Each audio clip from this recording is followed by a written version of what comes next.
Hello, everyone. Hey, 21 Sandwich. Thanks for coming by. So, decided to do something a little different tonight for my stream. Um, I'm sure everybody who watches me knows that I am a huge fan of the NES.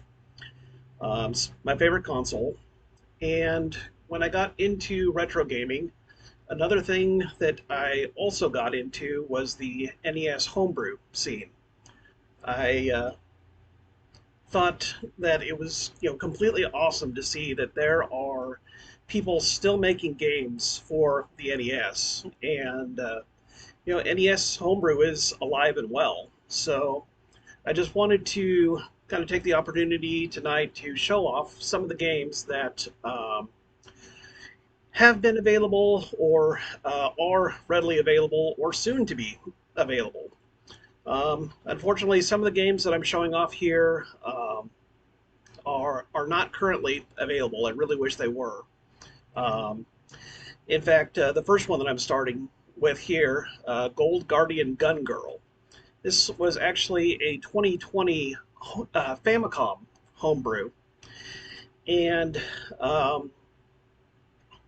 probably going to butcher the guy's name, Justin Orenick, I believe.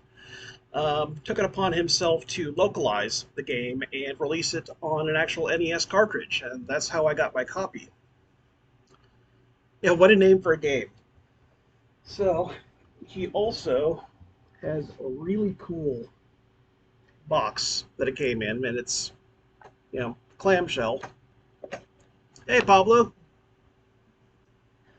So, overall, just a really nice package. So, yeah, long time no see. Yeah, it has been a long time. So, yeah, far too long. All right, so with kind of the game's introduction out of the way, I think it's best to just kind of let the game speak for itself. So, essentially, you are a girl in a mech. Your fuel level is constantly draining. You're going around defeating monsters to collect gold and go further into the dungeon, the gold mine.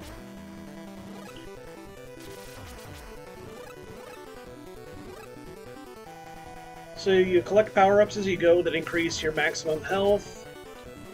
That, I think, is shot strength. Oops, your max fuel. Then obviously the gold bars that you're picking up.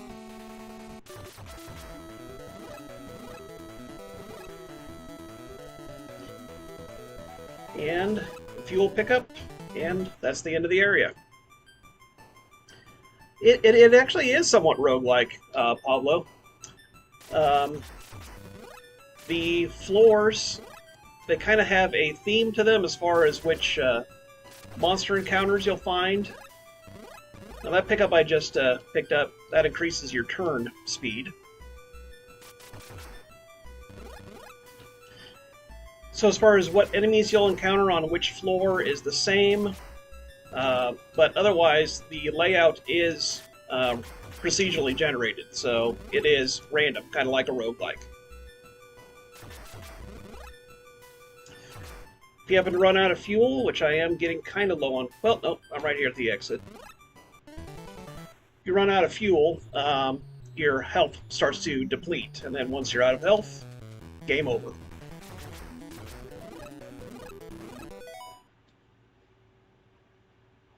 Geeks with Cash. Hey, Nick. How's it going? So yeah, as I kind of told the other guys when starting here, thought I'd do something different and show off some of the homebrew games that I have in my collection. So doing good. Saw Jim was streaming. Figured I'd come hang out and work on projects I've been putting off. Sounds good.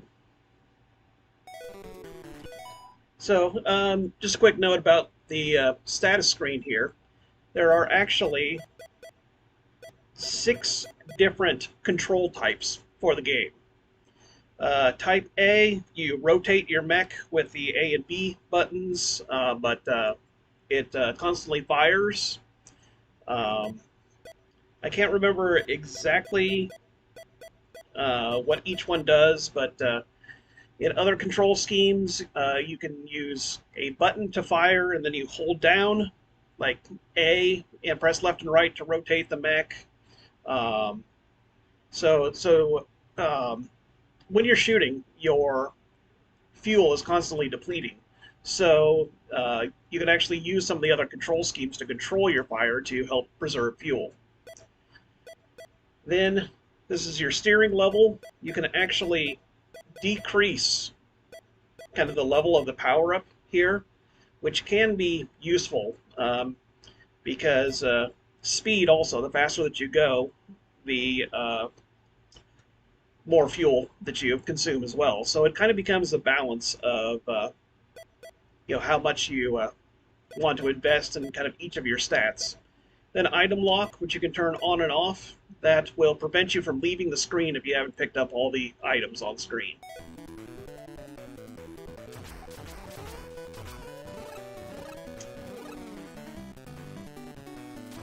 So in the description to my stream, if you guys want to check out this game, there is a ROM demo that you can download and use in any emulator or on a flash cart. That is just kind of this first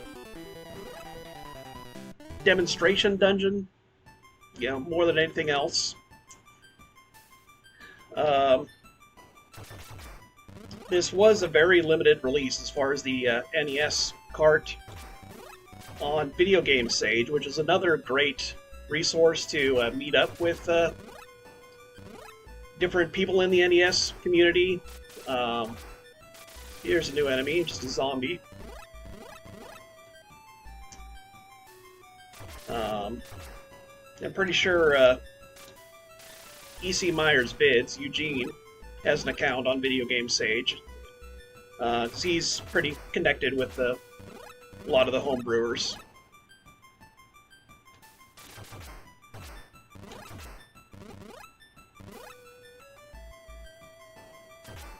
But yeah, this was only released, I think 50 was the print run, and made available through Video Game Sage. More complex than your normal NES game? Yeah, and what's amazing to me is I believe that this is just a Enron game, which is just the basic circuit board for an NES game. I mean, it's stuff like the Black Box titles and like Super Mario Brothers and that were on, that doesn't have any extra mapper chips. So it's about as basic as you can get, and they were able to get, this much complexity in the game. I just think it's incredibly impressive. Wish I could get a speed power up, because I feel like I'm just crawling.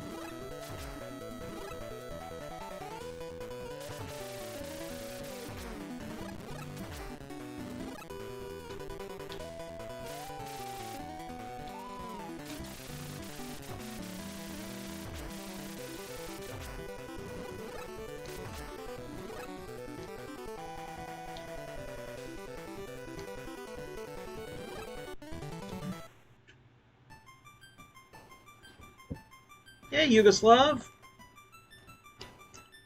Hope you're having a good weekend. Thanks for stopping by.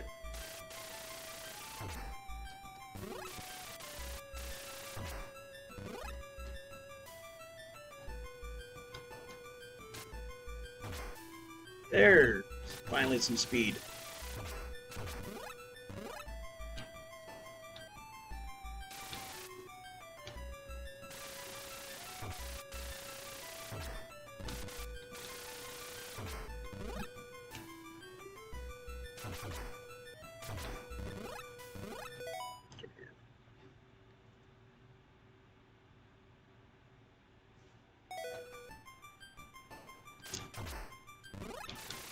So yeah, Hugo, since you just stopped in, tonight I'm going to be showing off a few different NES homebrew games that I have in my collection. And this one here is unfortunately one that you can't get on a physical cartridge. I'm not sure if you can like buy the actual ROM, but I do have a link in the description if you want to try out a demo of the game. That is kind of the section of the game that I'm playing through right now.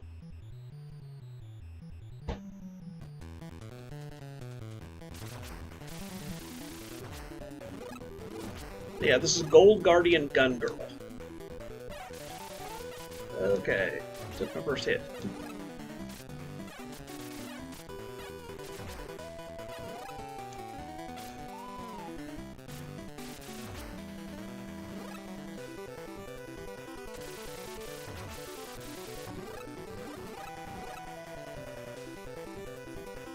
So yeah, the bats are a new enemy here. The addition of projectile attack makes them much more dangerous than anything that you've encountered up to this point.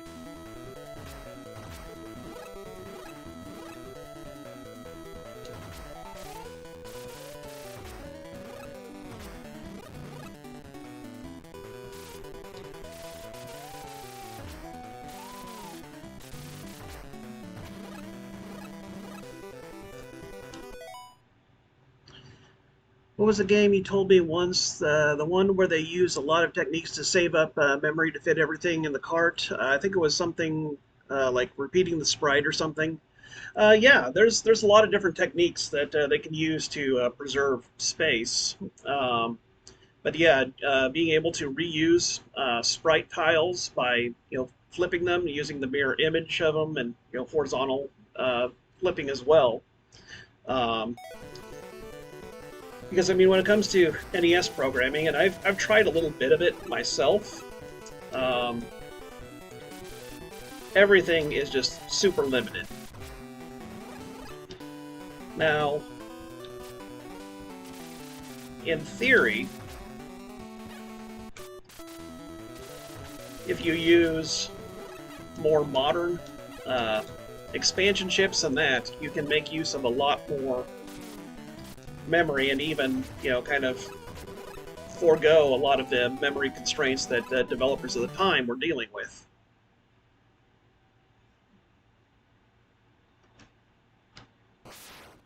And here's the boss.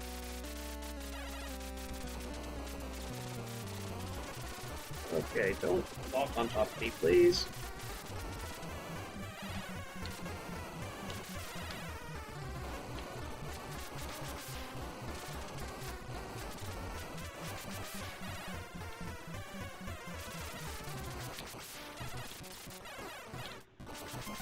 Okay, come up to the top of the screen so I can hit you. Fine, I'll just tank you.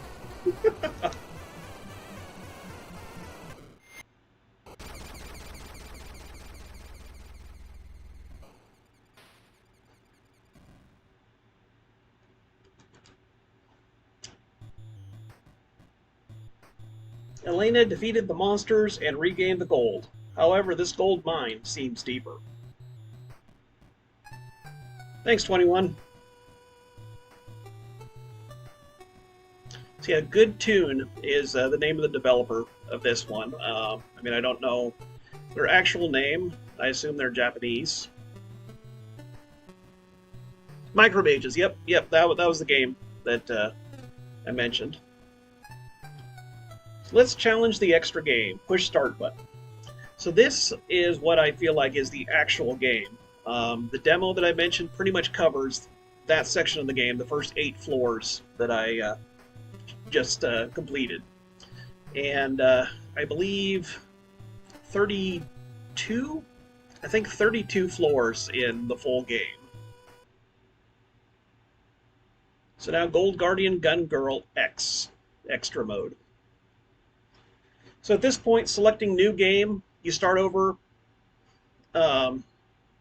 start completely over with no power-ups. Continue lets you preserve whatever power-ups you had when you either last finished the game or you last died. And there is a cap of 256 for each stat. Well, I take that back. for your fuel and your hit points. 256 is the max.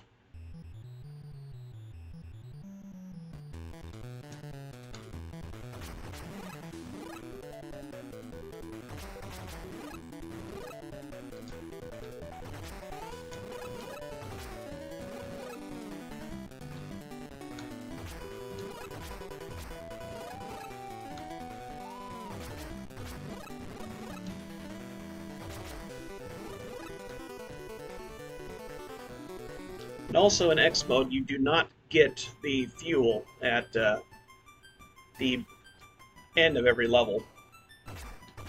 So it becomes much easier to run out of fuel.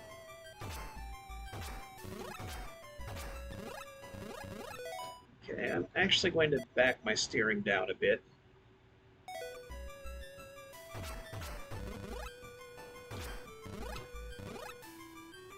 I can even do a little more.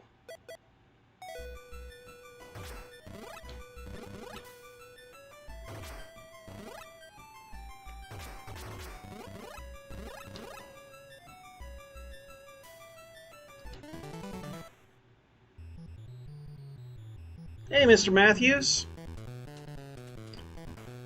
How's your weekend going?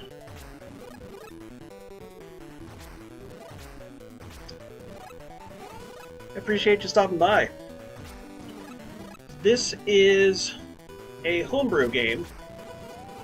Was actually a Famicom homebrew that a member of the homebrew community was kind enough to localize and release on an actual cartridge for, I guess I'll say, a lucky few here in the United States, since there were only 50 copies of the game made. So unfortunately, getting an actual cart of this game is kind of difficult. I'm not sure, haven't really looked into the availability of the Famicom game. But there is a link to a ROM download of the demo for this that I put in the description of the stream.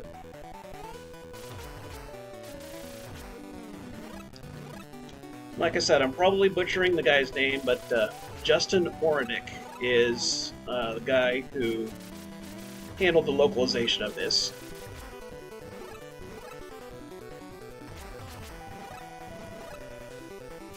And I was going to say there's very limited text and all in this as far as the localization goes, but the biggest thing was just a lot of the materials for the game, the manual, packaging, actually getting it on a physical NES cartridge. So Justin handled a lot of that work. It's actually more of a roguelike dungeon crawler, Mr. Matthews.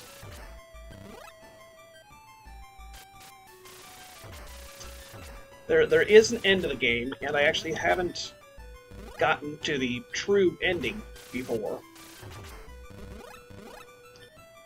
Because things do get pretty hectic later on. But for the most part, it's more of an arcade experience, to seeing just how much gold you can get out of the dungeon. And other than that, just seeing how far, just how deep you can go. Every 8 floors there is a boss.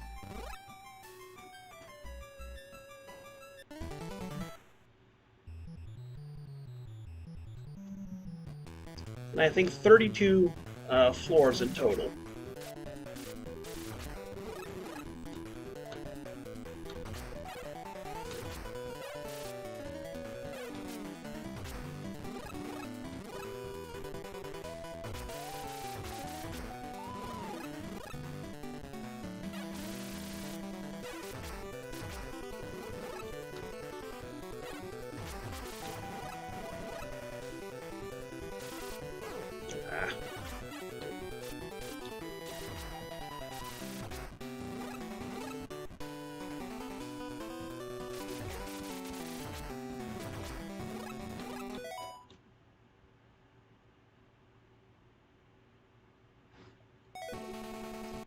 Making sure I didn't miss any chat.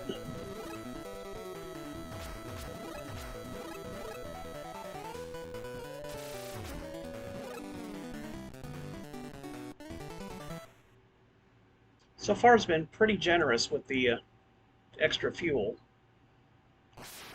Okay, here's the boss.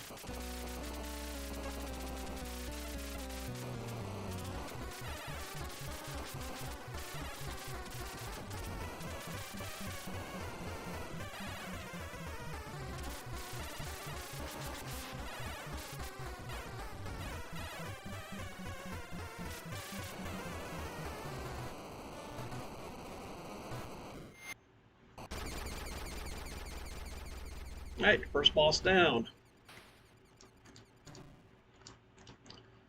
So from what I've seen, unfortunately, the bosses aren't any different each time, and I'm sure that's probably just a limitation of the mapper that they chose to use for this game. Yeah, being fairly simple. But they have more health and are definitely more aggressive.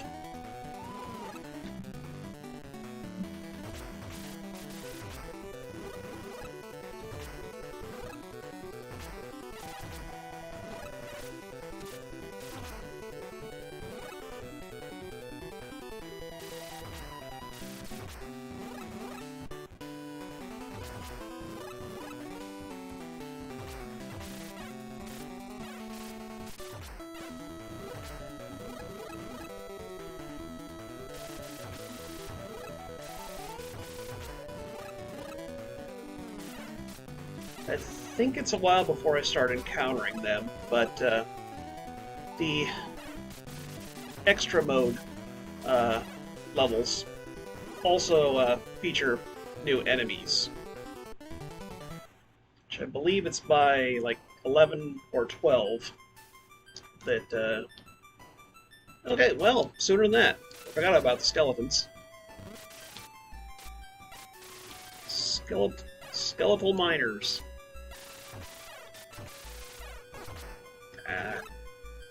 That was a bad hit.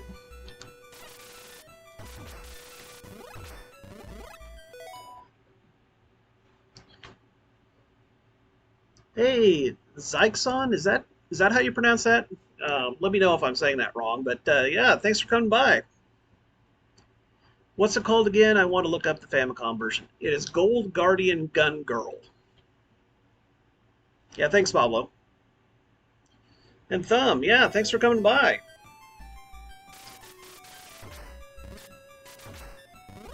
Oh, okay, I am out of fuel now, so my health is going to just start draining continuously.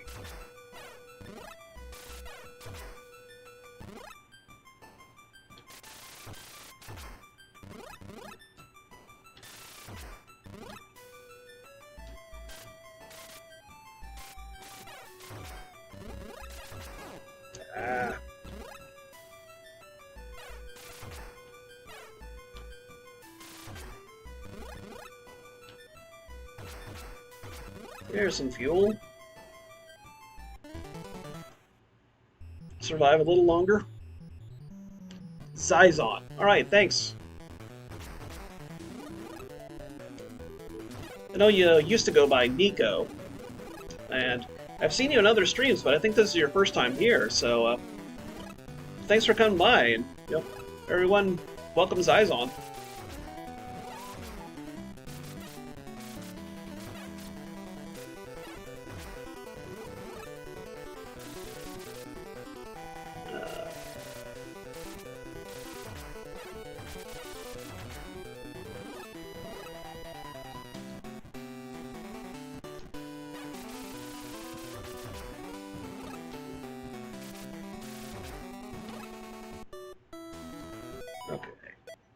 Yeah, my steering is getting out of control. Speed I'll probably turn down too.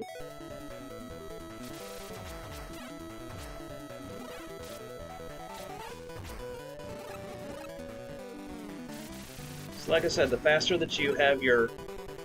I guess maybe some of you guys haven't heard that. The faster that you have your steering and your speed set, the faster your fuel will drain. Things are not looking too good here. Ah, especially when I run right into an attack like that.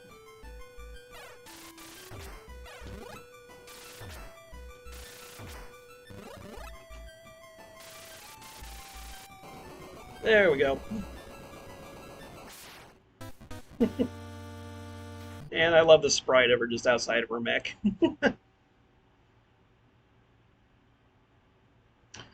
How are you doing today, buddy? Yes, sir. Nico's my name. Glad I was able to catch one of your streams. Yeah. Thanks for being here.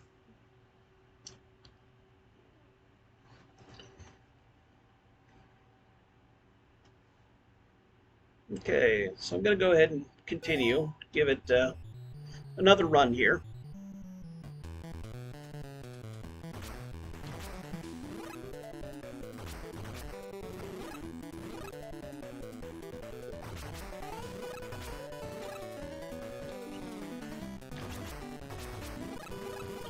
But this time, let's try a different control scheme. So, as mentioning before, there are 6 different ways to control your mech in this game. And it's everything from, locking your left and right movement, so you just strafe around, to holding a button to rotate, versus holding the button and using the directional pad. So let's see what type B is. And not every type has auto fire either. Okay, this one. Okay, it looks like I can only rotate in one direction. Oh no, okay. How do I shoot? Oh, okay.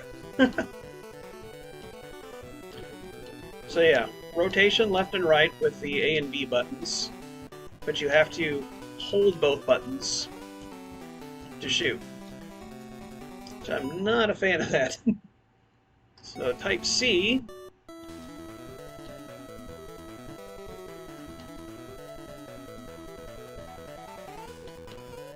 Okay, that's really weird too. Pressing forward moves you, and the left and right, while you have A held down, affect your direction. And I assume, yep, B is to fire. Okay, that's really awkward. That's tank controls. Oh yeah, and you can bring up a map also. I didn't show that off either. So, Mr. M. Pity's a fool. Still waiting to see Clubber Lang's kid get in the fray in the next Rocky movies. Nice. Yeah, that'd be cool. No, I didn't know that you could turn the background music on and off either.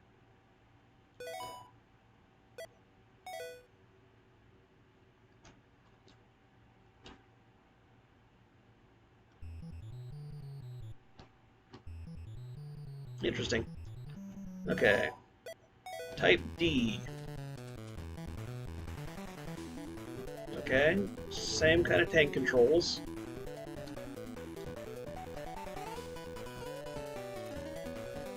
Does A even do anything in this one?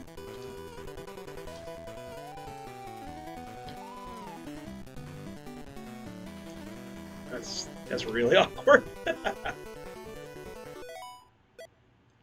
Type E. Okay, directional pad controls rotation, so tank controls.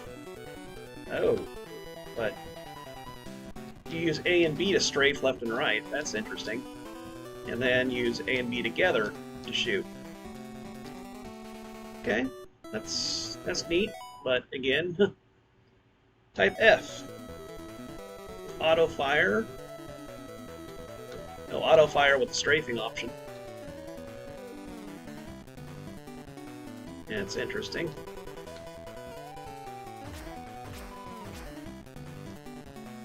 Okay, that's... Alright, well, type A is what I started using, and everything else feels really awkward. I'm sure you could get used to any of the different control schemes, but I think it's really cool that they gave you those options. Zaxxon. Okay. Zaxxon. So you're saying we're still getting Rocky movies by 2050? My only gripe about the Rocky movies, thumb rant, is that it doesn't show you what actual boxing training is. It's just a cool montage with cool music, and there you go. I get it, it's a movie. And also, it's not even real boxing. Yep. Just kind of dramatization.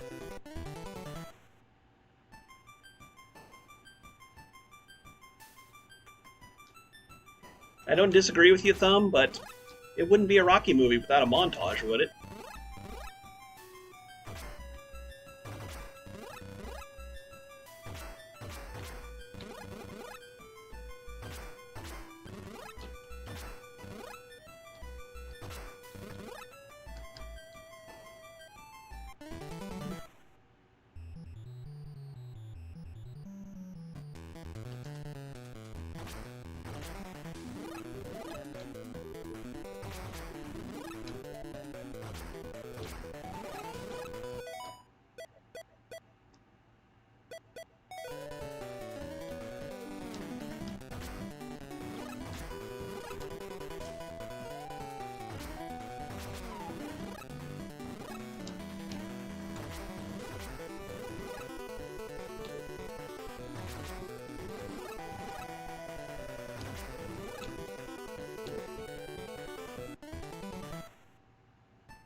Yeah, so the time I spent playing around burned a lot of fuel, so probably won't do so well this run.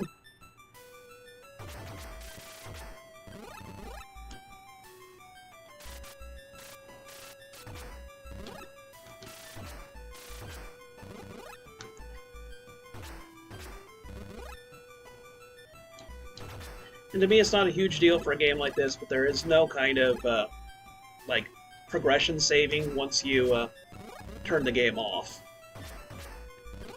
Oh, big health.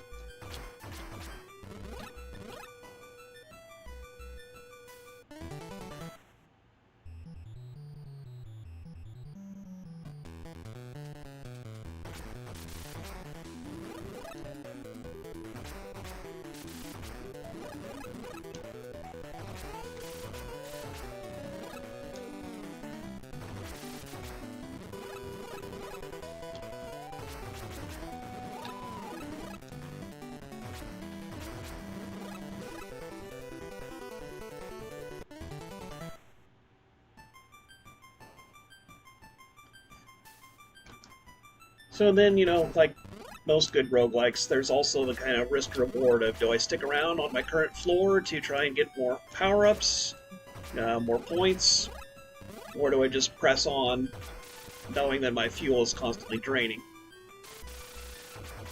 And that was extremely advantageous. I just got 100 fuel, which pretty much did completely fill my fuel up.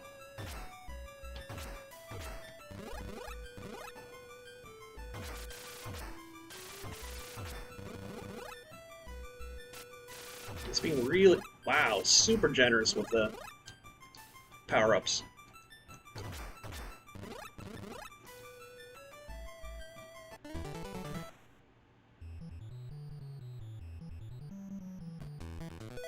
What did I miss? Sorry for this Rocky talk, Jim. Hey, no problem. But hey, that's how Ryan Paul trains. The first Rocky, while a classic that I'll watch over and over, basically teaches you that all you have to do is eat egg juice, jog at 4 a.m., run up a set of stairs, and punch meat. Can I eat the meat instead of punching it? You have to beat your meat. Song reminds you of Crystallis?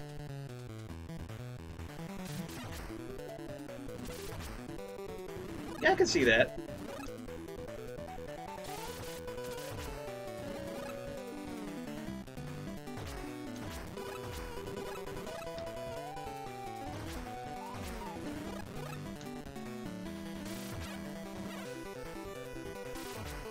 But you know, you were talking, Pablo, about techniques to save space. Oops.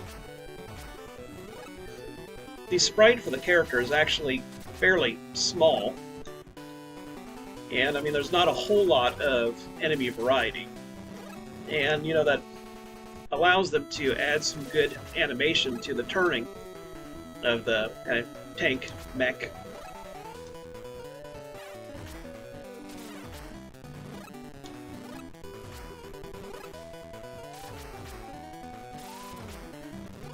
So even micro mages that you mentioned, which I'll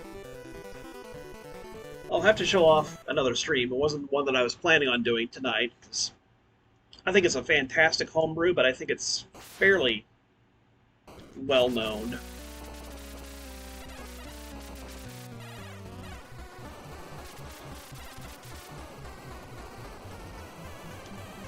Yeah, that's so much faster than the first time I fought that boss.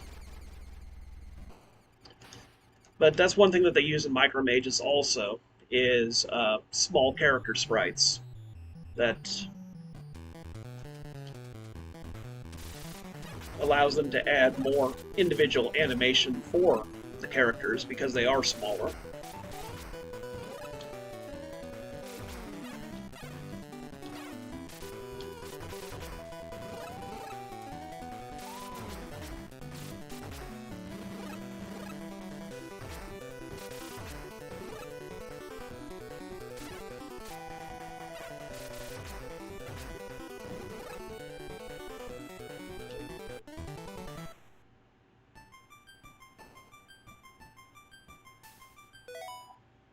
Hey, Control V.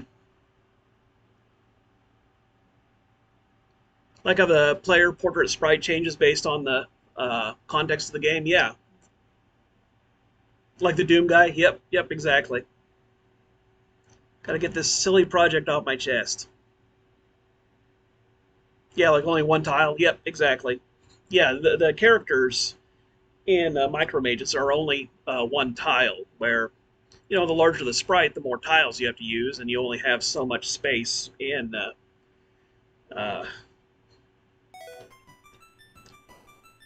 the ROM chip that you're using.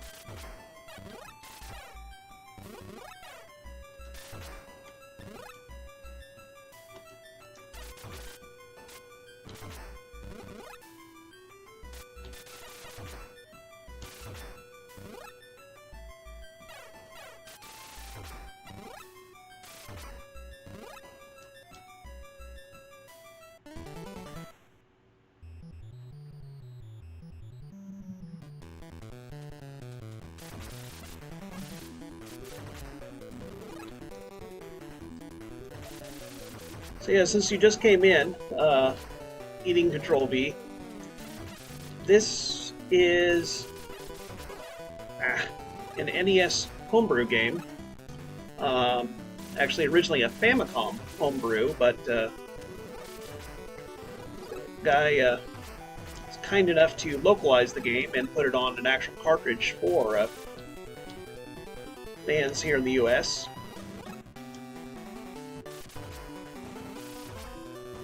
Gold Guardian Gun Girl is the name.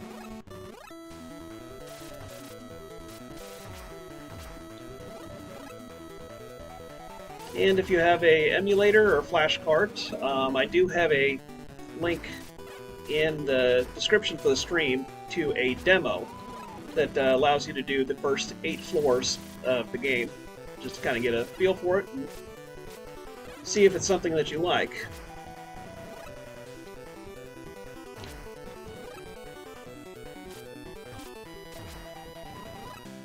I know Mr. Matthews was curious about it. I didn't look up like availability of the Famicom cart. And I'm also not sure if there's a place you can buy full version of just the ROM either.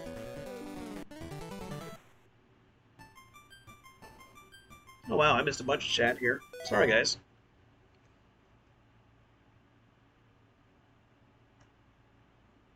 Hey GMC, thanks for stopping by. Hope it's been a good weekend for you. Doing well. Jim is the first person I've seen stream all weekend. Yeah, it was pretty busy yesterday, so I wasn't on YouTube much to see who else was around, but I guess so. Reminds you of Blaster Master? Yeah, I can see that comparison. Yeah, really cool. I love homebrews. Yeah, I've really gotten into them once I started collecting for NES. Just discovered that there's people out there still making games for the console. So new games for a retro console is pretty awesome. Still remember the first system I ever really tried any homebrews for, which was the PSP. From then on, I've tried to get some homebrews on every system. Very nice. Yeah, I know.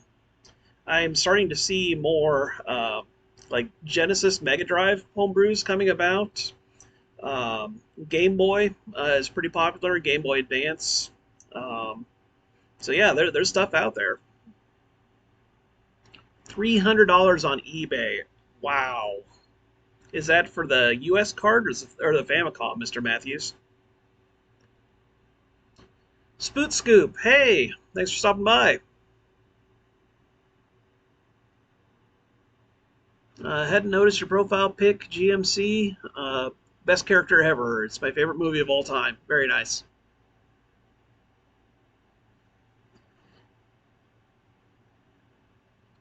Busy Castlevania man. Yeah, I've seen you've been streaming a ton of the series. Seen GameStop selling new games for NES and SNES. Also Sega on Mercari for the Famicom cart. Wow. So it must have gotten a limited release there too. That's unfortunate.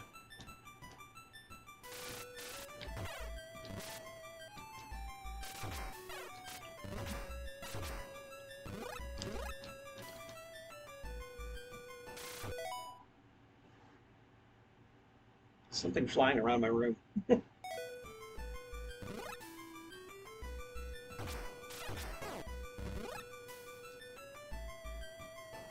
Okay, that's way too much turning.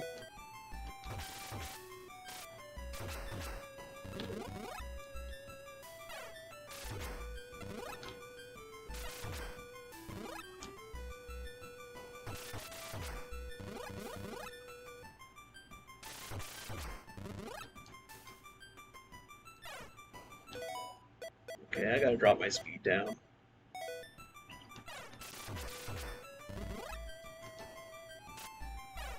Not that it isn't useful for dodging, but I am burning fuel way too fast.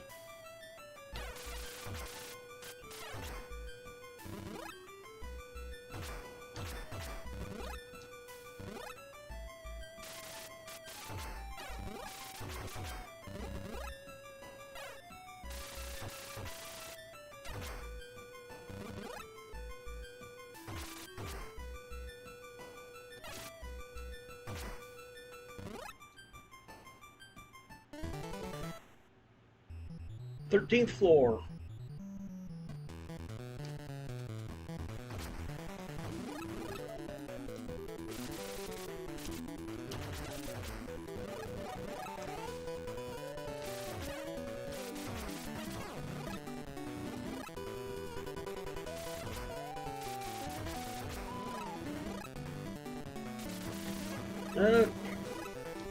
Well, you probably saw it for just a moment there, but there was a new enemy.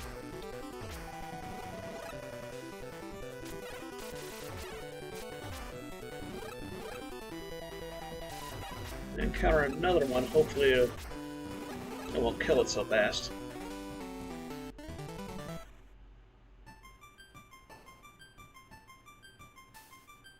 Like the little yellow plankton guys.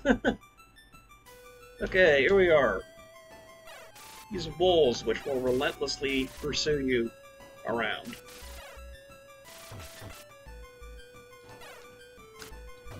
And they take off a lot of health if you collide with them. Yeah, I think the manual refers to those as gold zombies, Mr. Matthews. Like other adventurers who are lured by the temptation of gold, but are cursed to wander around the mine as zombies after they fail to escape.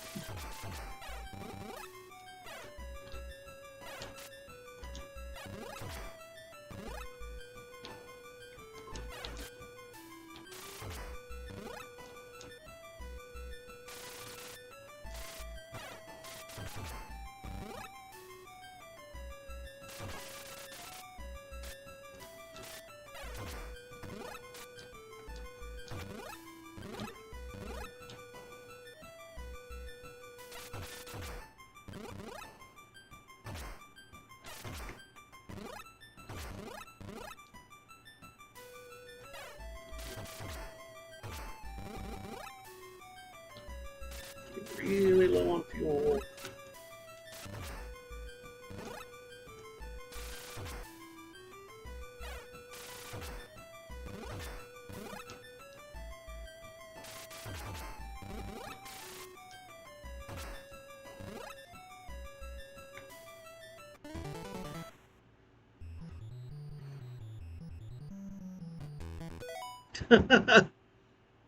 So is our zombie a gold-seeking slave? That explains a lot.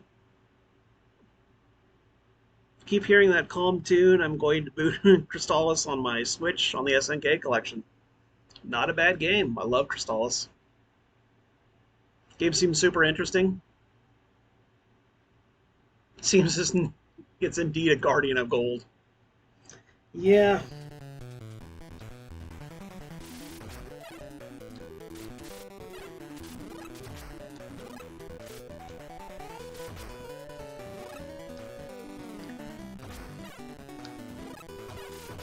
And I'm not sure if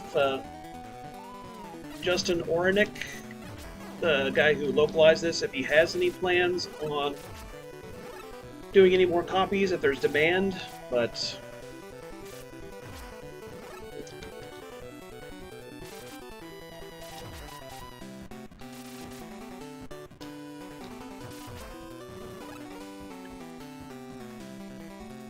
I would assume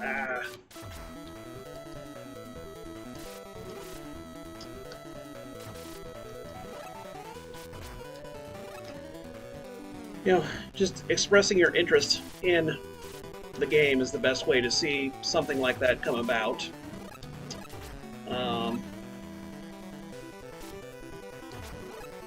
I don't have plans of showing off any of his games. I only own one physically, but Kevin Hanley is another homebrewer.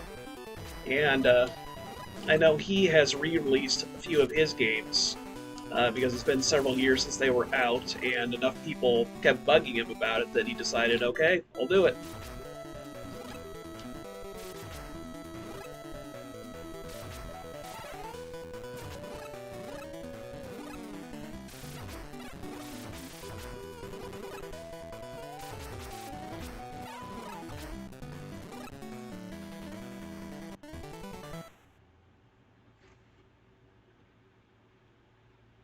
All right.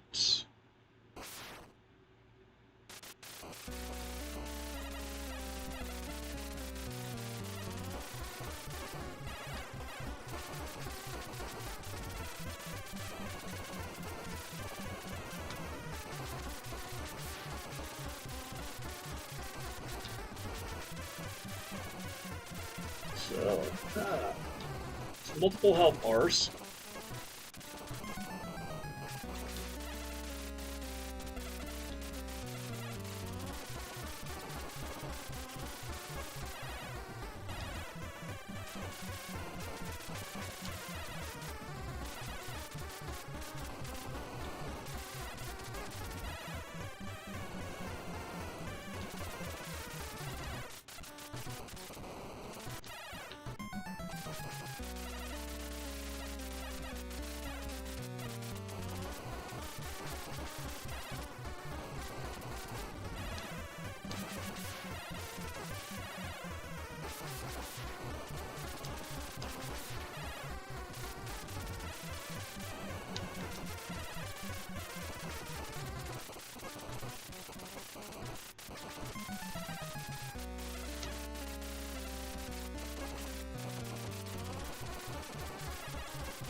Yeah, alright, got it.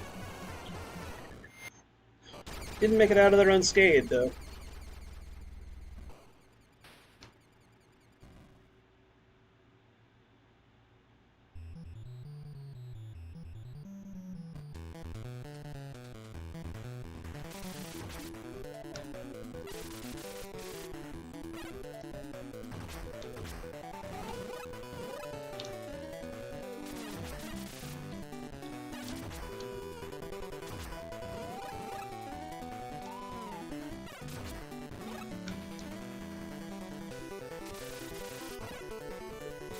New enemy.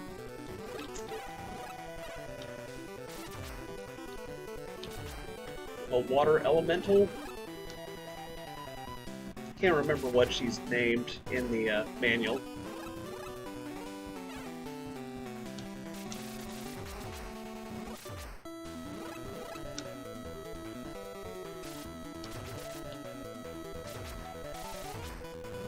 That was really close.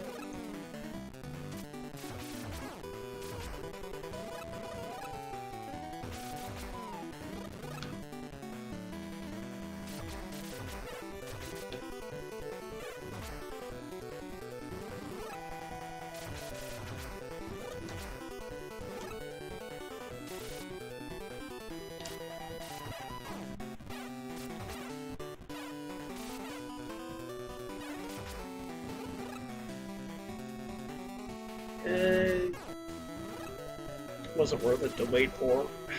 Okay. It's best to not run right into enemy projectiles. Pro tip. I'm really failing at that at the moment.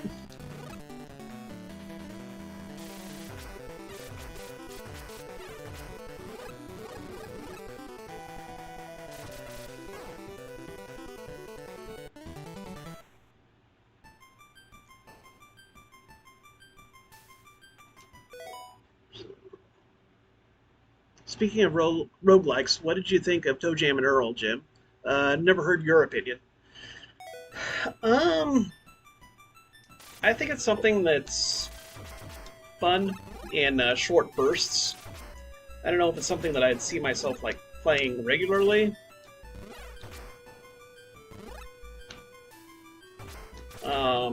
There is an incredible amount of randomness to the game, which, I mean, it's not necessarily a fault of the game, but I mean something that you definitely have to be in the mood for.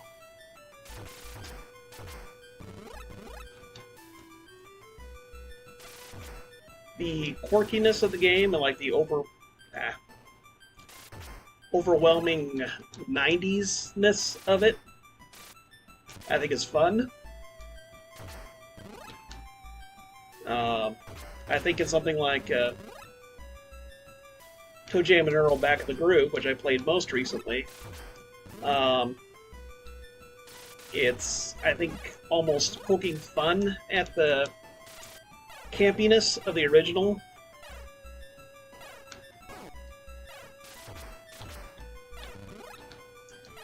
Where I think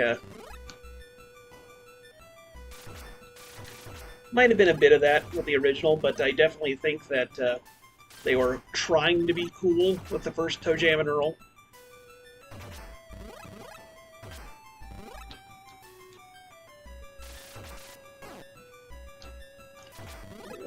Okay.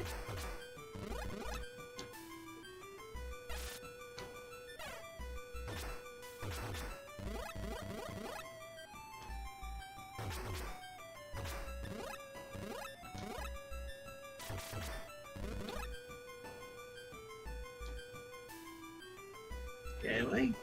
Yes, I am just going around in a big circle.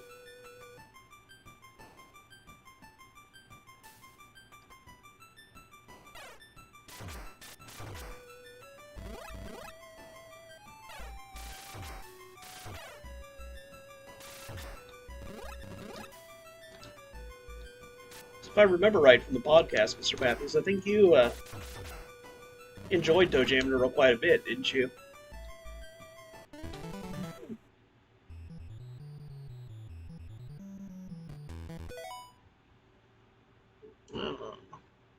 Now that I realize this one is twins, I think I read that. Hey, Dyer51. Thanks for stopping by. Yeah, Nick implied that you didn't fall head over heels for it. Yep. Sorry, guys, just got back. Wife needed something, and it turned into half a dozen errands. Yeah, that happens. Not much, Dyer, just savoring my last precious few hours of weekend time. Yeah, I really liked it. And did you say you're going to try hunting down a copy of Back in the Groove?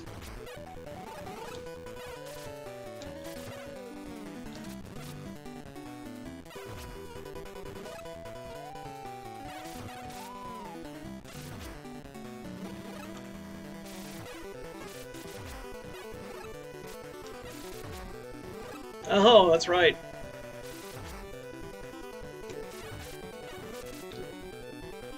This floor introduces almost like mimics.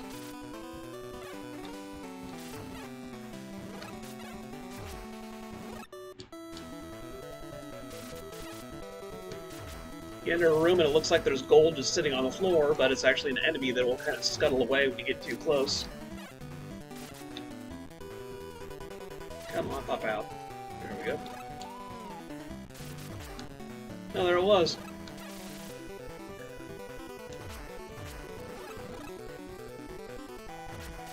I don't like fighting those water elemental things because I feel like they spend so much time submerged that you're just wasting your fuel trying to get them to pop out.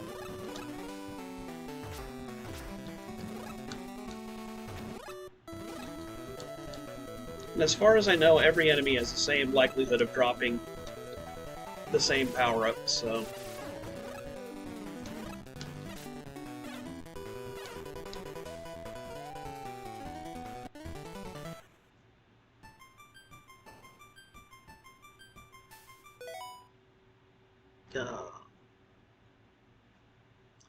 If it's still readily available, that is. It was $30 at Best Buy last I saw it.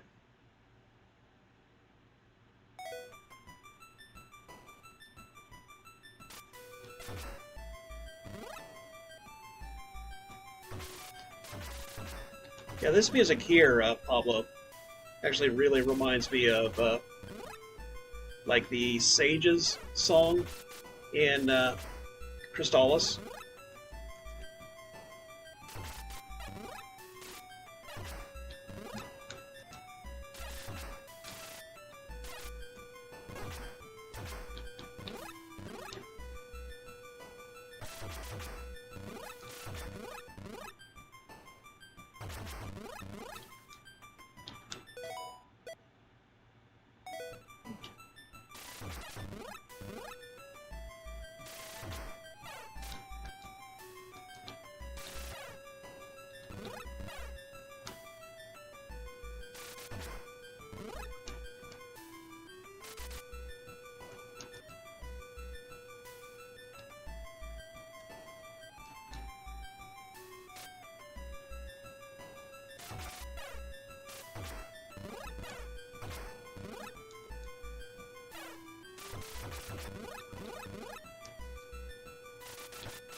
There's the exit. Haven't missed anything yet, Dyer. This is actually originally a Famicom homebrew that was localized by, again, probably going to butcher his name, but I believe it's Justin Orenick. And saw a limited release. I said originally only 50 copies. He might have done a second print run of it. But somewhere between, like, you know, 100 or less copies of the NES version were released.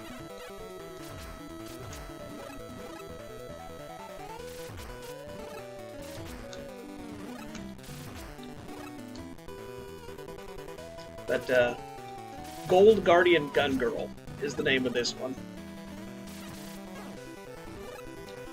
Just kind of a roguelike dungeon crawler.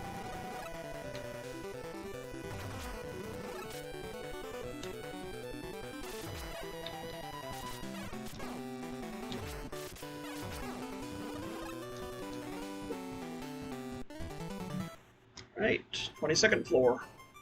Well, basement 22.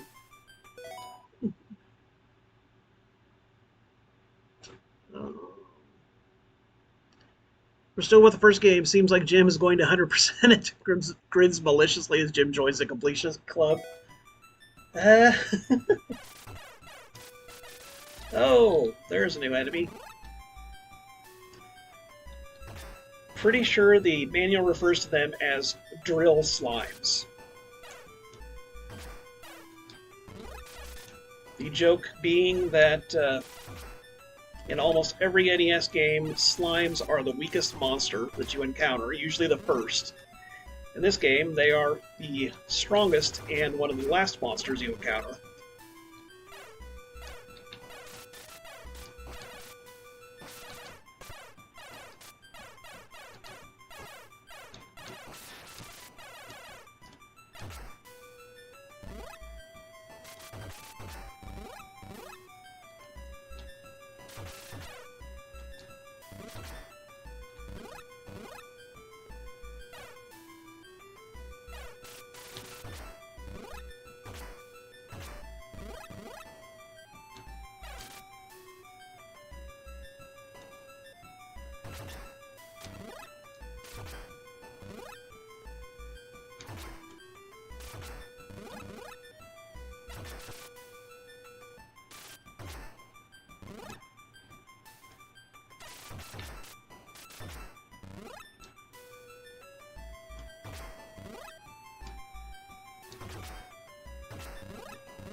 So I'm actually almost maxed on health, or max health anyway. Pretty sure 256 is the cap.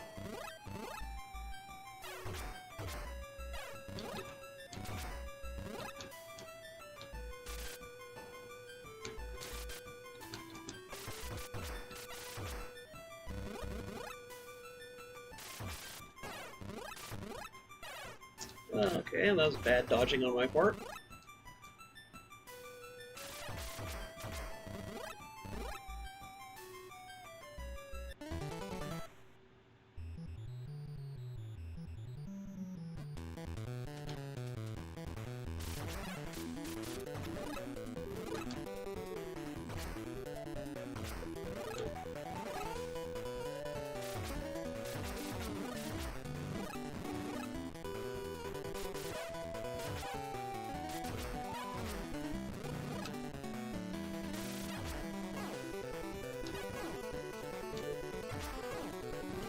Wow, I got hit 3 times there. That was really bad.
Right, 24th floor. I think this is the furthest I've ever been. Oh, that's why.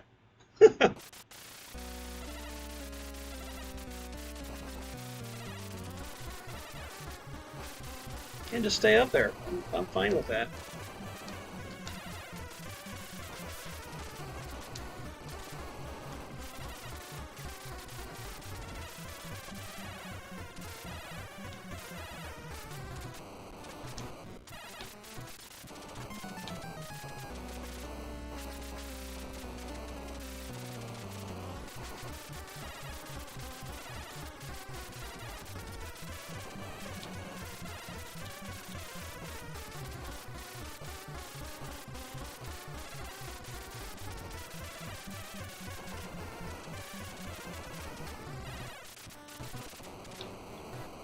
Got it.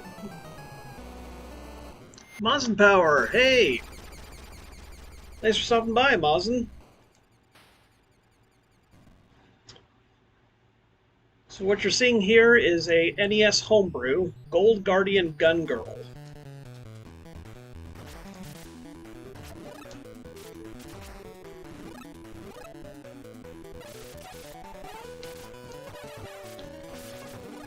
Oh man, that glut collided with me.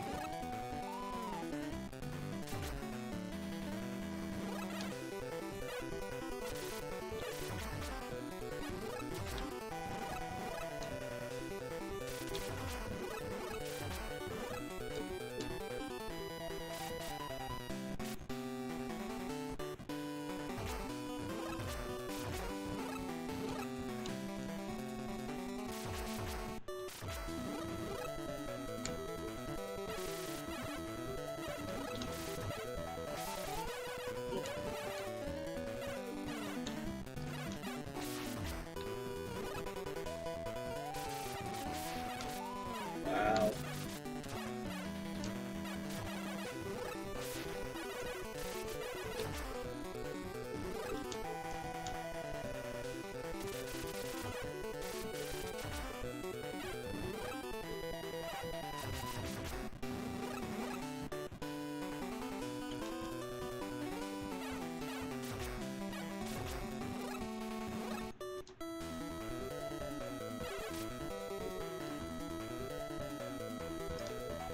Could be, but I'm going to explore out this way first.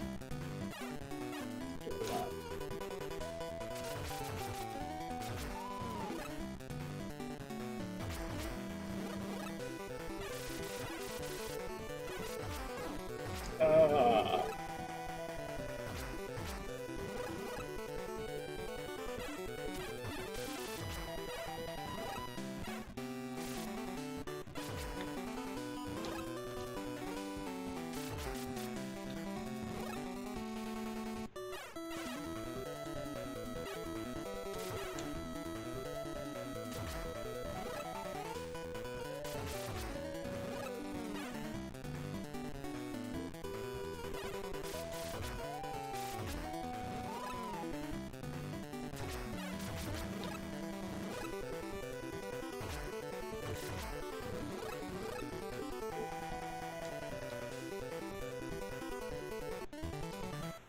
$26. Hey, zombie.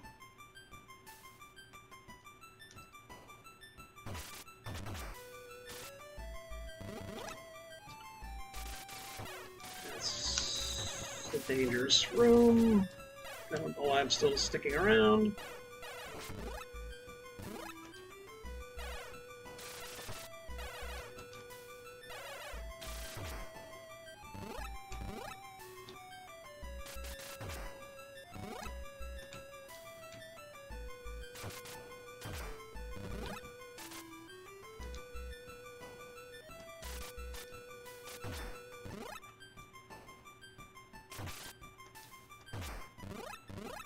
Hit points help.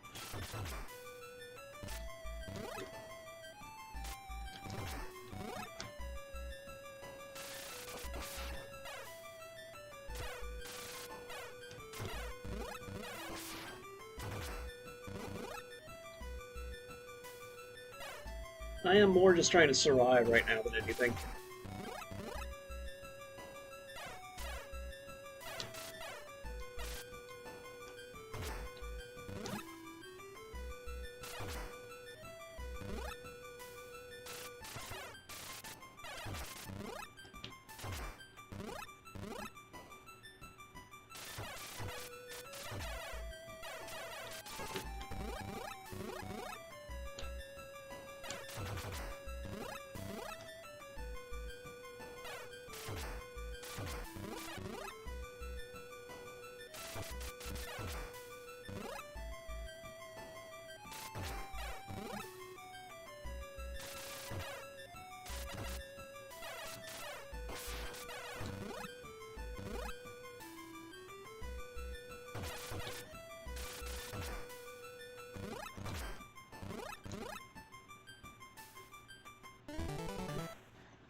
Oh, hey, Celestial Light. Sorry I missed you. Yeah, this is a homebrew. Yeah, it was originally a Famicom homebrew, but was localized by a homebrewer and a fan of homebrew himself. Not good.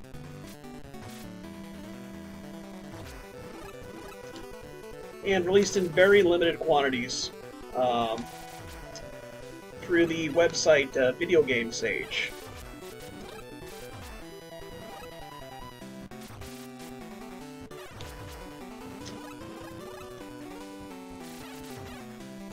So I'm...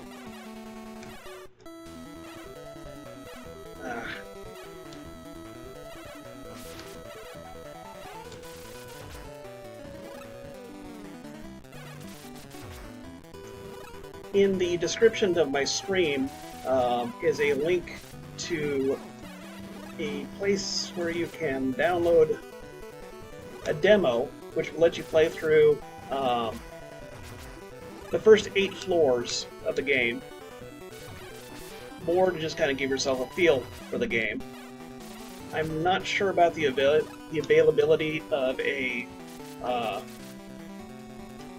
like purchasable ROM.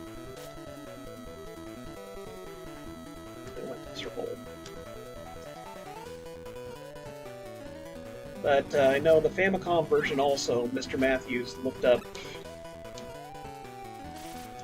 And it is apparently quite rare too, because I think it said $300 for a copy on eBay.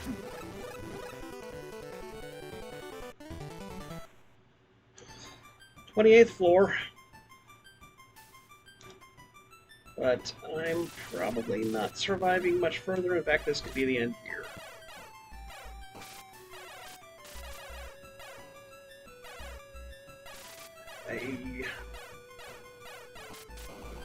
There we go.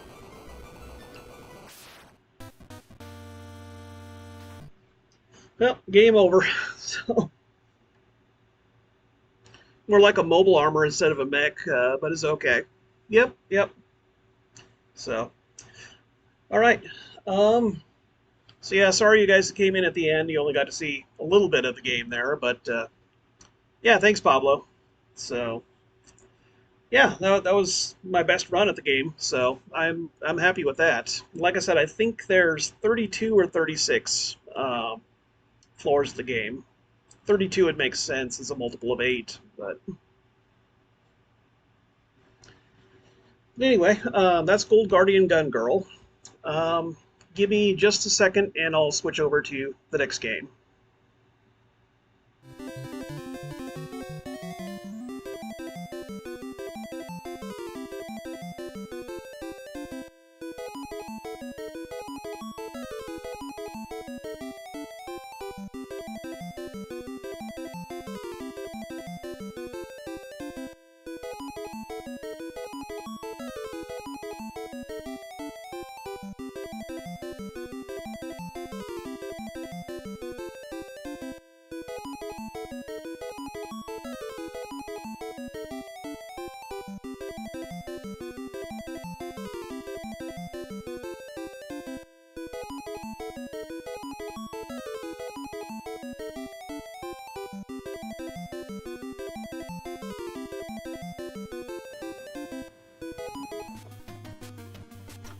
Alright, next game is Nebs and Debs.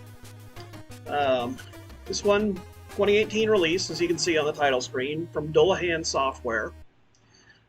Chris Cacciatore is the name of the developer of this one. I've spoken to him a bit on Twitter before. He has some other projects that he's working on that look quite interesting too, so I'll be excited to see what comes of that.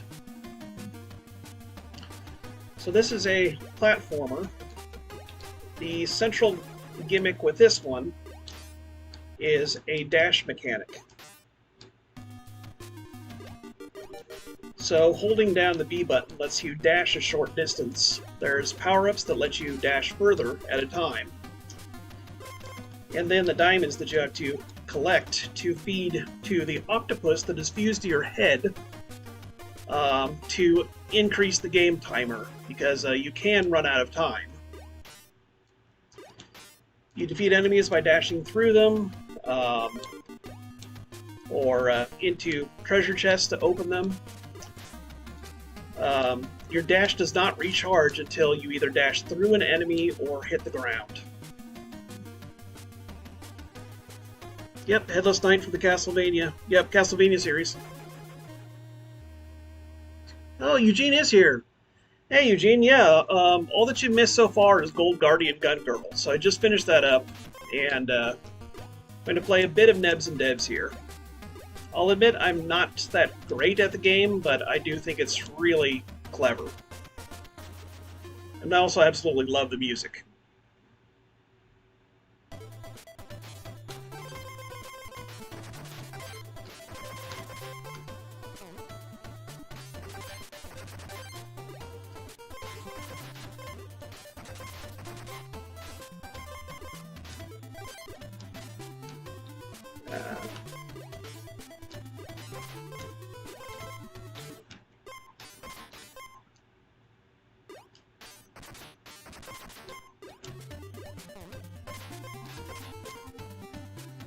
And dash through the sign to exit the level. So a little potion that I picked up at the beginning increases your dash range.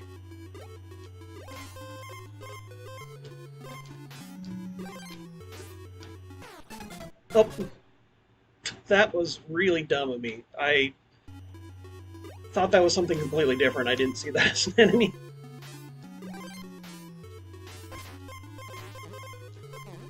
Okay. Something that's kind of interesting is your jump height is preserved if you dash. I'm probably not describing that right.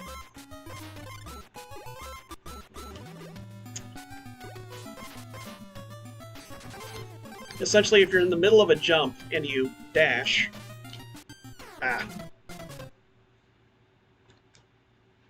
and you haven't reached the height of your jump yet, after your dash is over, you will continue your jump, which is how you can get through that little section there.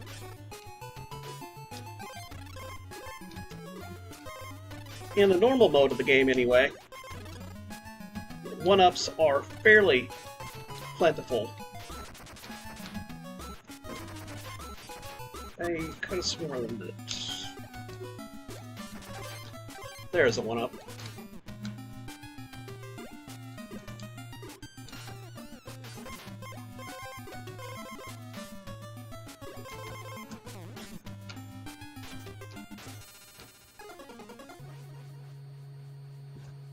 I'm not great at Nebs and Debs either, which is why I haven't played my card of it yet.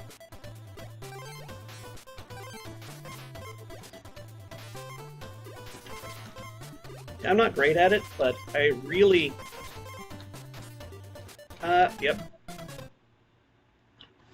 really enjoy what the game does. I think mechanically it's really interesting. Which is one reason I love homebrews, is because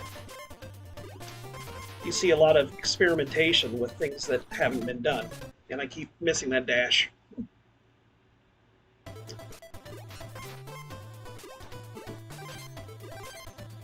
Yeah, the storyline for this game is rather creative as well. Debs, the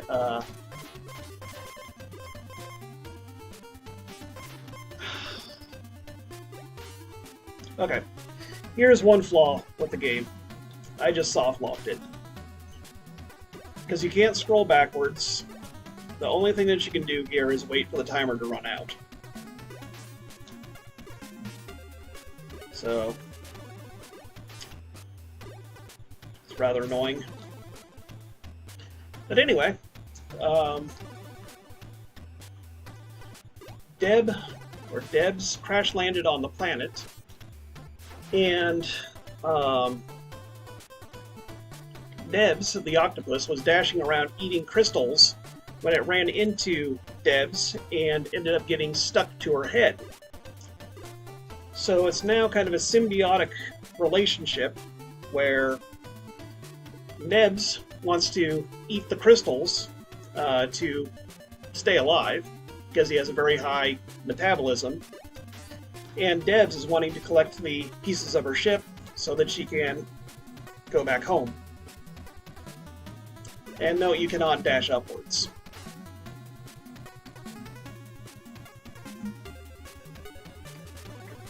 A lot of these homebrews would be really cool as modern games or modern games with a retro aesthetic, but they're really special because they made them to work on an NES.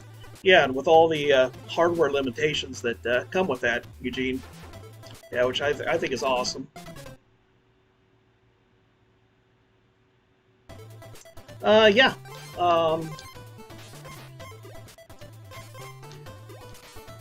Yeah, one of them that I plan on showing off a little later. Probably not going to play Nebs and Debs as long as I did Gold Guardian Gun Girl, just because I'm not as good at it.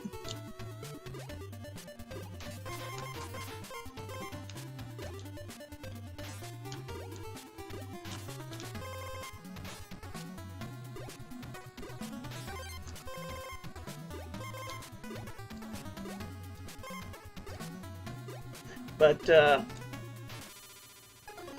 Haunted Halloween 86, Curse of Possum Hollow, is one that was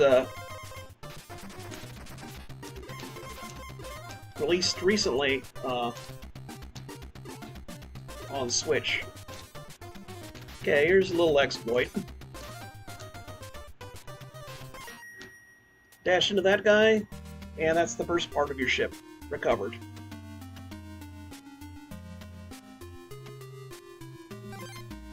So there are 4 parts of the ship that you have to recover.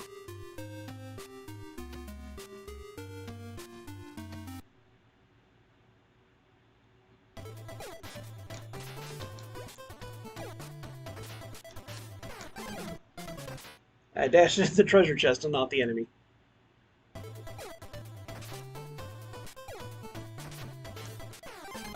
And I did the exact same thing. Burning all your lives here, Jim.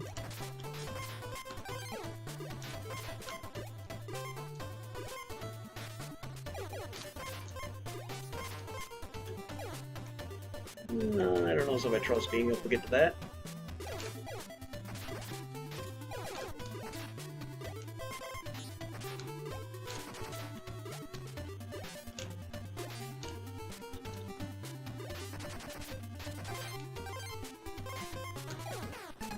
Ah.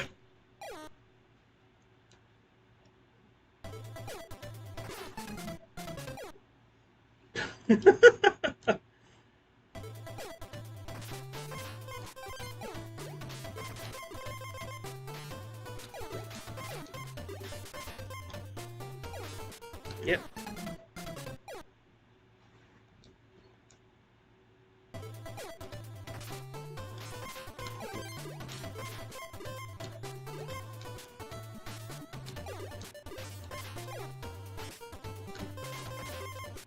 Okay, that's all it was with gems. That's disappointing.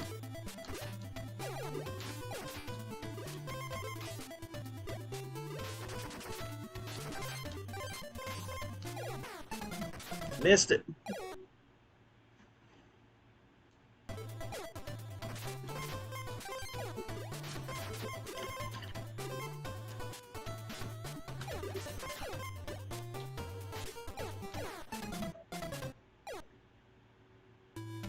Game over. Need to get to Haunted Halloween 86. I liked 85, but I know the sequel is even better. They're surprisingly challenging in places. Yeah. Okay, let's try another run here.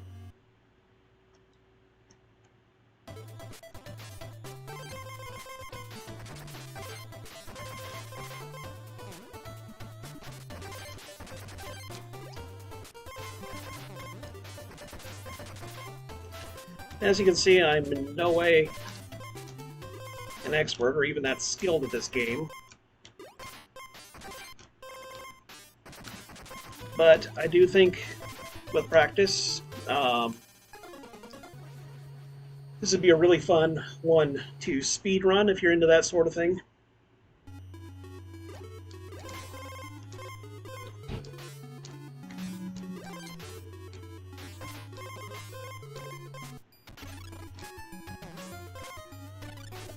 I went too far, I missed the one up.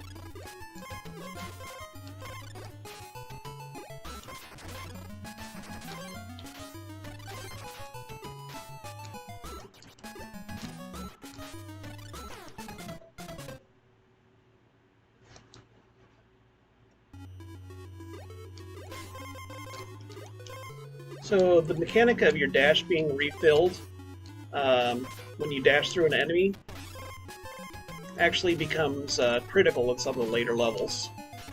Which I probably won't make it that far to show you guys, but that's the part of the game where I really start to struggle.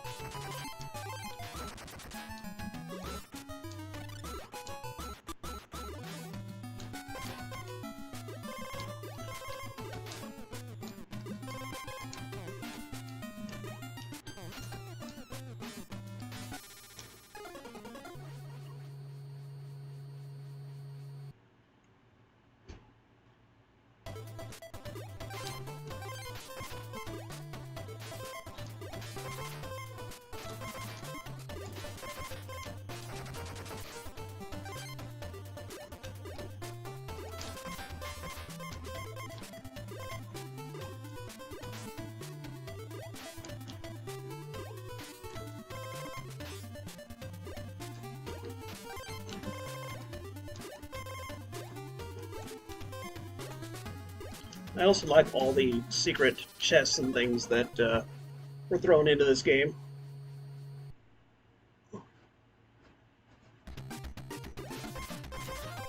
Yeah, similar to Celeste. I can definitely see that comparison.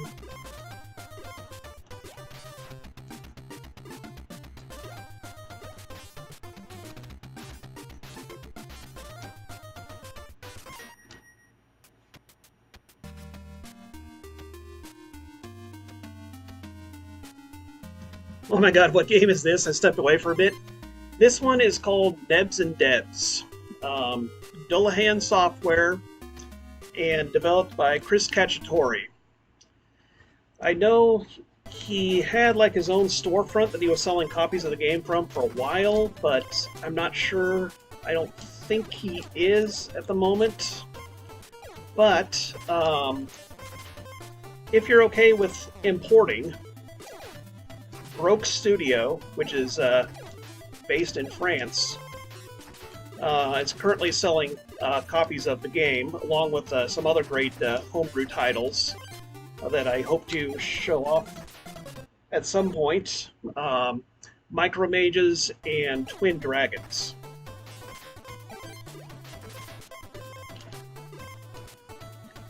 And I have a link to Rogue Studios' website in the description if you want to check out getting a game or a copy of this yourself.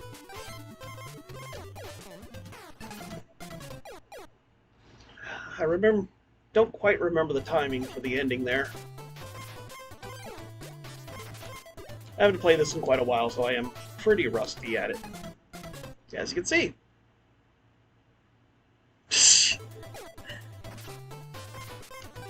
There's Dan, and of course we wouldn't expect any less of him.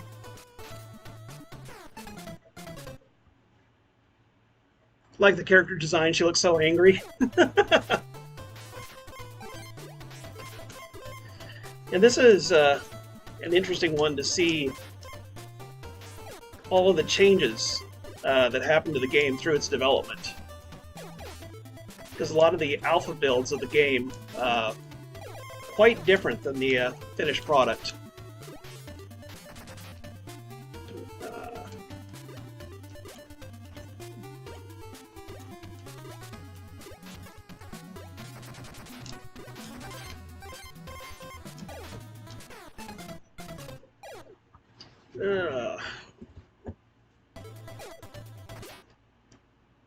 Got poison ivy?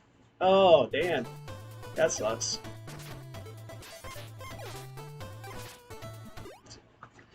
Let's see, how much of chat have I missed here?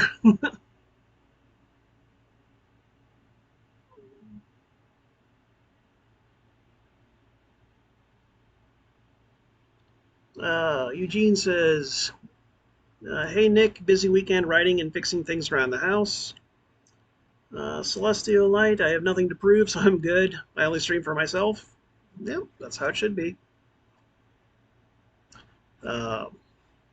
Or I mean, I guess by that, I mean, stream what you like to play. You know, it doesn't have to be for, you know, a specific audience or anything. I need to get to... Okay. Looks really cute. I like the character design. She looks so angry. Like, no joke, I'm in the tub watching you. Well, thanks for being here. However much clothes you have on, Dan.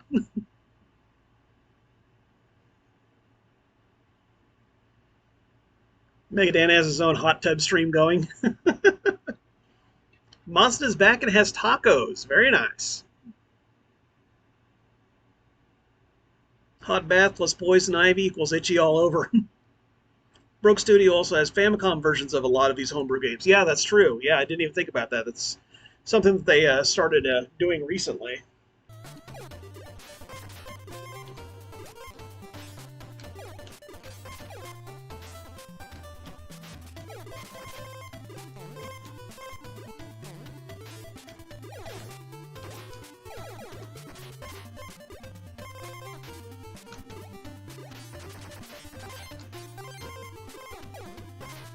That's how you do it.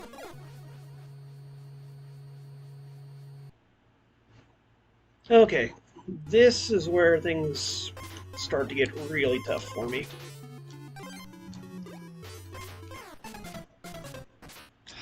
Especially when you make dumb mistakes like that. And that.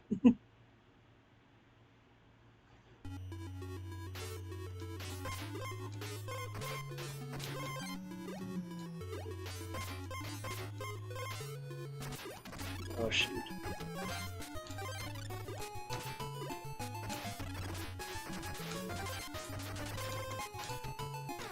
I don't know where I'm going.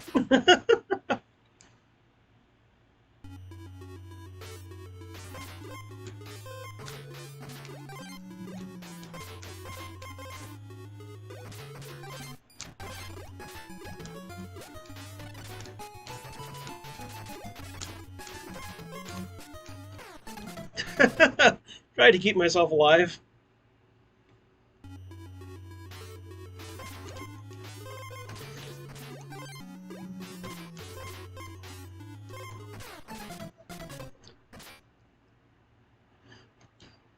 So one thing I think I started to say earlier, but probably didn't finish saying, the game is pretty generous with one-ups. So as long, and they respawn every time. So as long as you can keep making it back to, that's what I've been trying to do. As long as you can make it back to the one-up each time, you essentially get unlimited tries at each level.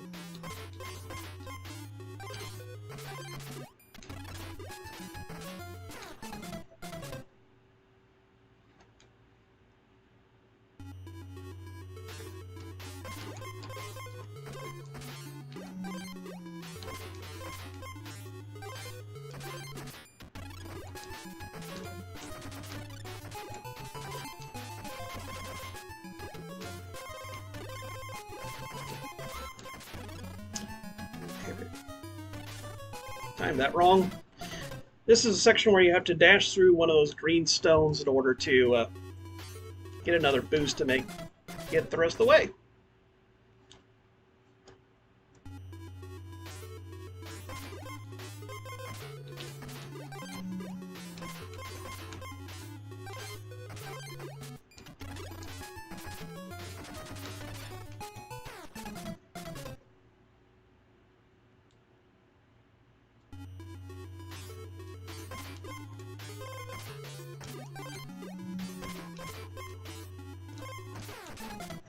I think that's game over.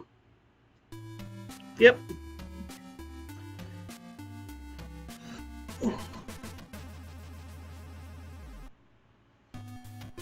So... No joke, Matthews. Yo, Pablo was doing yard work and got a rash bad. Oof. Nasty. You were naked doing yard work, Dan. Miles and I enjoyed your bit in the Mega Aces video, by the way. Dan's competing against Arcnarenth for best hot tub stream. Of course, we know who'll win. Oh yeah. Apparently there's a hard mode after you beat the game. Yeah. I'm going to try something here.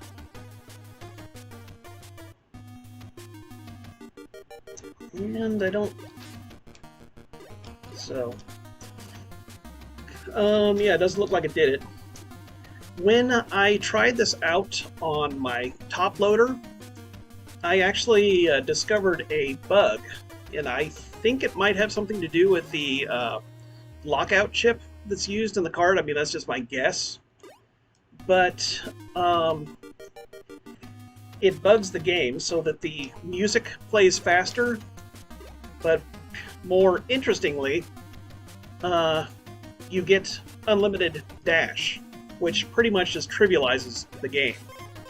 So, using that little bug exploit, I was able to check out hard mode for a while, Eugene, and it removes all of the 1-ups that you can receive, and your timer depletes a lot faster. You start with a lot less crystals each level. So it's considerably more difficult, but other than that, I don't think there's, much more difference.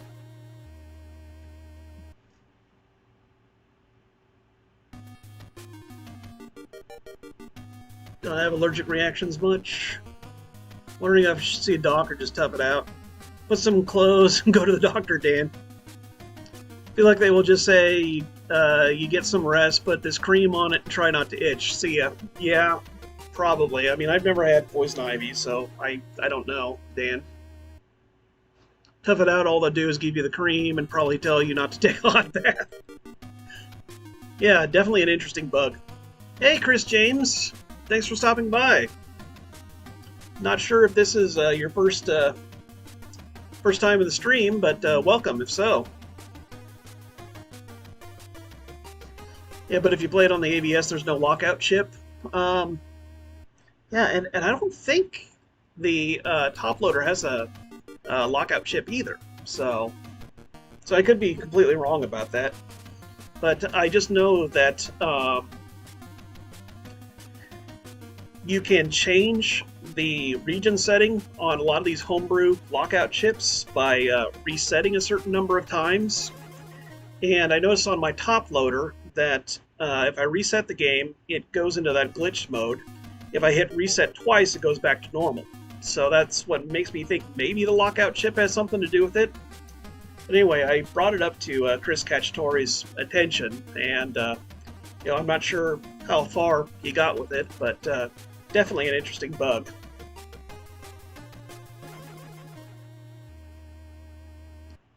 Words of wisdom, guys. Don't ever burn weeds from the yard. Apparently it throws the chemicals up in the air and gets all over you. Yeah, I can see that being problematic, Dan. Alright, so that's just kind of a taste of Nebs and Debs. Like I said, you can check the links in my description if you'd like a copy of this one yourself. And I believe Broke Studio sells just the ROMs also, if you have a flash card or just want to play it on an emulator as well. Okay, so give me a second and I'll switch over to the next game.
All right, I'm back. I don't remember if it hangs on the screen or not. Okay, yep. All right, this is Haunted Halloween 86, The Curse of Possum Hollow. Retrotainment Games developed this one. And it's available through their storefront, Cash In Culture. I'm pretty sure this one is a physical card that you can still get. I think they sell cart only and complete in box options. I think it's 60 shipped for the complete in box version. This one you've heard of? Yeah. And this one actually was ported to Nintendo Switch not too long ago, so that's another option if you want to check this game out. So I find this one to be like really polished, and I think part of that is that this one had a complete team of people working on the game, and most homebrews are just kind of like passion projects of just like one or two guys, just like very small teams. But I know this one, they had quite a few developers on it. It's on Xbox as well. Okay, nice. Yeah, it might be Xbox, PS4 also. I'm not sure. I definitely know it's on Switch anyway.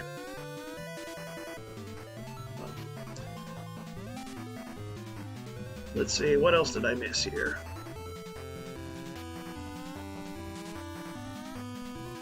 Currently enjoying Nebs and Debs and discussing whether Dan should see a doctor or keep doing his hot tub stream. Care to join? I burn weed every time and nothing happened to me. Dan, if you got that burning itch thing again, use less Game Shark and more Game Genie. Who am I kidding? I'm too poor to buy weed. I spend most of my money in anime figures. Why buy weed when that's all my neighbors do? And the smell comes in from the swamp cooler, then I go out front. I'm sure I got meth dealers nearby. If not, they're customers who wishing they would. Be beamed to the sky. Dan, you come. Oh, God. Sorry, I can't. It's too damn funny. You keep going.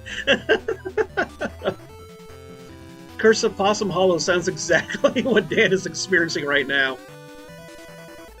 Yep, full quiet. You'll have to help me out, Eugene. I know several years ago now, they had a Kickstarter, and I think they're finally getting test copies out to people, so hopefully the retail version of Full Quiet isn't far off. But go ahead and get this one started. So there are some options. Difficulty setting, which,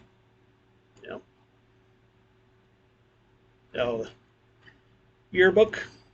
There's a few different people from the Homebrew community and developers shown off there.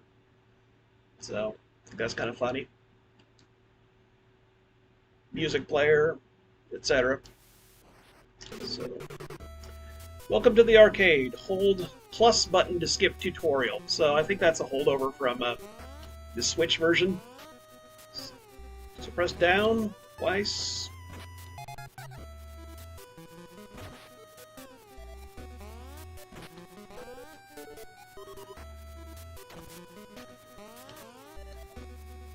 Down B while on air for a downward dash attack.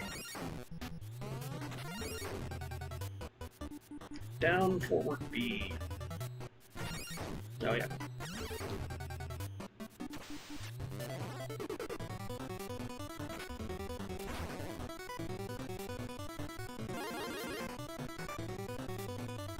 Health is shown on the screen. This is max health. Looking a little pale. Infection progressing. You're about to be zombified. Time to tag out. So yeah, that's one thing that's new in this game. If you have any familiarity at all with Haunted Halloween 85, there are actually two playable characters in this one, and you can kind of tag team by hitting select to switch between the two. And they each have their own health meter, essentially.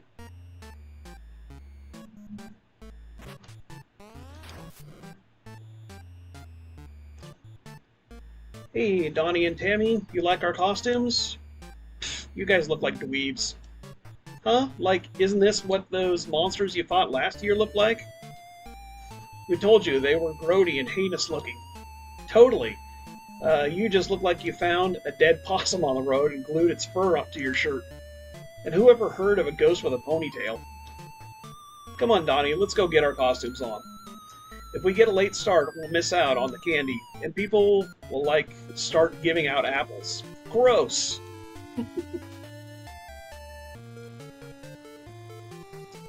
So yeah, this is set 1 year after the first game. Again, on Halloween. Hey guys, did you hear anything strange coming from the farmhouse last night? There's always strange noises coming from there. What do you think is going on? I don't know, why don't you go check it out? Or are you chicken? Come on, LP. You know Donnie Johnston don't get scared. I bet you half my Halloween candy you won't go. Deal.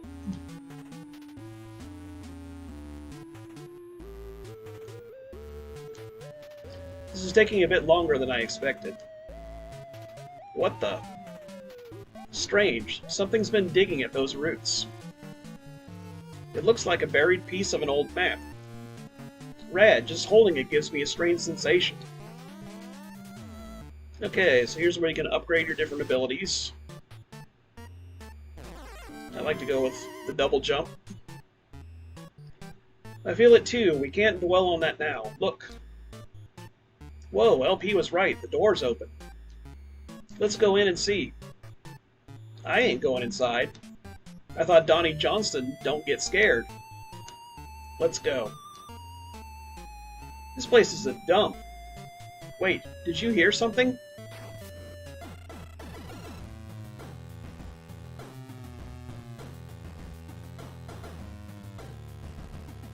Chapter 1, Harry's Dungeon. We gotta break out of here. Tag me in if you need me.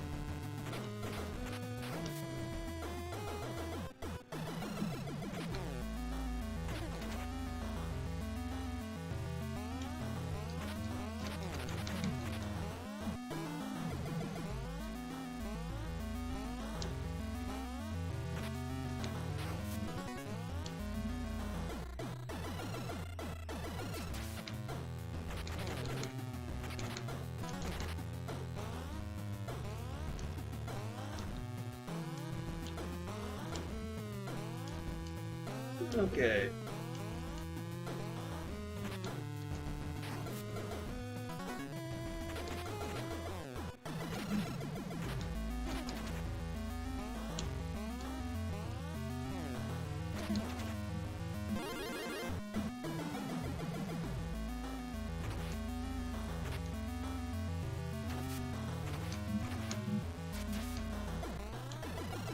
So yeah, I really like the aesthetic in this. I feel like it's has a very unique look to it, which I mean is true of the first Haunted Halloween also.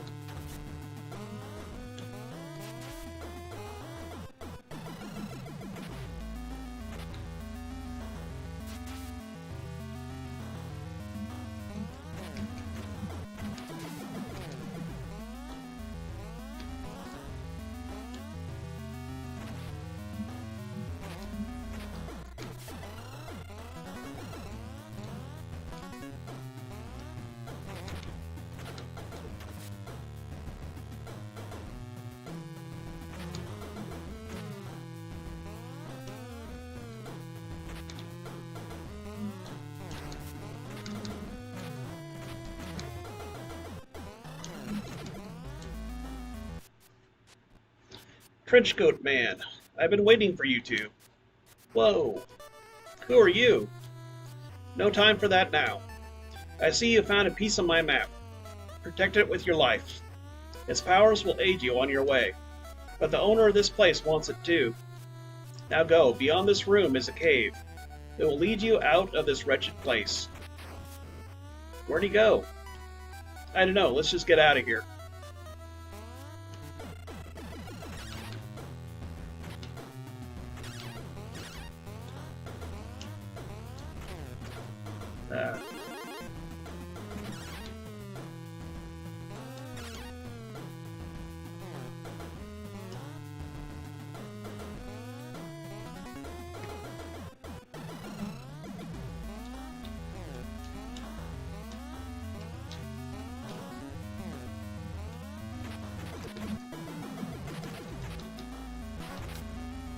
Cool, another piece of the map inside this jar thingy. So yeah, there are map pieces. Feels like I'd be able to charge up a shockwave real quick. So yeah, there are some like hidden pieces of the map, which will give you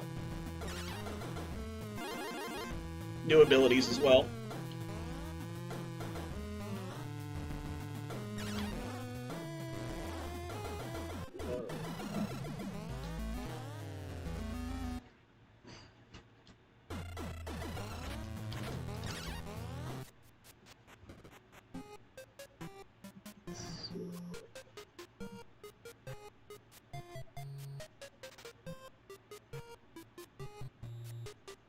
Okay.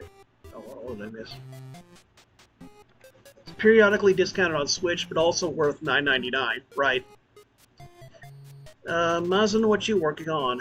How much is the NES one? Oh, the NES one, Eugene. What's Onslaught? Onslaught is just kind of a almost horde mode, I guess. Just waves of enemies keep attacking you, and you see how far you can go. Just kind of for a high score. $60 box, $50 cart only. In gaming, Ninja Gaiden on Master System. Outside gaming, building a Gundam model kit to be continued. Nice. There's also Haunted Halloween 85, which has fewer moves and only one playable character. Right.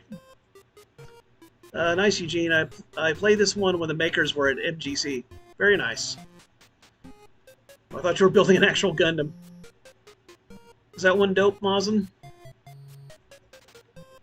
I wish Eugene Ninja Gaiden on Master System is awesome. Did we not get it in the US? Europe only.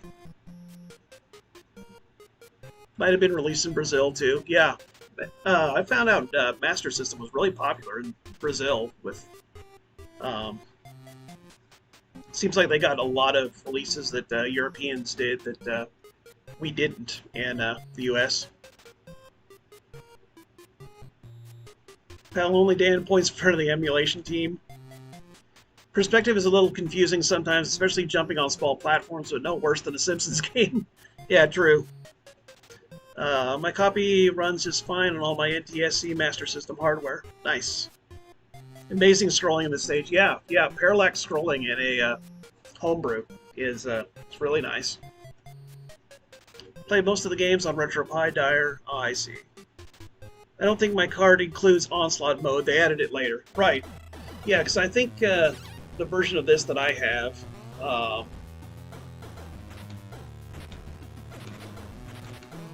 ground looked funny to me there.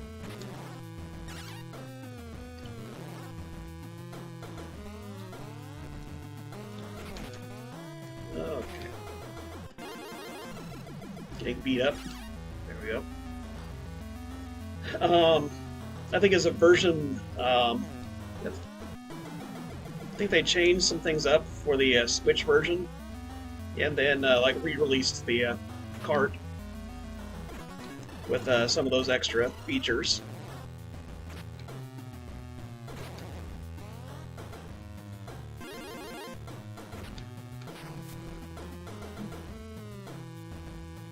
Yeah.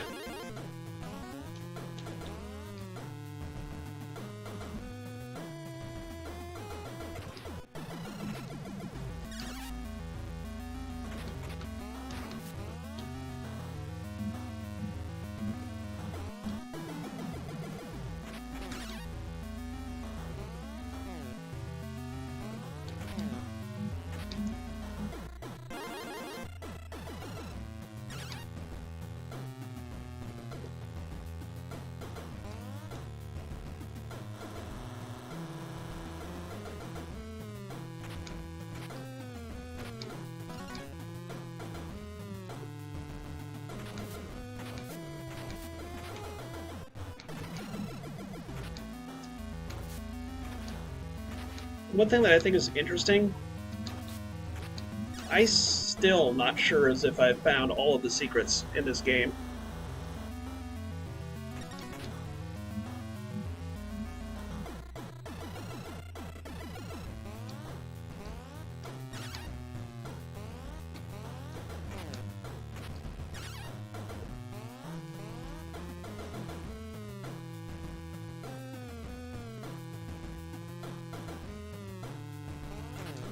Ah.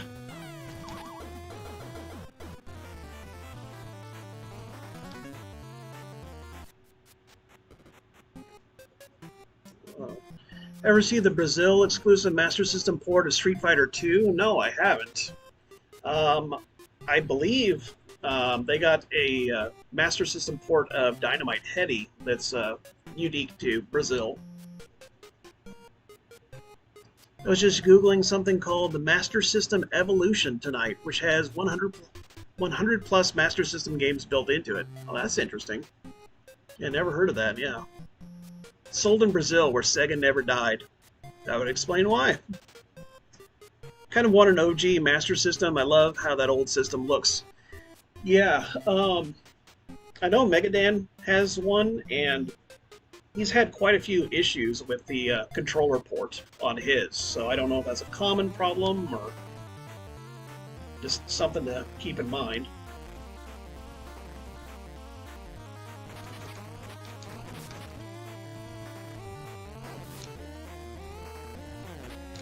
Yep.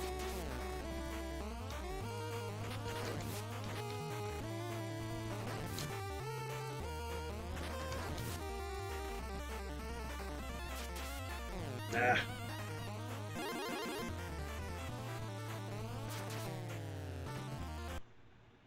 I didn't realize she was that hurt. Okay.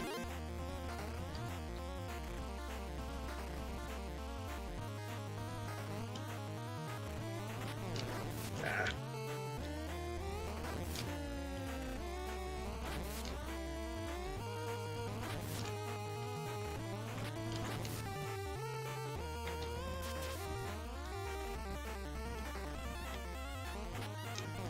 Ah.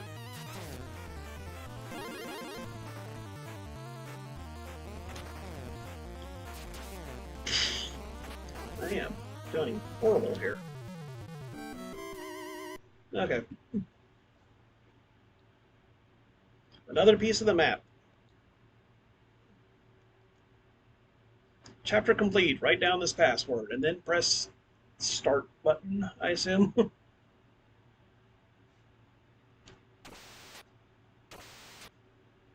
Okay.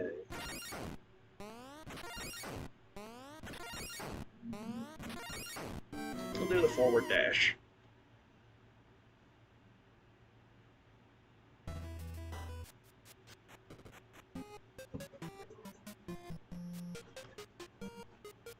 It's cool, Eugene, but lots of issues.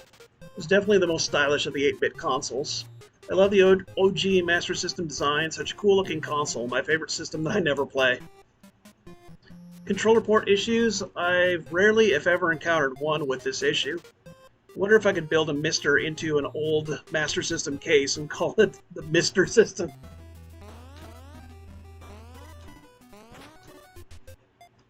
Okay, here's another hidden item.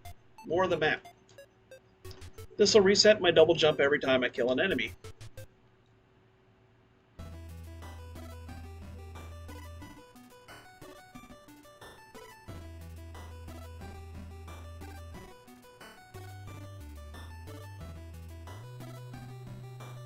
Hold up a sec, let's rest. Okay.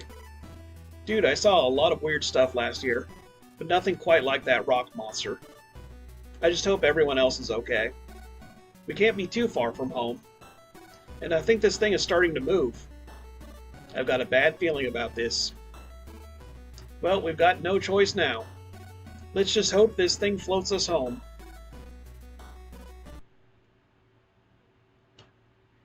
Chapter 2, Dead Run River.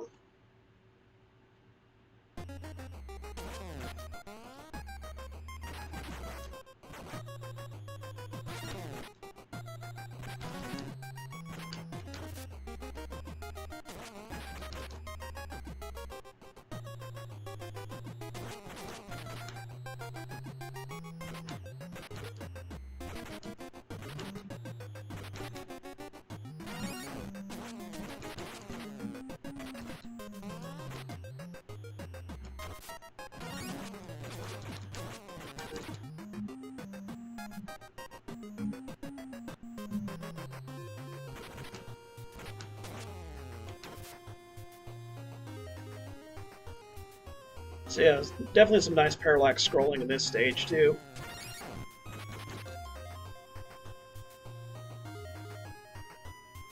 Biff's used cars.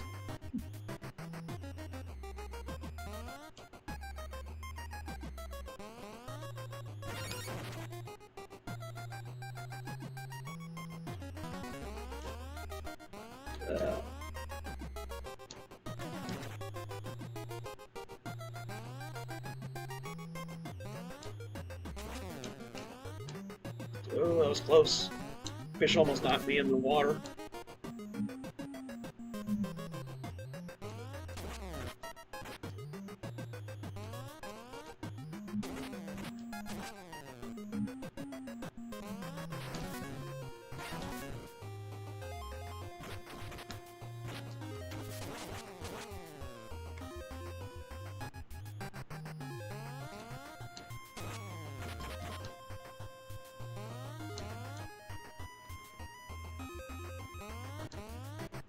The double jumping is a little weird. Takes a bit of getting used to.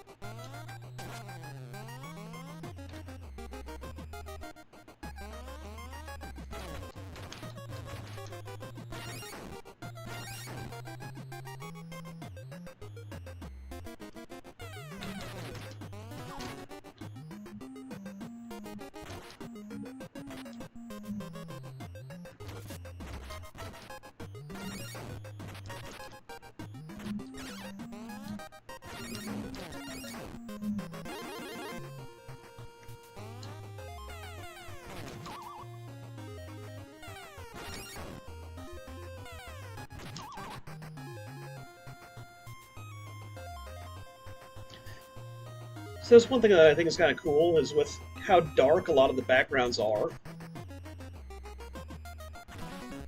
There's these crow enemies that are mostly black. You can only see their eyes.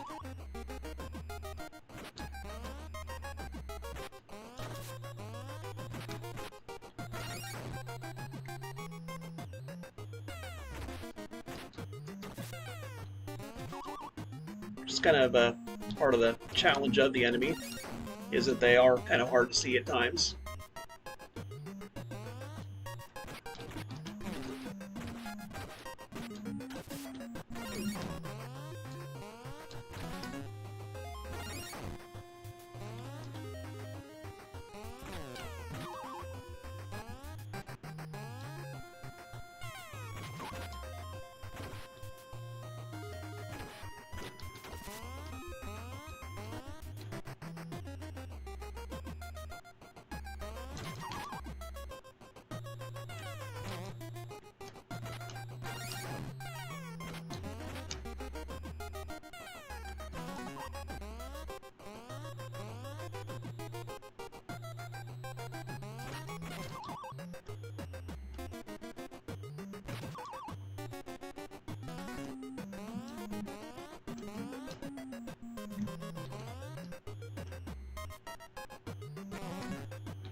So yeah, the green serum soda is a 1-up.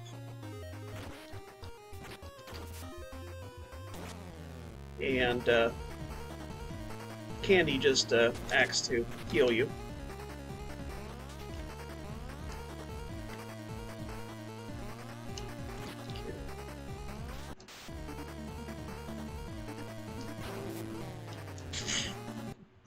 I wasn't watching my character.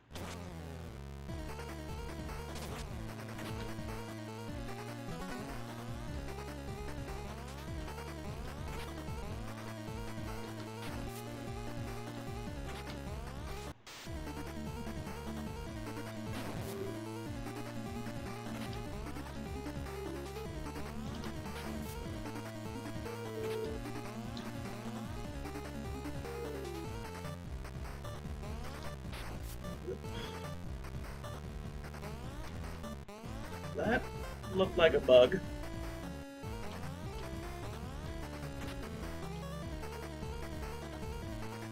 It's interesting.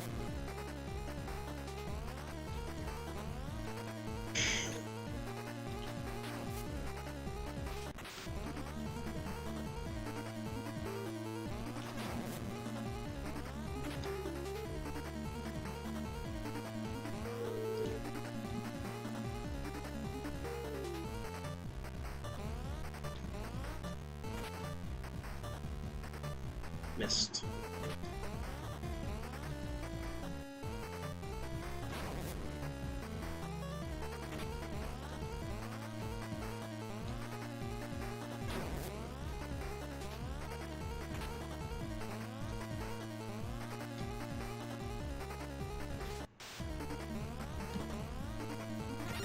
No! I did not want to slide there.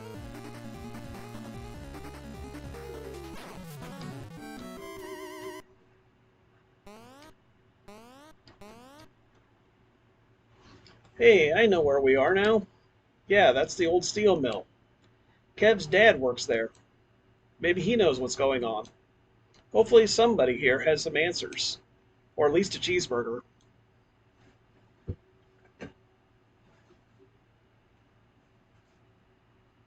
It's a Lovecraftian box, that's why it does weird things. Alright. Chapter password. Downward dash. Chapter 3, Molten Melee.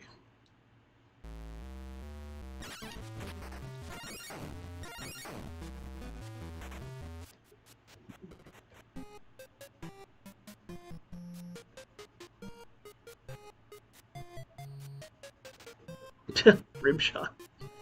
Hate those bird bat things, yep. horror atmosphere is awesome. Yep.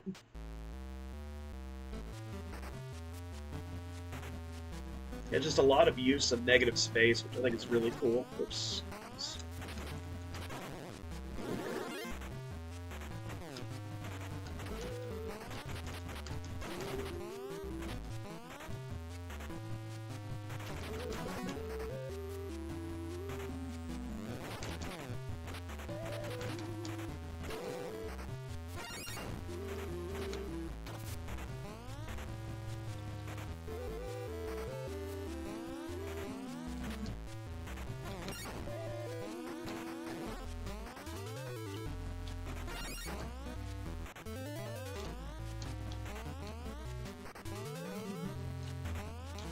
Can I get up there?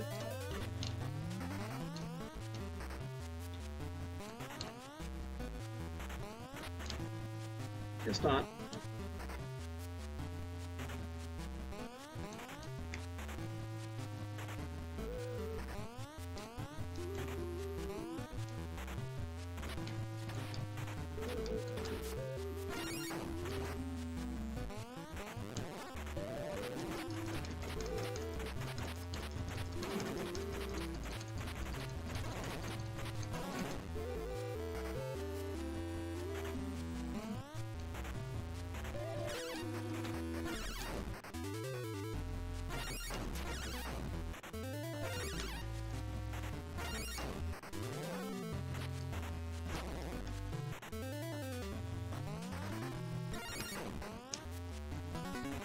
Probably one of the brightest screens in the whole game.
Okay.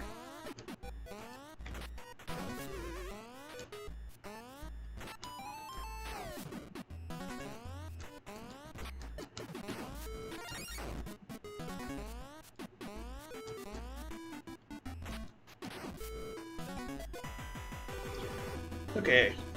What is that? Looks like the whole place is possessed. Kev's dad always talked about the time things went haywire here, and he had to quickly turn on the valves to cool everything down and save the mill. That's not going to be easy. Look out, fireballs. Okay, I think this is a really clever boss here. As I'm getting my butt kicked.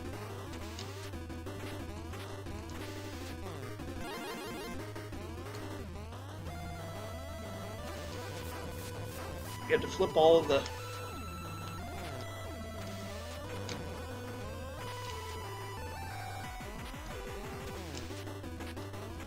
Yeah, I'm not doing great.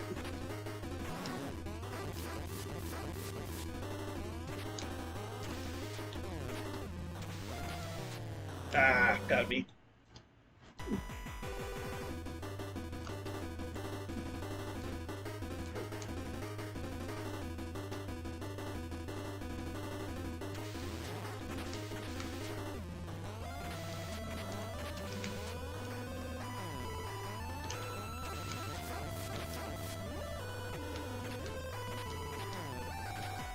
No.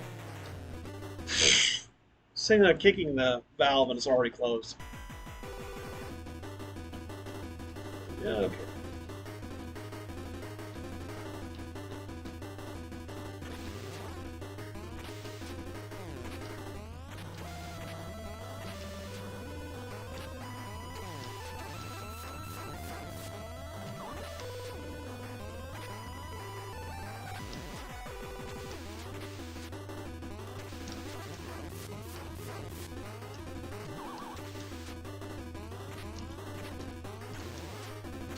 that, guys.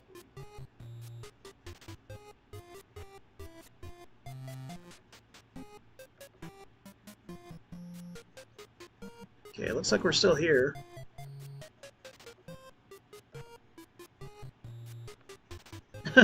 Thanks, Eugene. Yeah, I don't know what happened there. So I just turned to look and everything was like frozen on my laptop. Yeah, thanks, Spoot. These monsters are even more heinous than last year. What is going on? Harry has got to be behind all of this again. But I thought we took care of him last year. Clearly, he's up to his old tricks again.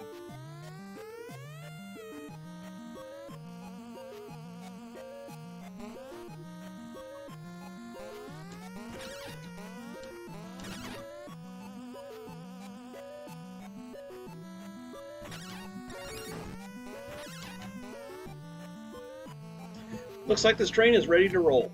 It's closer to home.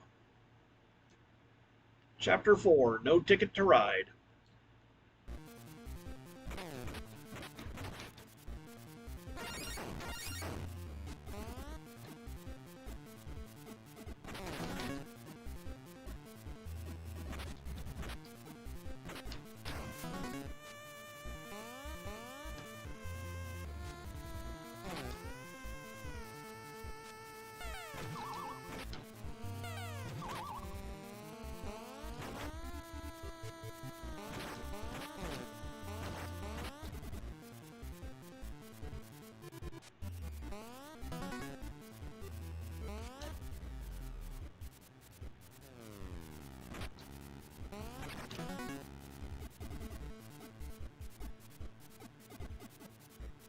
Again, nice parallax scrolling here.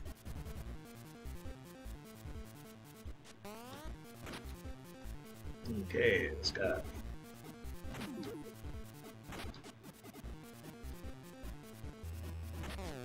Ah, missed.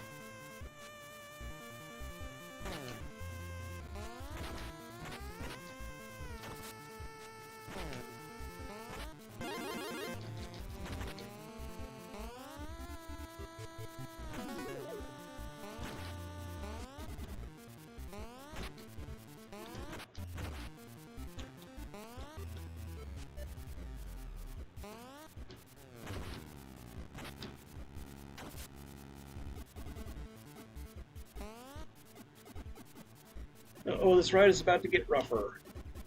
Hold on to your hat, Donnie. It looks like low clearance. There we go.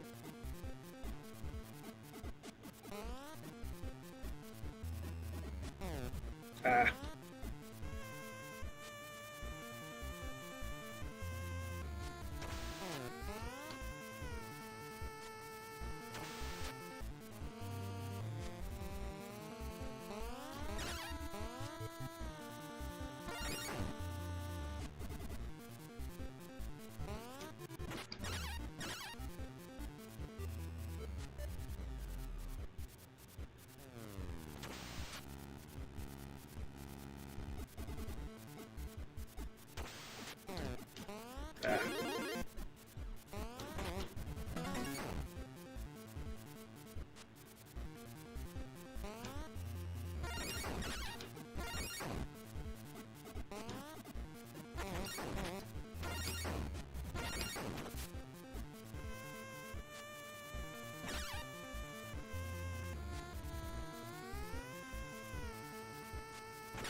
Missed that.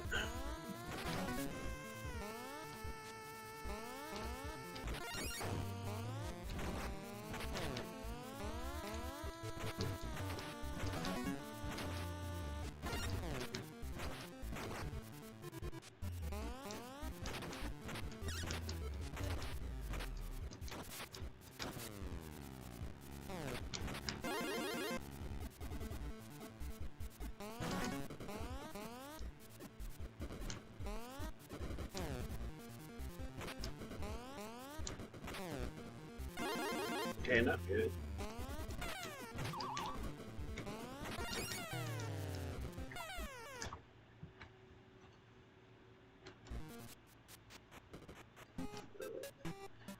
Sorry I'm not chatting much tonight, y'all. Okay, no problem, Spoot. Just whatever you're comfortable with.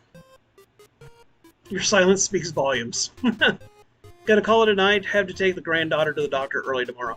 Well, hey, thanks for being here, Dire51. I appreciate it.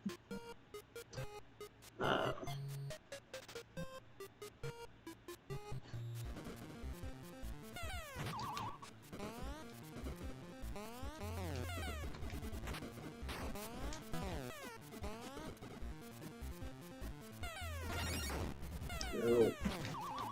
Okay, not good.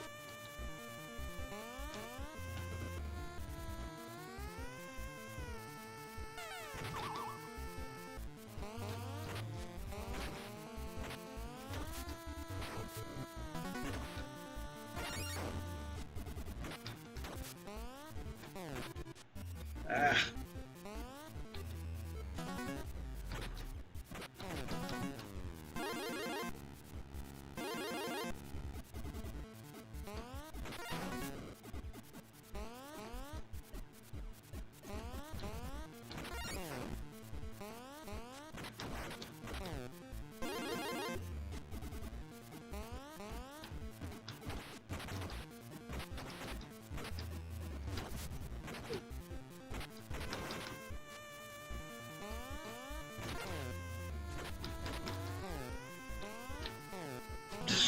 Get the stupid candy. Wow. Yeah, she's just through.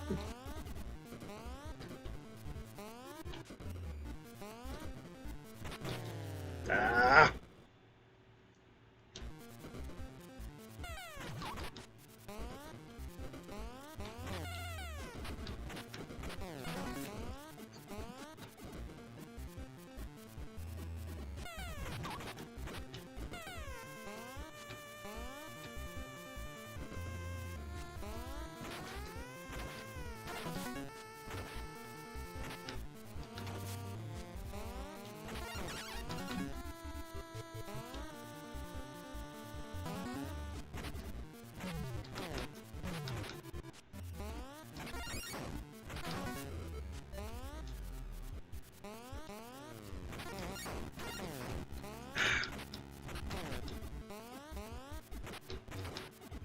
Sometimes the slide is almost detrimental. Because I end up sliding and I don't want to.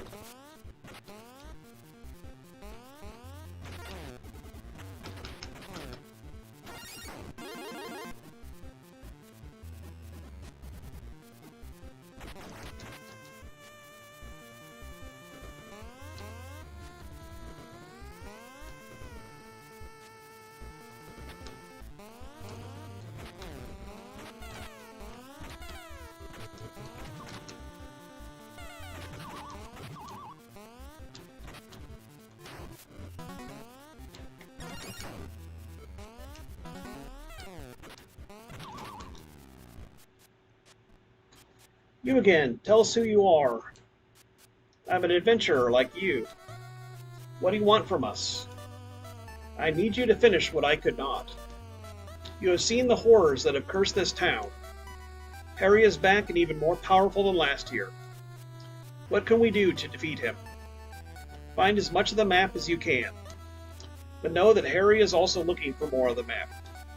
You've taken pieces that were guarded by his henchmen. Harry will be furious and will try to take them back. Use his powers against him. Well, where are the rest of the pieces? Throughout Possum Hollow. Some pieces are lost forever. But you're on the right track. Keep going.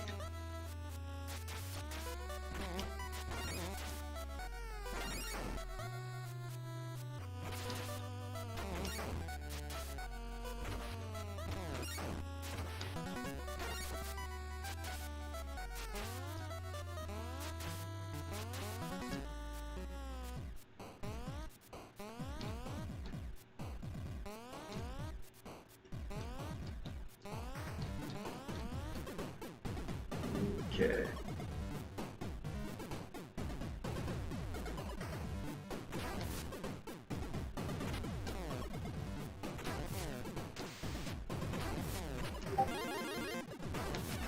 That's good. Just multitasking, chatting when I can. Yep, no problem, Spoot. I really haven't been talking a whole lot during this, so I apologize for that.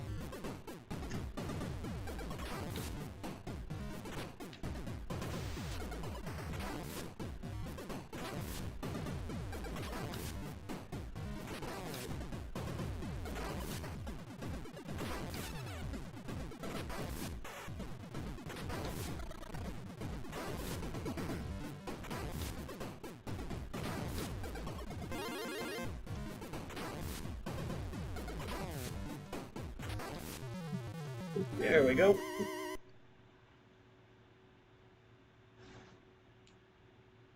Chapter complete. Still do the charge attack. I never use it much, but... Chapter 5, Outskirts.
Gotcha.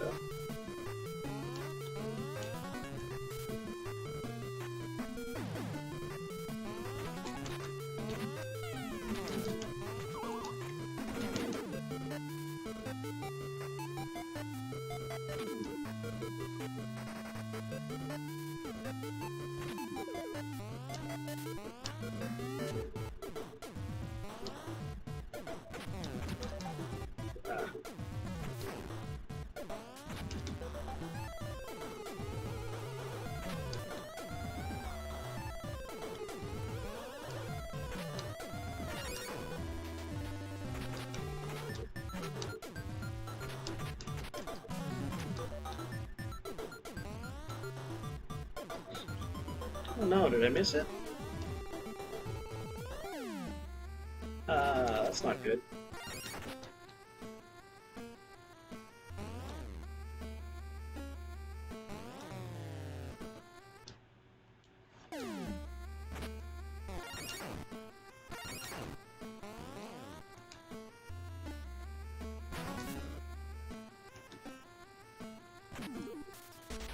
I think I missed a hidden map piece back there, which is actually incredibly useful because it lets you destroy these pumpkins.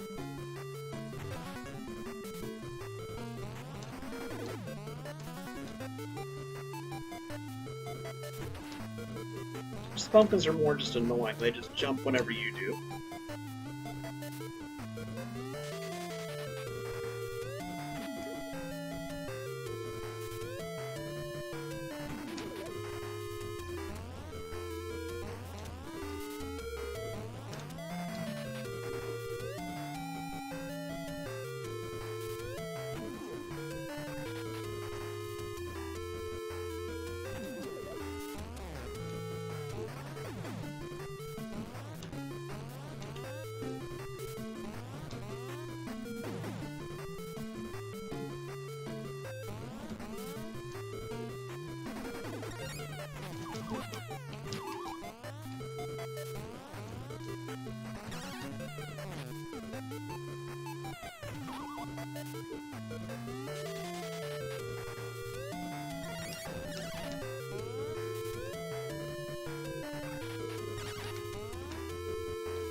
Yeah, those guys aren't too bad, just have to wait them out. It's about time. Cool it, old-timer. Aren't we doing your job? You're running out of time. You've got to get to Harry's before midnight. There's a quicker way to get there, but you've got to go through the Hall of Records. It won't be easy, but it's the only way you'll make it in time. But the Hall of Records is all the way in town. I left a few things there years ago. Hopefully you can find them, but be careful. Harry's influence is strong there. He's got no influence over us. He's got more influence than you think, Tammy. Now go. Town's right over the next hill.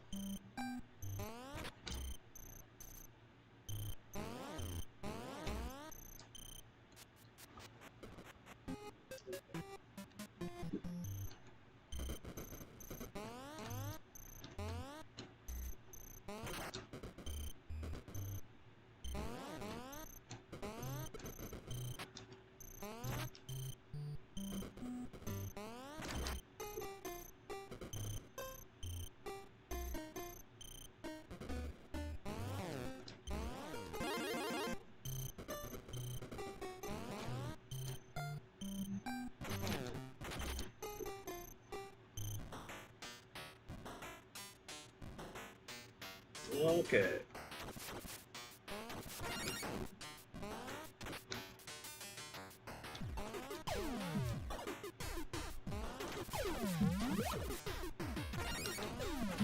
Okay, I have to remember how to fight this, because I remember he's kind of hard to hit.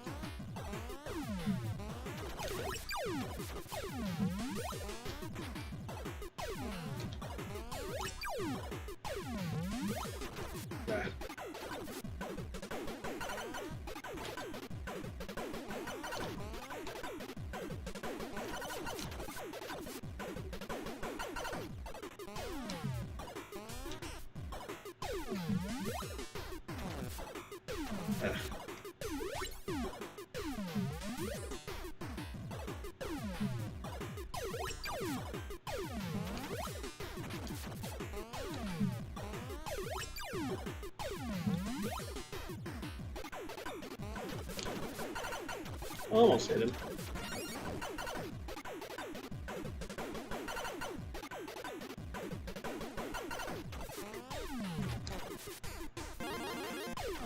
I think she's just as hurt.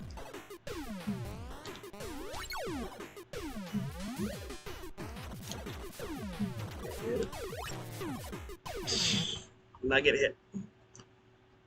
Okay.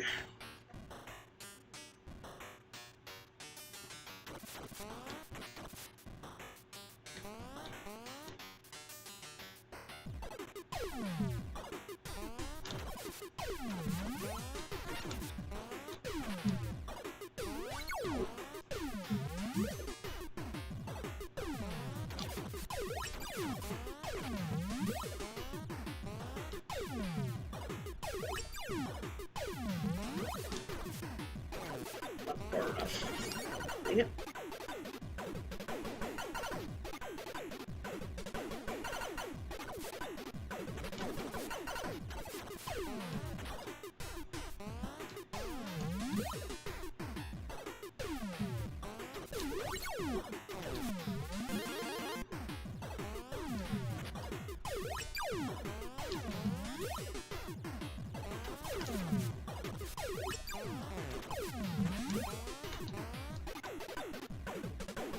I always thought the music for this boss fight was rather interesting.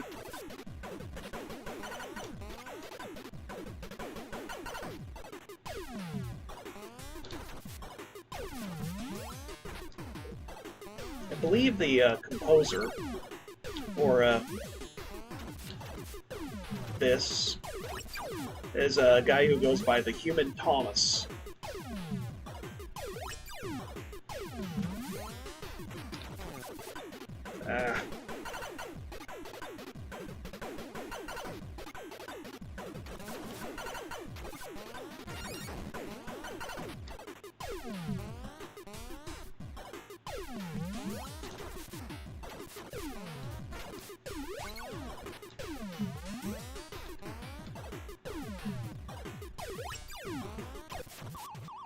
There, we got it.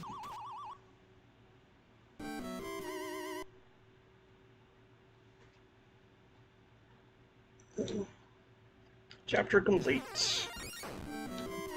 Alright, final upgrade. Yeah, this track is intense. Makes me think of a mix of Streets of Rage meets Pokemon Cries, right? Yeah, I think it's actually one of my favorite tracks in this game.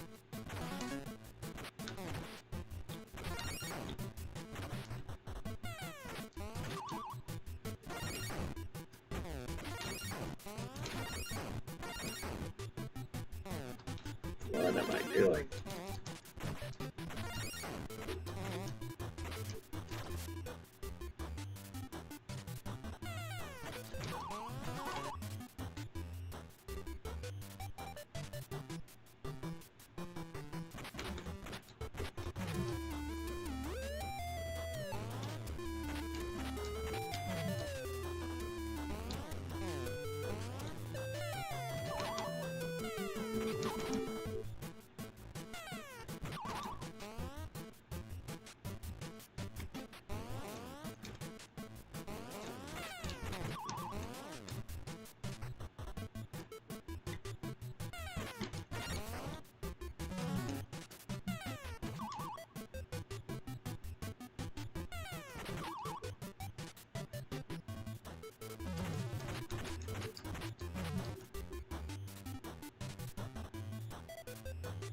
Heavy Metal Hair Salon.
Okay, I thought I could stand on that upper.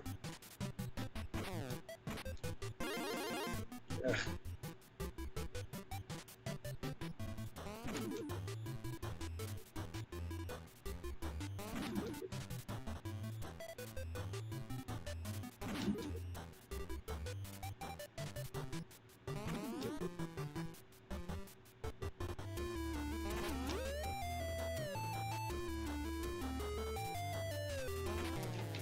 Ah. It was going well.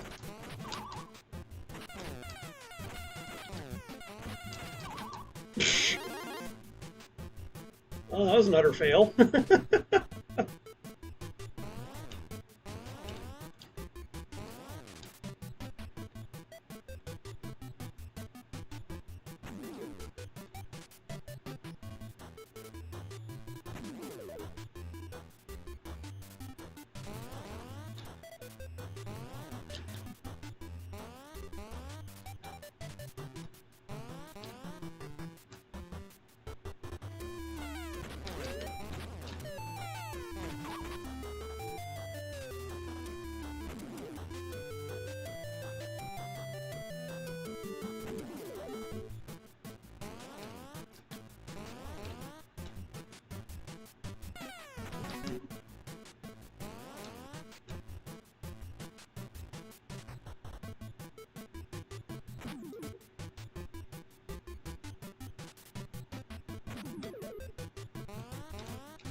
Ugh.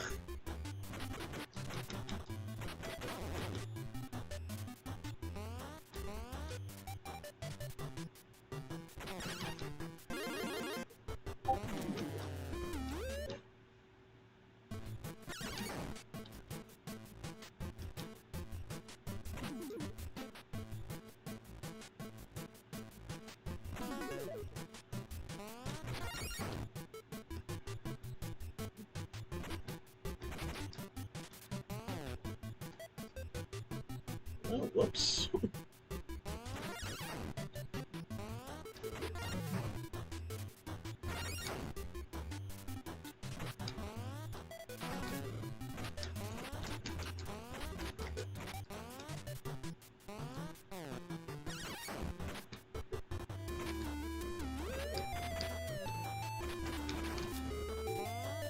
There we go.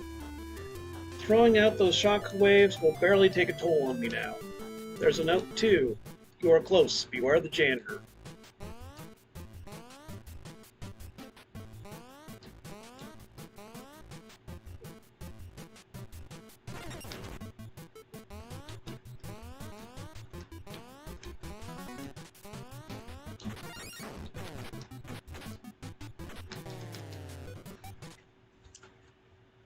Omega Ace Gaming, hey! How's it going?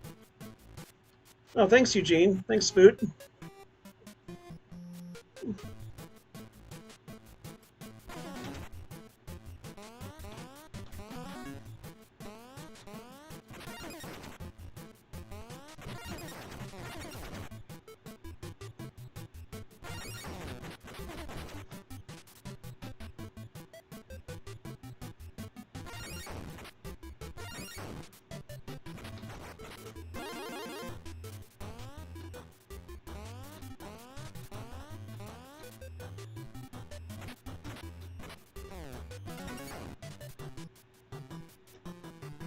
These guys again.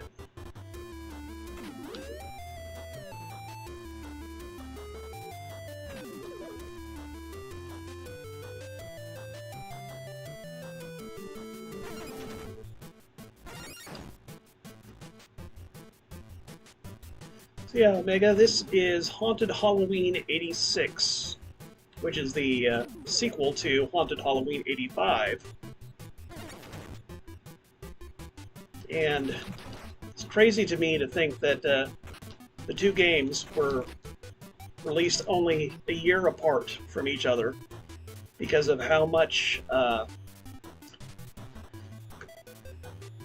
more polished this game looks than the first one. Just looks and plays. Who are you? Leave. Make us.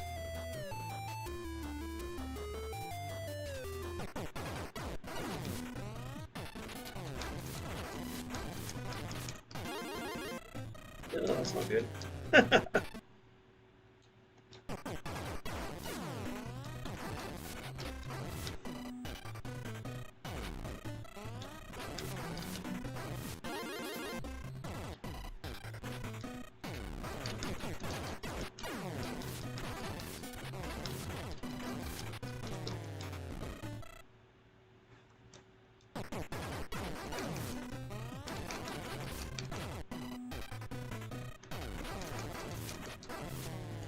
I'm just trying to switch.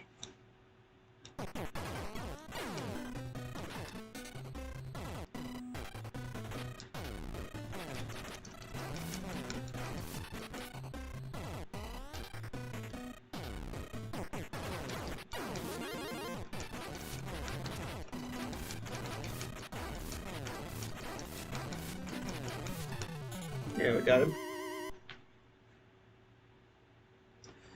Looks like that old man was right. This must be the shortcut he was referring to. More caves? These things must be everywhere. Yeah, must be.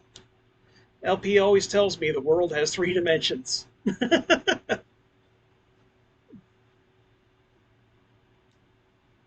Chapter complete. Okay. So, mines, mill, and home. Out of 3 paths you can choose. I don't know if I remember.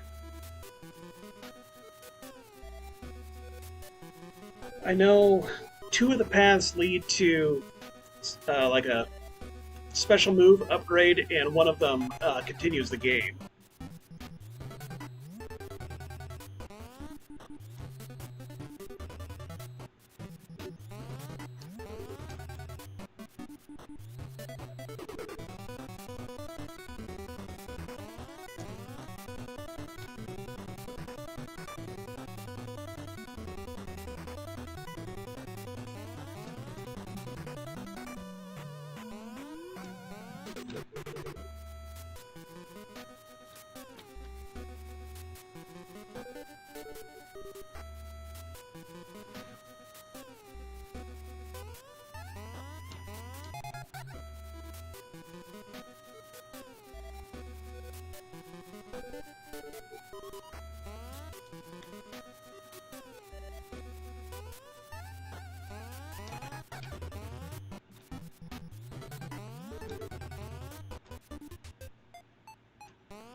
Okay. Just a couple one-ups.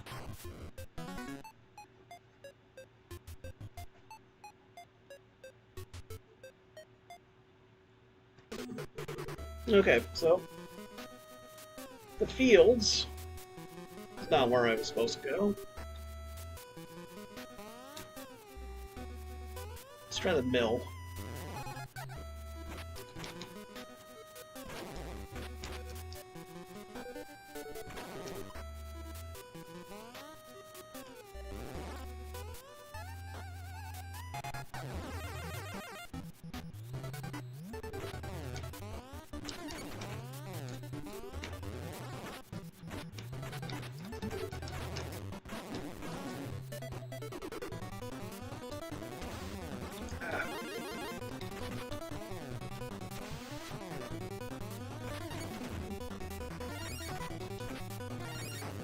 God, come on. Move.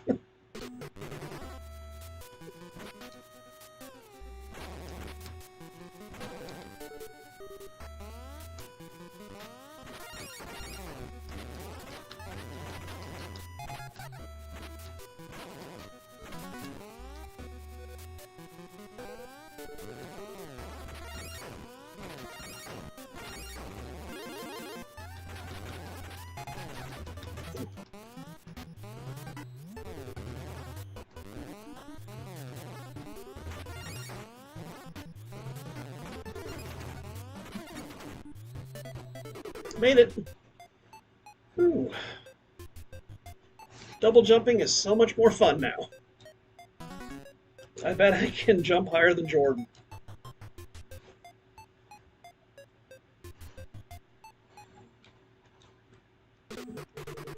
Okay, so that was mill, mines. So yeah, now you get added height with your double jump, so like they said, it's a lot more fun.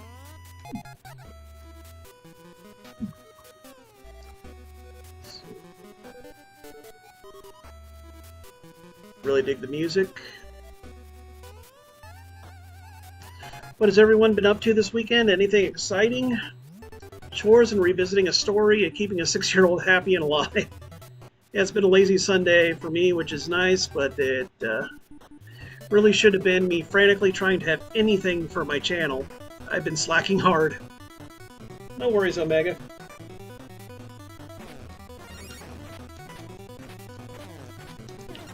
Okay.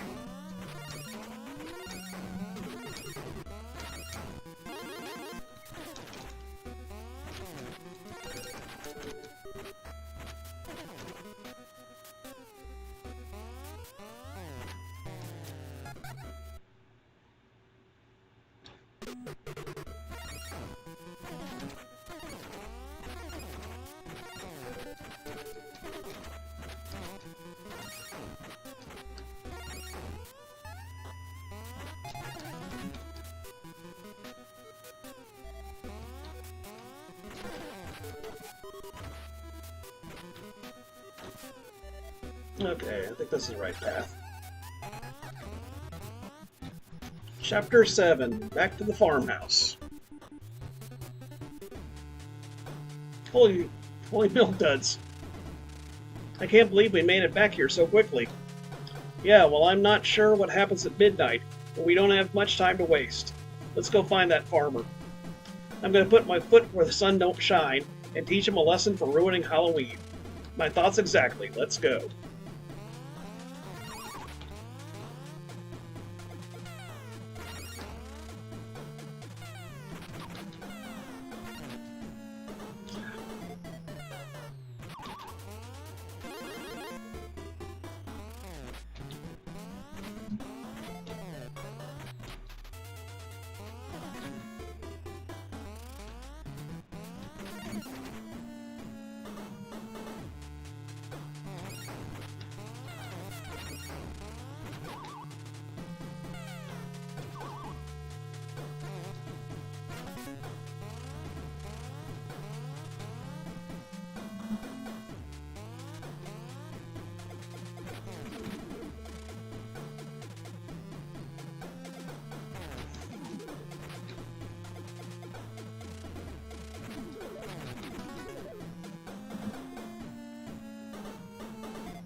All right.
Ooh, that's right.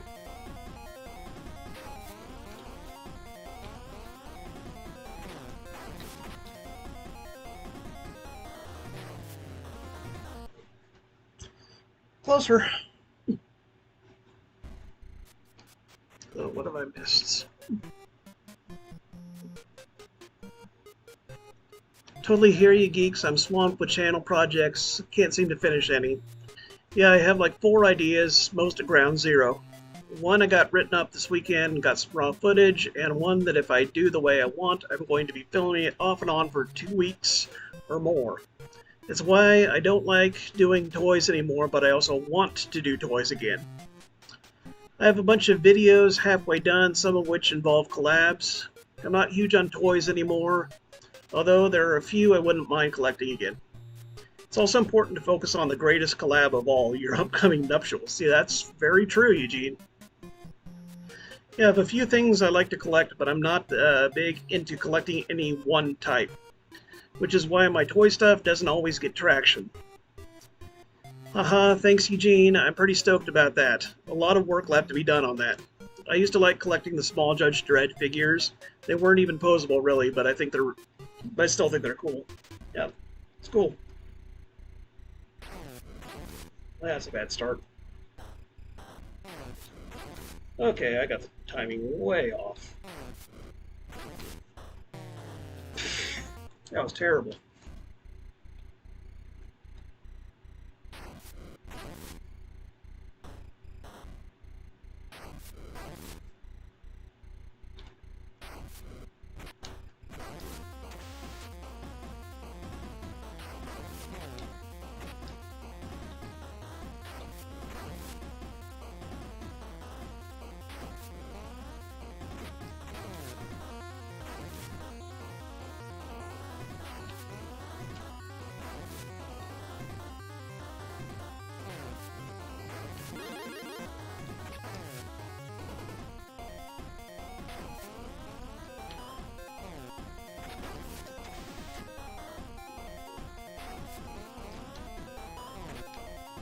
Uh,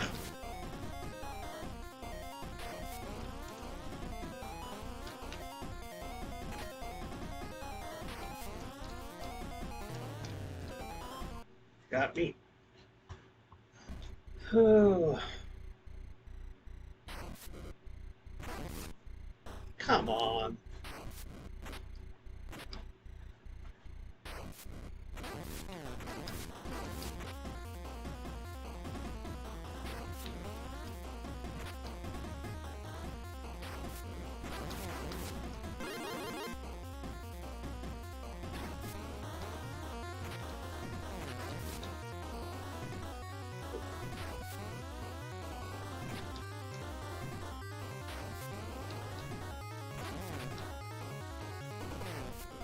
Come on.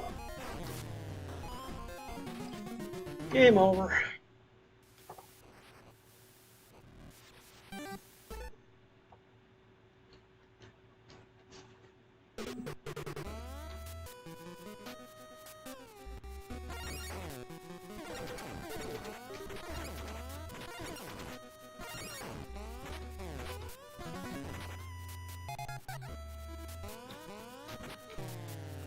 Can't double jump there. Forget about that.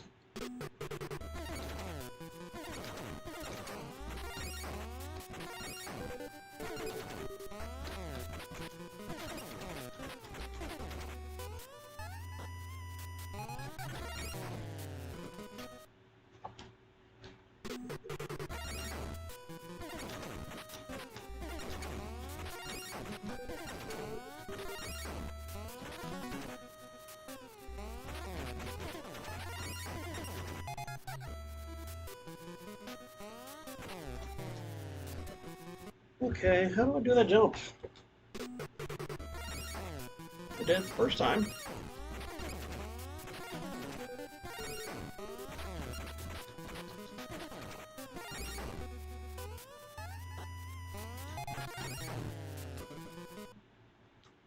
Hmm.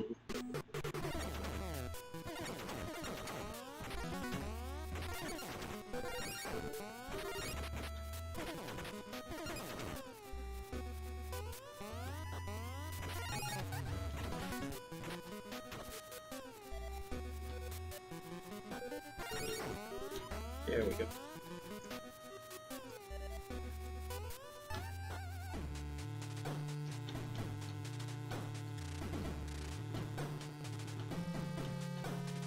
All right.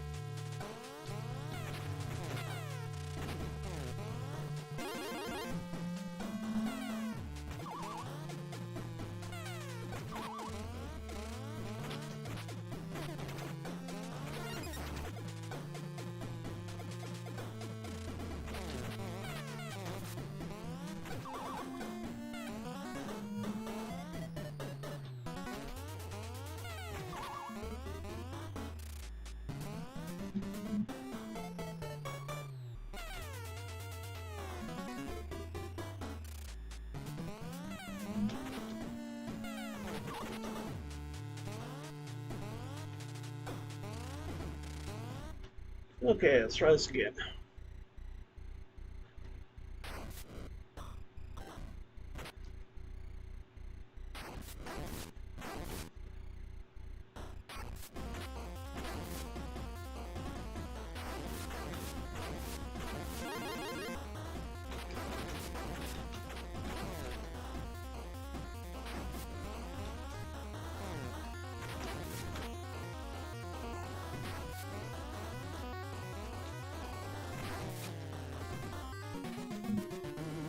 Game over.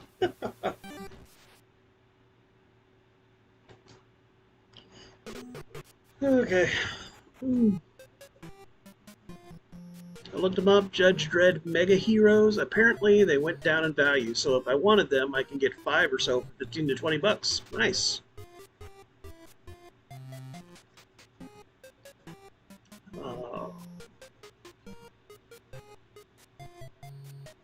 Just why my toy stuff doesn't always get traction. Those sound neat. Thanks, geeks. They amused me at a young age. I think they were $7 or $8 for a pack of 3. Nice. Come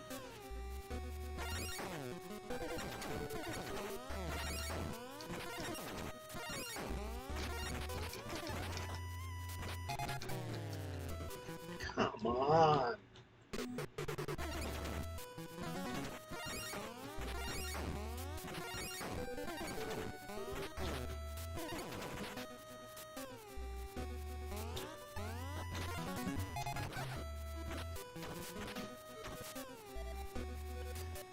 Yeah, I know I brought it up once in your Discord, Nick, but when I was a kid, it was Battle Beasts that I was really big into. Which is like anthropomorphic animal warriors. And I know they like different elements that you could reveal by rubbing a like heat. Oh, what do I want to say? Like a heat reactive seal type thing on them. And yeah, I don't remember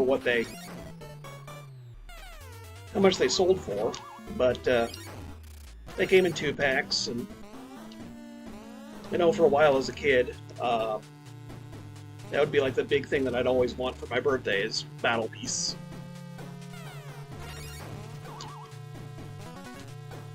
Not sure if Mr. Matthews is still here, but he knew what I was talking about.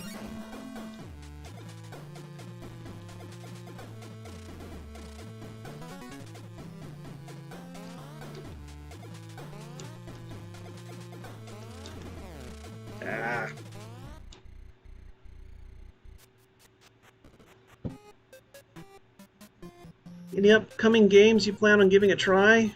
For streaming, you mean, Omega?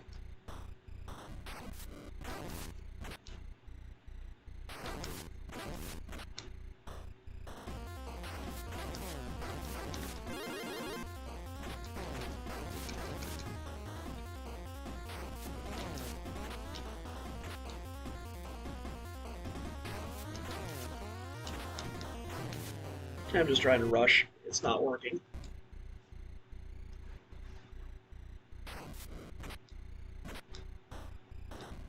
Hit him.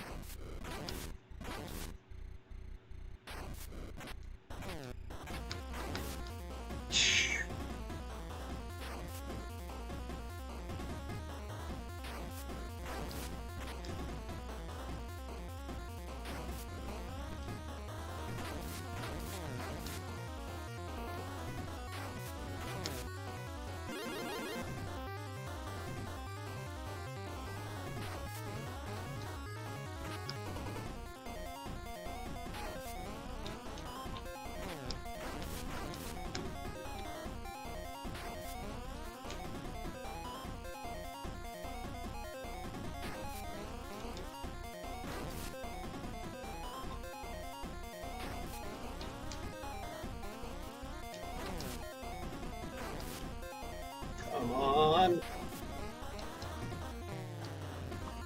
Can't double jump. Don't have enough time.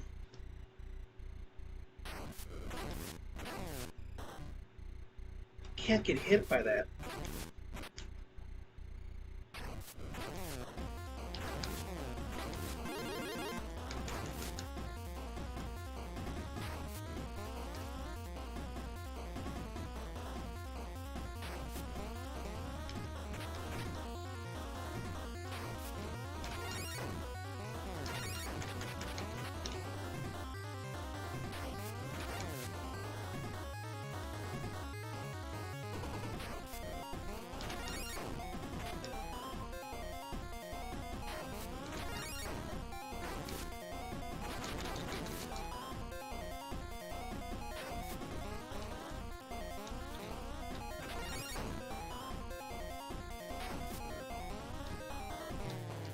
Dang it.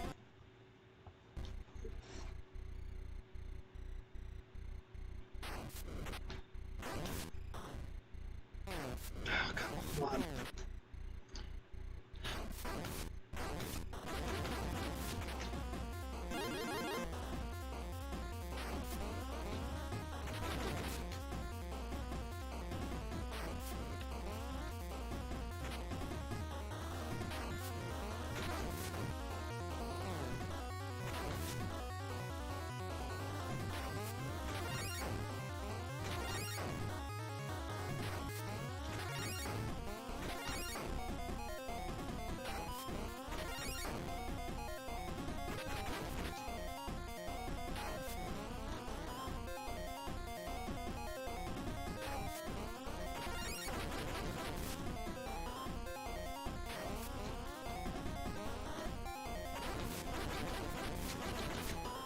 Okay, I think I got it this time.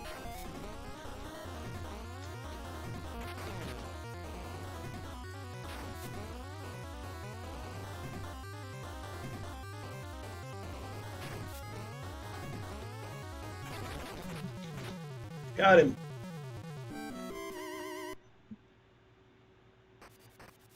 What a battle. Totally. That was way more intense than last year. Right on, that crazy farmer didn't stand a chance. Even when he made it rain pitchforks. What a stooge. Looks like the rain cleared up. I say we head home and see if everyone is okay. For sure. Oh, I just remembered. LP owes us half his Halloween candy and I'm starving.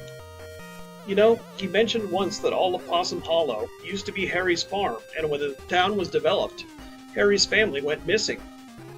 He always reads old books. Who knows if it's true? Wow, that's crazy. We should go back to the Hall of Records and do more research. We gotta find the rest of this map. Maybe we can ask that creepy trenchcoat dude. You rang? What the? I knew you kids could do it. And just in time, too. What would have happened at midnight? You don't want to know. Just be glad you made it in time and defeated Harry. Whatever. What you need to know is that Possum Hollow has many secrets. No kidding, man.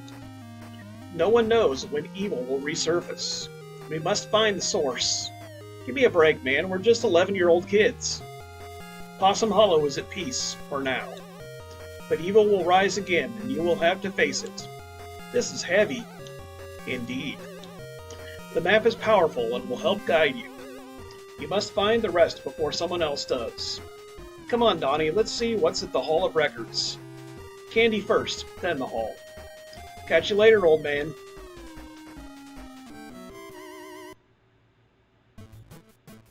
Man, this candy is good.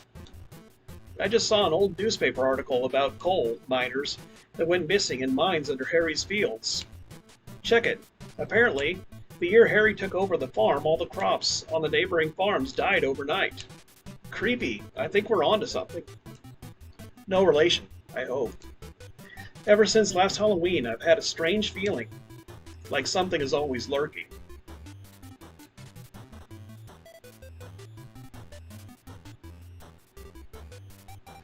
That's Haunted Halloween 86.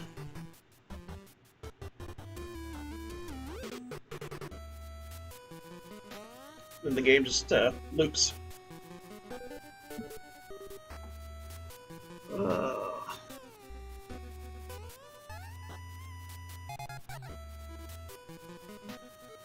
Okay, those are neat, Omega. They remind me of those mini Marvel and DC figures they have now.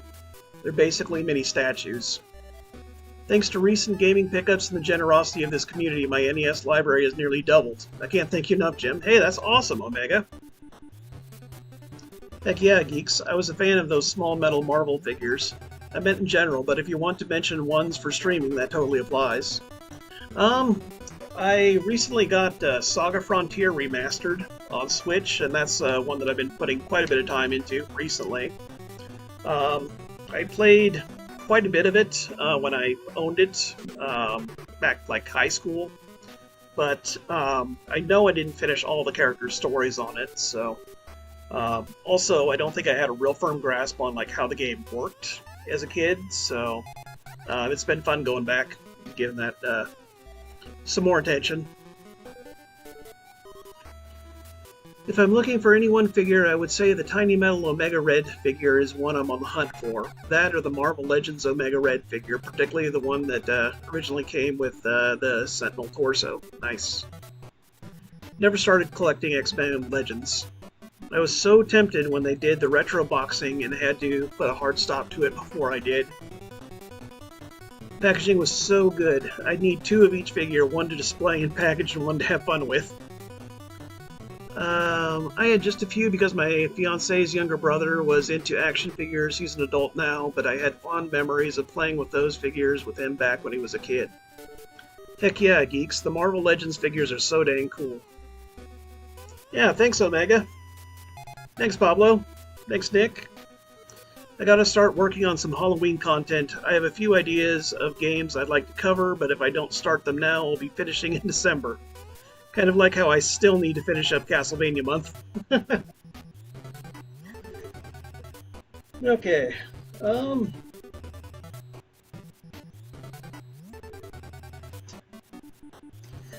So, got a couple more games I want to show off here. Thanks, Boslin. So I will be back in just a moment.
Planet Gears 9.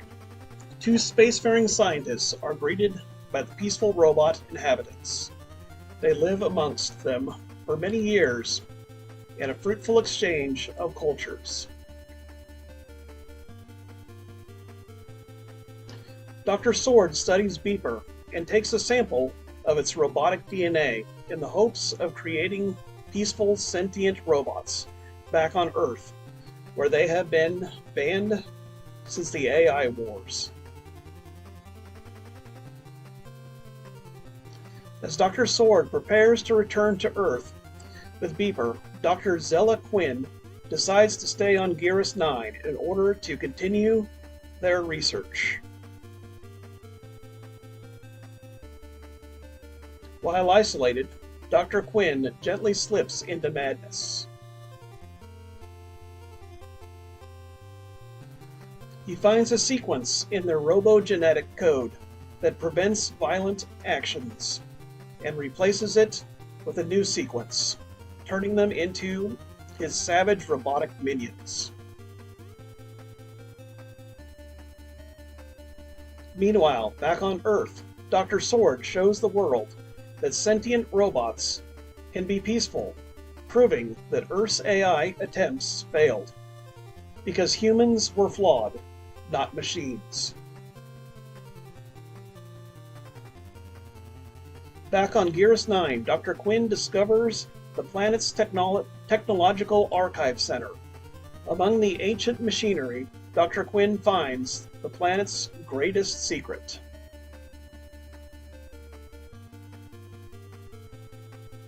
The Planck energy generator, the source of the planet's energy. He converts it into a weapon of unspeakable power, a weapon he could use to take over other worlds, including Earth. And so he declares himself Lord Q, ruler of all worlds. Upon returning to Geras 9, Sword and Beeper learn of Quinn's plans. they realize that there is only one way to stop him. They must fuse into a new being capable of fighting Quinn. From man and machine, a new hero is born.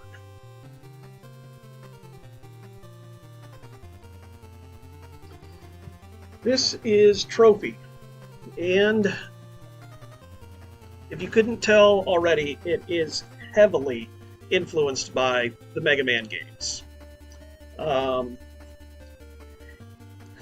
I'm drawing a blank on the developer's name, but Gradual Games is kind of who he's the head of, and they're the ones that made Trophy. And the 6502 Collective is like a publishing group that was created to help homebrewers market their games and, help them gather the resources through crowdfunding sources and that to have the games made and released to a wider audience. And Trophy, I know, is one of the first games to kind of fall under their umbrella.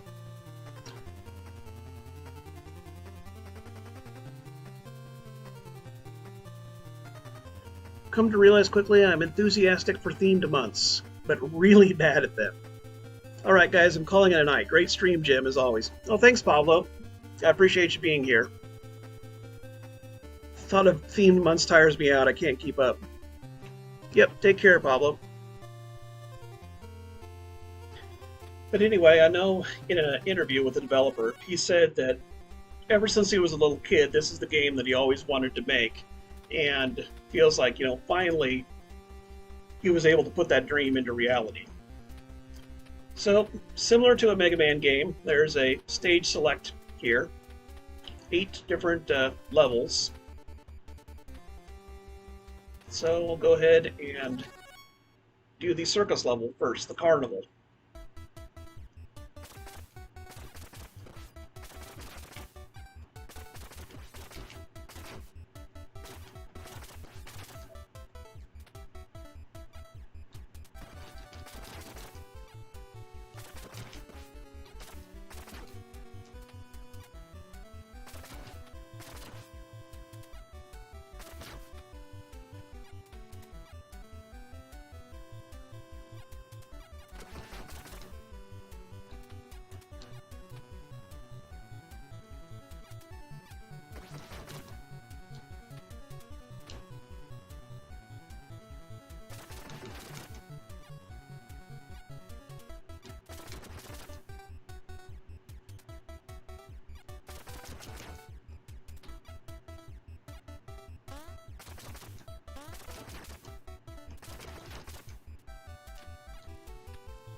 So I know this is one that pretty sure Eugene had gotten a demo copy of.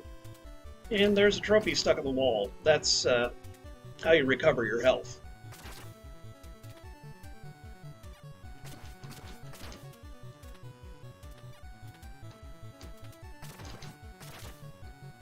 That's a 1-up.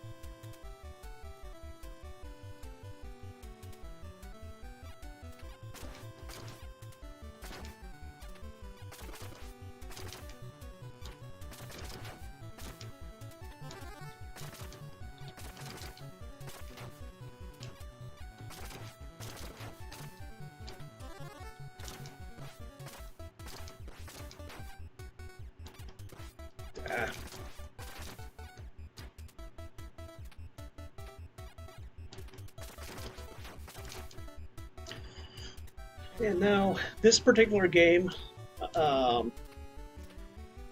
got it as part of the Kickstarter, but I believe that the 6502 Collective will be releasing retail copies fairly soon, and hope to just continue to keep this game available to people.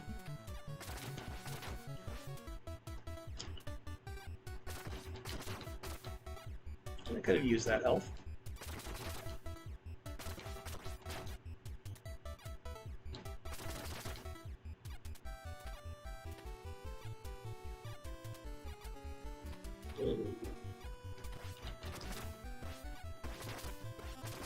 Okay, bad idea to have gone down there.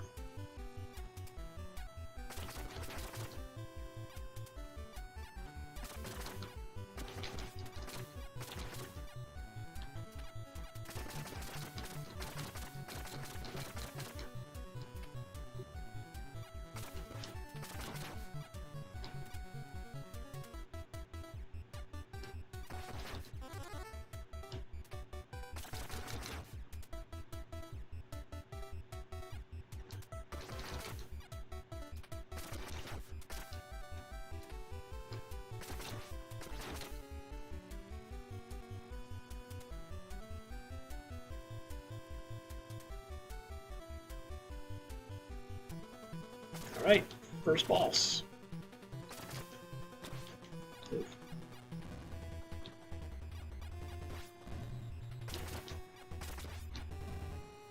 If I can remember how to fight it.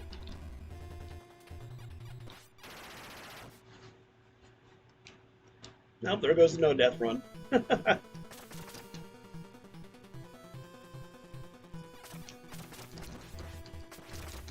we go.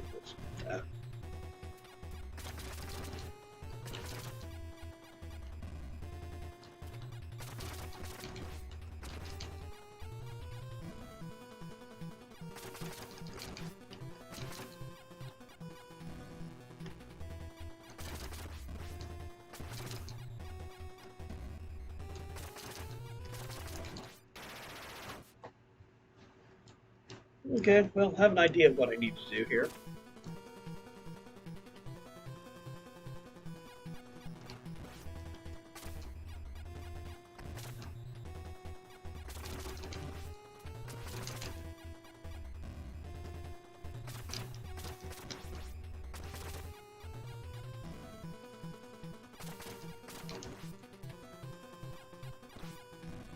Okay, that's not gonna work.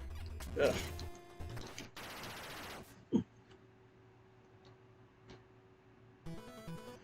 Hey, Vessel of Amala. Thanks for coming by. Tonight I am showing off some of the Homebrew games that I have for NES that are available physically on actual NES carts.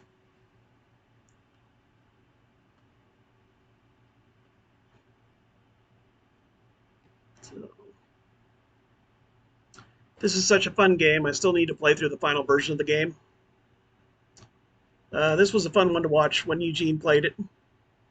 They made the pits easier to see. Yeah, I think there's almost like a change log that they released of different changes, and I know even the animation of the main character got tweaked from the original version. Can you help me out, Eugene, with the name of the developer for this? I'm just completely blanking on it. This hero definitely looks like a 90s mascot for a soda brand. I could see that. Power-ups dropping into pits is such a Mega Man thing. Shasta Man. A robot evil clown. That's not alright, not allowed. Evil clowns are creepy enough. We don't need them being evil giant robots too. Bosses are freaking bullet sponges too. Yeah, I definitely remember that. I gotta bail, guys. I gotta get some sleep. Have a good stream. Well, thanks, Nick. I appreciate you being here. So nothing much. You guys are doing good, I'm assuming. Yeah, gradual games. Yeah, I knew that. I just, this specific, given name of the developer. I can't remember, but anyway. But yeah, gradual games. And I know there's a couple other games. I think Legends of Aulia and Uh, oh, I'm probably gonna butcher the pronunciation, but like Nomulos, Stormy of the Castle, something like that. Derek Andrews. Yep. Thanks, Eugene.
Ah.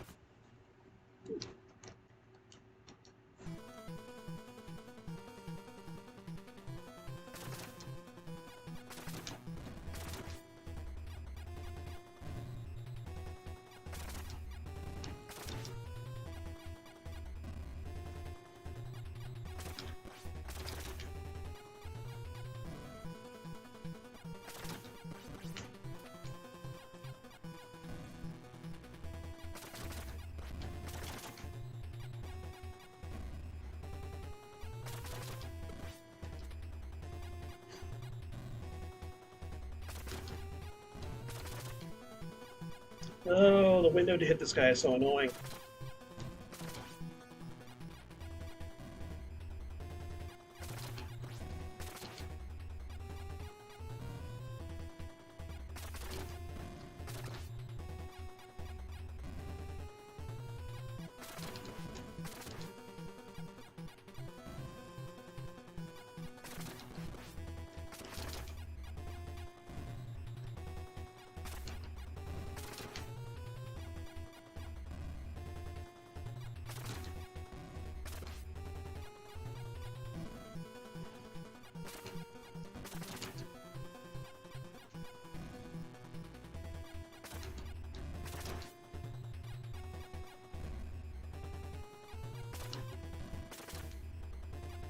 Come on.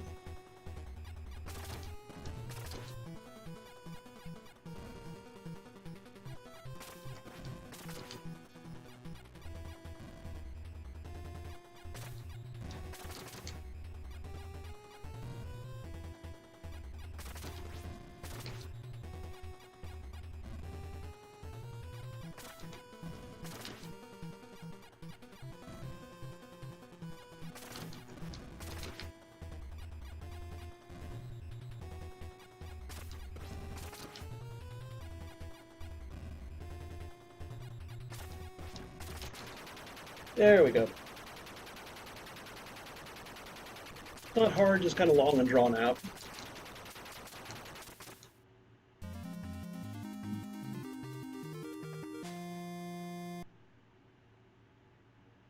This guy isn't clowning around the spirit of Thumb Brothers. Okay. Thanks, Eugene. At least he dies with a smile.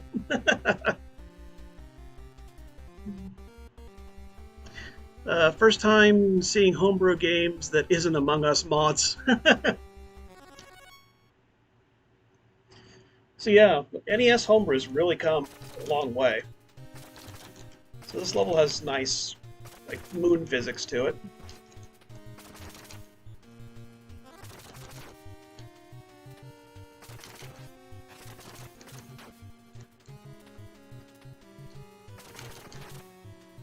So yeah, that's one thing that I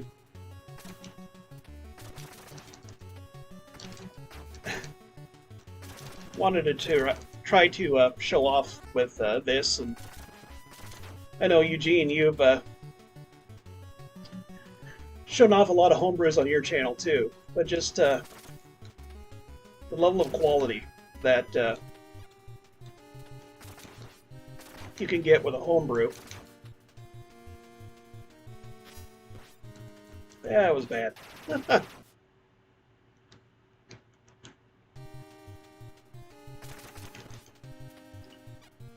So I feel like, honestly, games like this, and really, I feel like any of the games that I've shown off tonight, I think can stand with some of the best licensed games on the NES.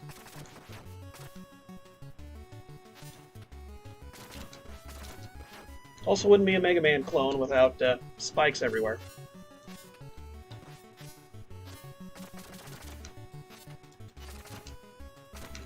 Slow down.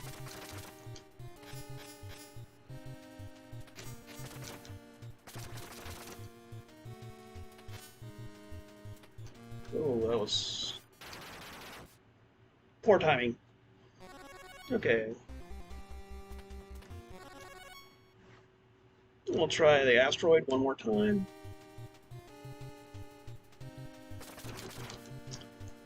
So there are upgrades that you can find in the levels, but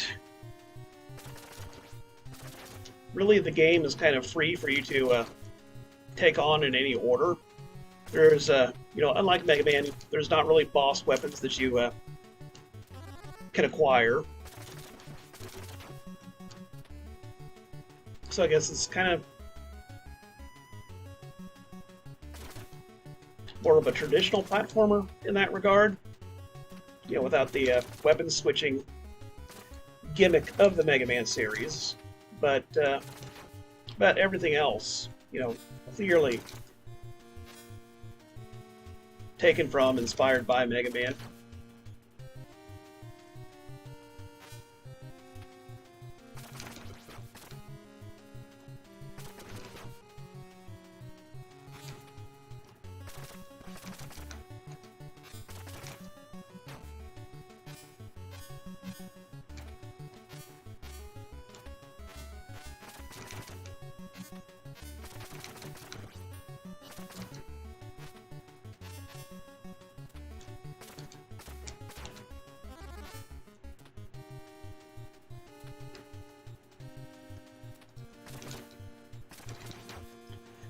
And to me, this is one of the homebrews that, as far as innovation, maybe not a whole lot in that regard.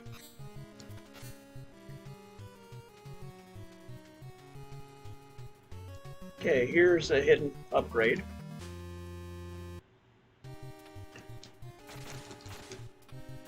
Okay, as far as I know, this doesn't increase your power any, but the size of your projectile to make it easier to hit things.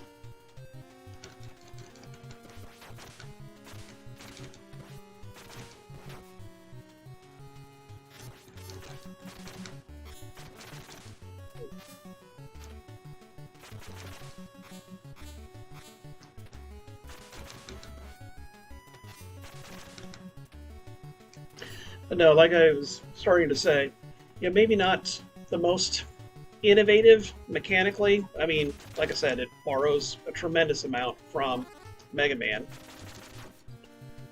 But the controls, gameplay, it's just incredibly smooth, very well done.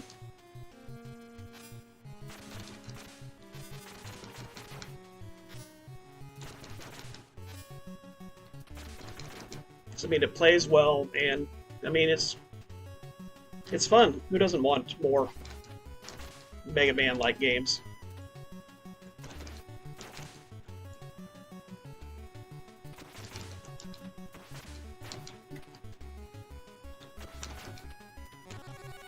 One up.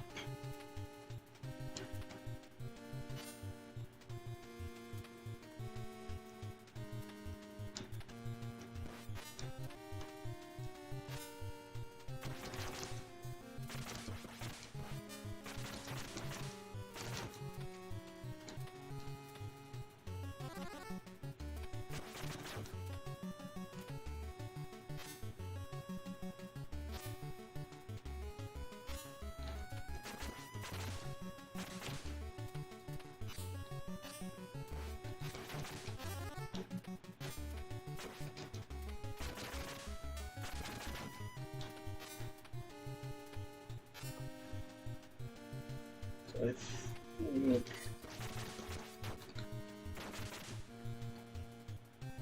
maybe not yet. I was thinking I was coming up on the boss, but it's like there's still a bit yet to go. That was dumb of me. Well, I made it to the boss at least.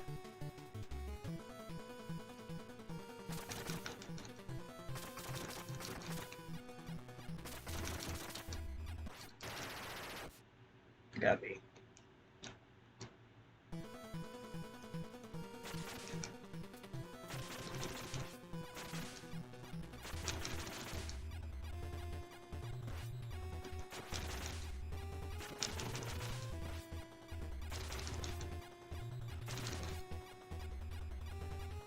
So yeah, I'm not sure if that was intended or not, but if you're all the way on the edge of the screen when it goes to charge you, it will not hit you.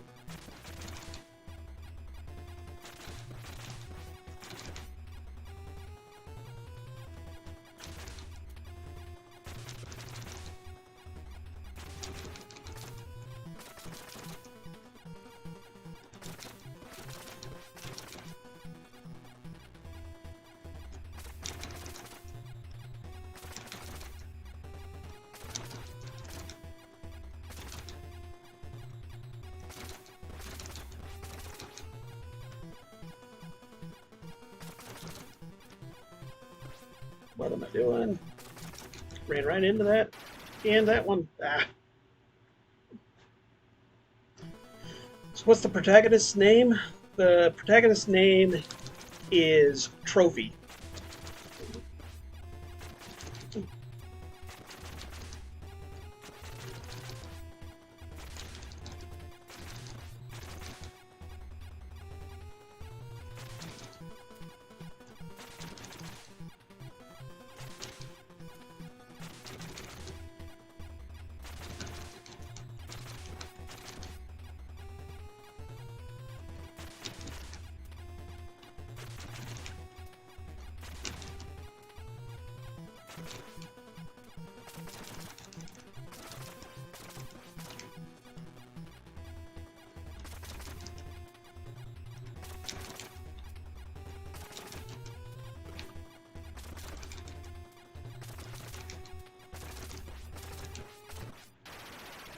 Ugh. But yeah, like Eugene said, the bosses are bullet sponges.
There we go.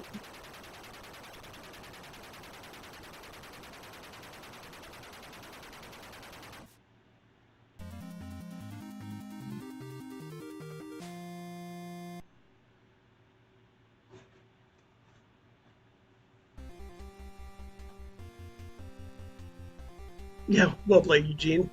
With the pun. For sure, this rivals some of the better classic NES games out there. It's just a shame some NES fans don't seem interested in seeking these out. Yeah, I agree. Um, I'm definitely open to check out homebrews. I guess I just need to know exactly which ones to look out for. Yeah, I mean, Eugene knows a bunch about homebrews. I like to consider myself fairly knowledgeable about them. So, I mean, if it's something that you are genuinely interested in, yeah, definitely reach out to either of us. I'm sure Eugene doesn't mind either. But yeah, this one, like I said, I think will be available soon through the 6502 Collective. I have a link to their website in the description of the stream. Um, and Haunted Halloween 86, which I showed, I have a link to Cash In Culture's website if you'd like to pick up a copy of that there. So, no way, like, sponsored, endorsed by any of these people, but I definitely support the work that they do, and I think they definitely deserve more exposure. Yeah, no problem. So, the hitboxes on some of these large bosses is interesting. Yeah, I agree. This is some of the largest bosses on the NES, and I think they had to do some of this with background tiles, which wouldn't register as sprites, I guess. Yeah, I think I would venture to say the majority of the bosses are made up with background sprites and clever scrolling techniques. I mean, parts of them are probably done with sprites, but let me tell you about homebrews.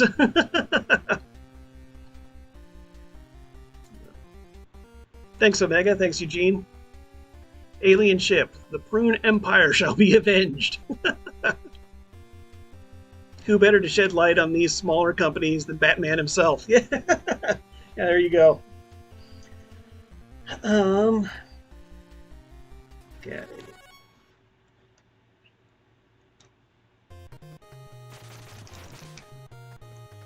So I'll do just a little bit of this. It's not really that the last game needs to be shown off much, but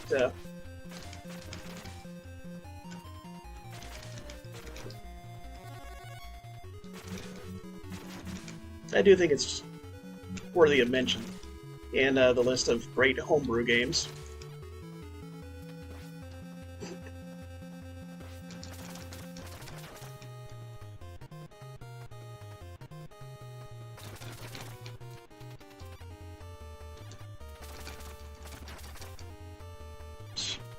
I would love to have been able to grab that. Ah.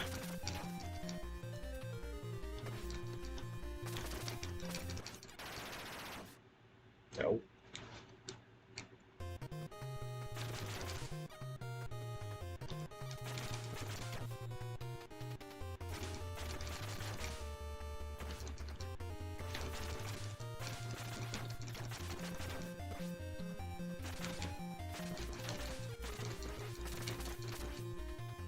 Wow.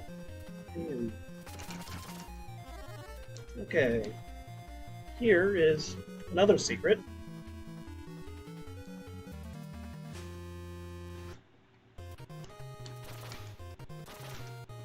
So, at full health, you get this.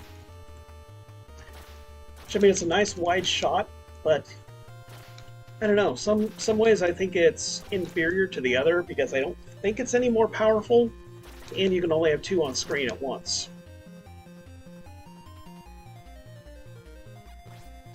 Ah.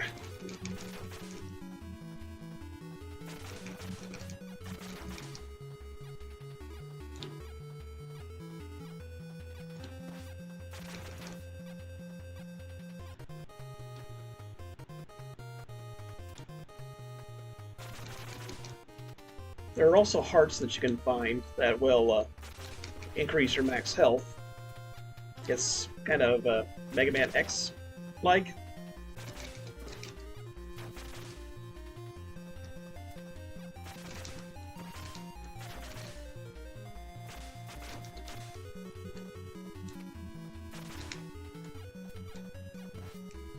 Yep, I figured that'd happen.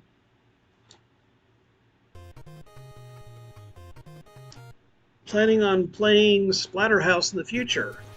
I didn't have specific plans for it, but I don't see why not. If it's something you'd like to see me stream, I can definitely make plans for it.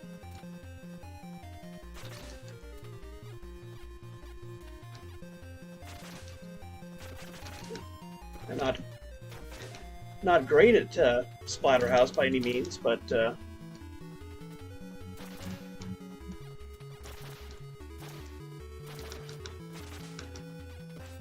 okay, that's just certain death. All right. I like that. Thumbs up, thumbs down.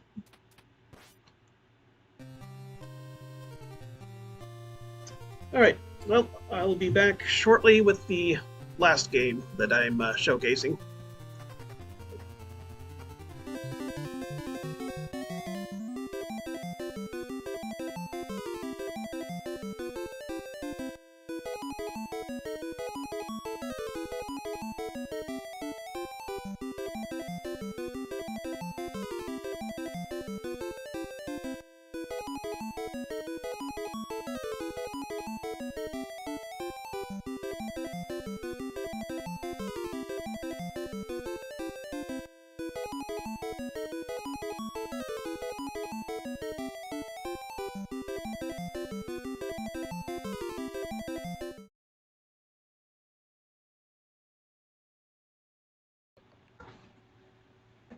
Oops. Oh.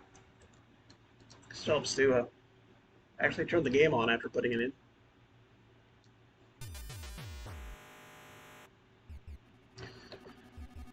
Well, thanks to Eugene, this game should need no introduction. If you followed his recent streams at all,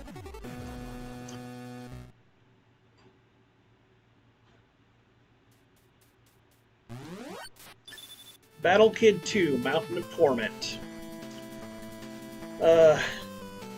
2010 to 2012, so this is one of the earlier homebrews in my collection. The original Battle Kid is probably, the earliest homebrew release that I have. Yep, here we go. So I'm just going to show off a bit of the game here. Eugene is currently in the process of playing through this one. He's made it quite a bit further than I have in the game now. I got stuck on a boss that gave him quite a bit of trouble. But I'm planning on practicing and trying to get a bit further off stream. But so, difficulty selection.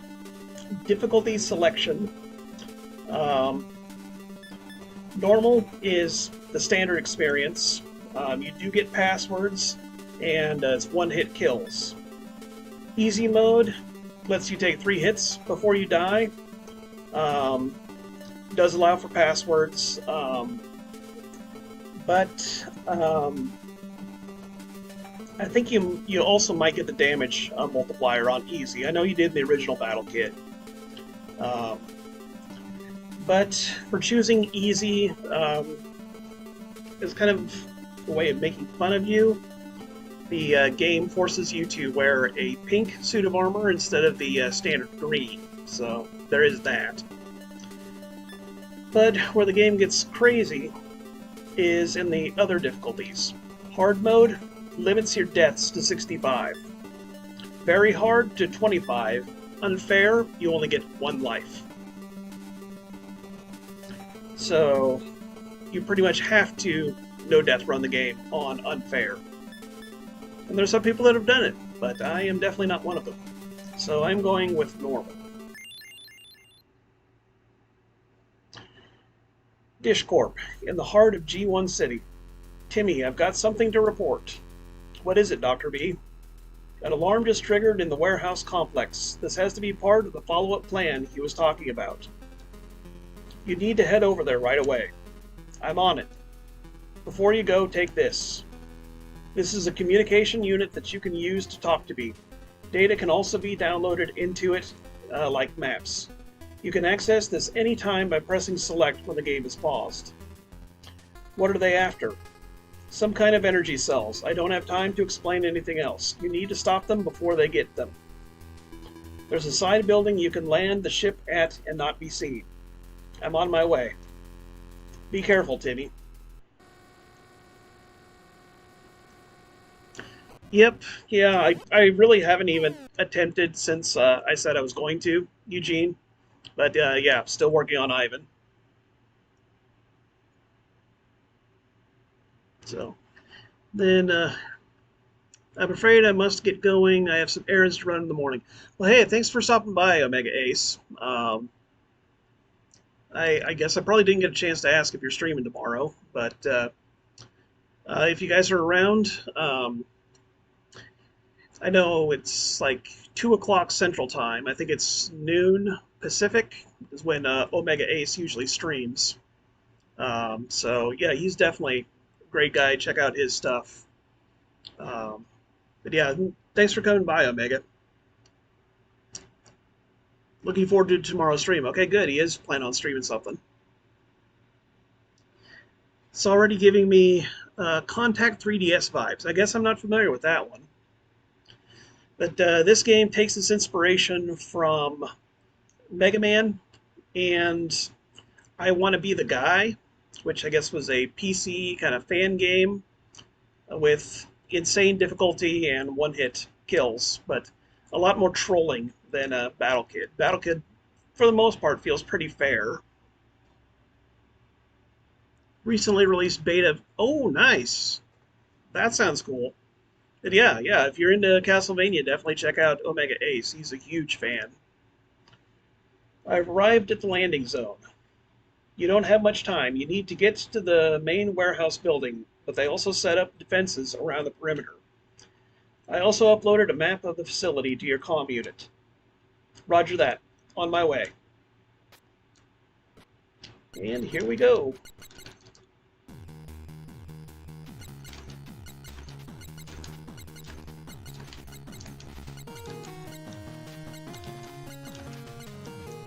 So yeah.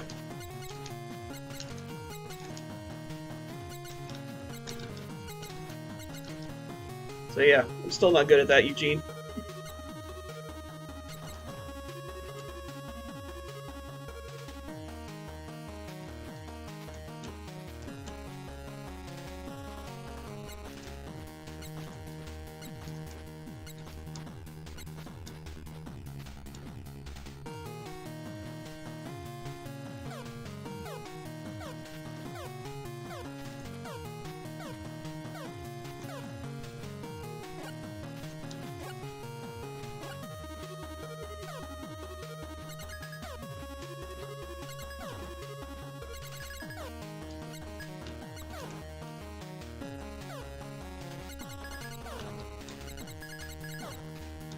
Ooh, that was extremely close.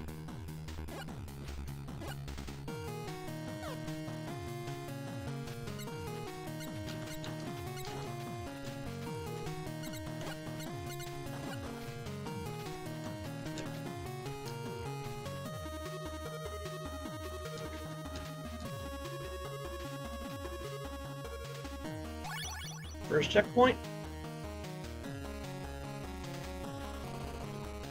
And first boss fight. I'm on the roof. I have the stuff. Get down here. Hey! What? You? You won't stop me here.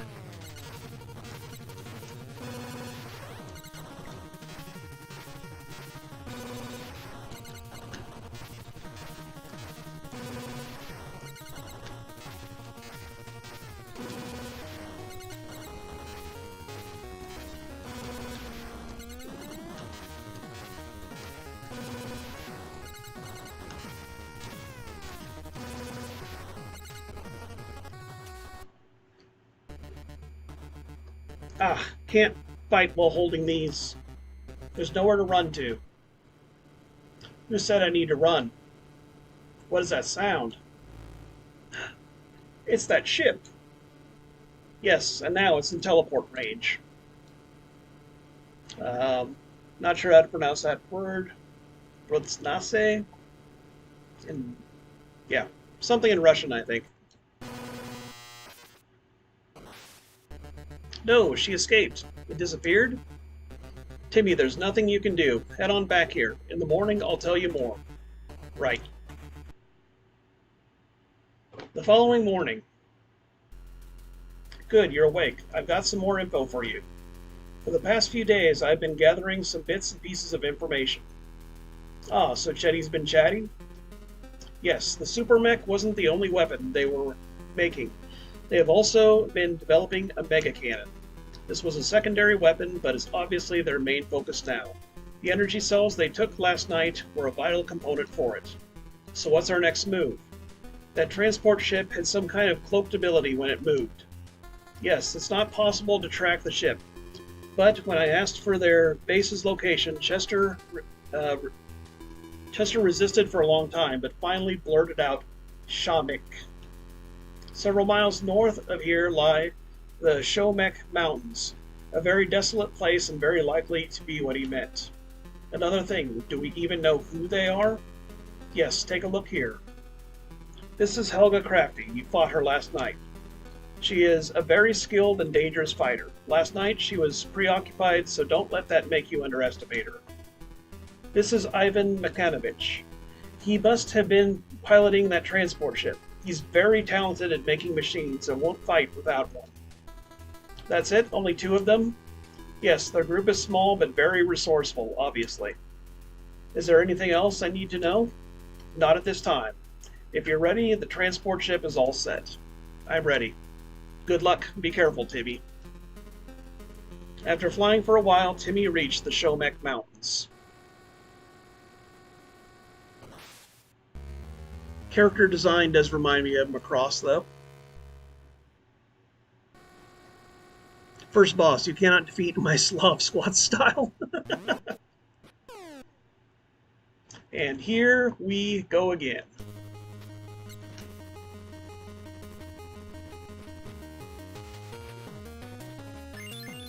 Okay, coordinates display.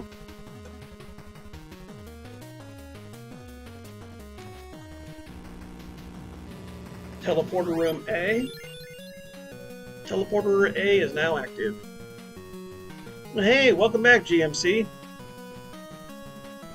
So this is one you might have seen Eugene streaming. This is Battle Kid 2 Mountain of Torment.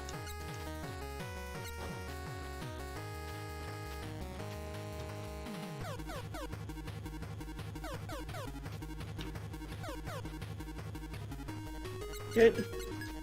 That requires a key to open. So,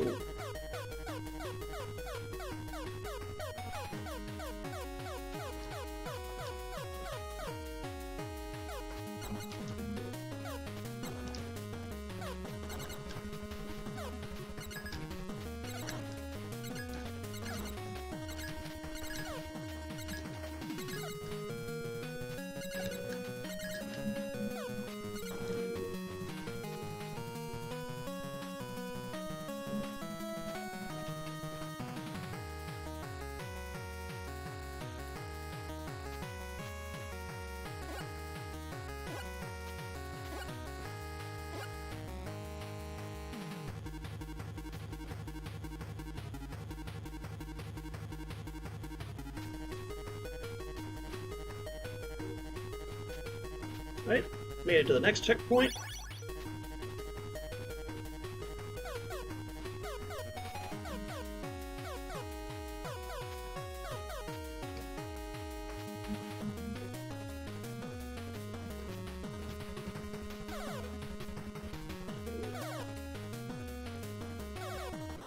Ah!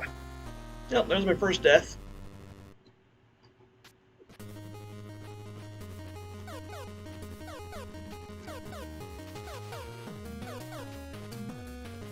Oh, I forgot which room I was going to.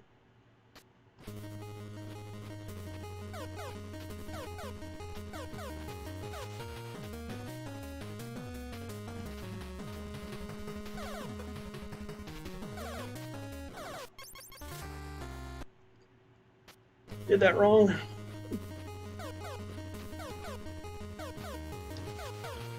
So yeah, this is a quick death, fast respawn kind of game, similar to something like Celeste or Super Meat Boy.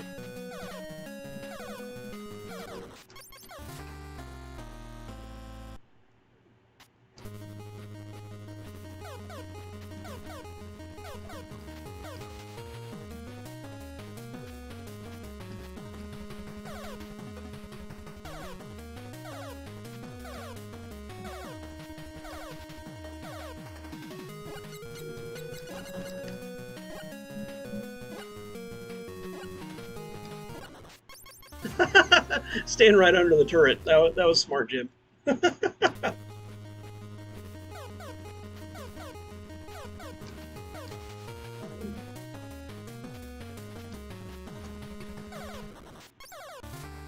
Gotta keep going there.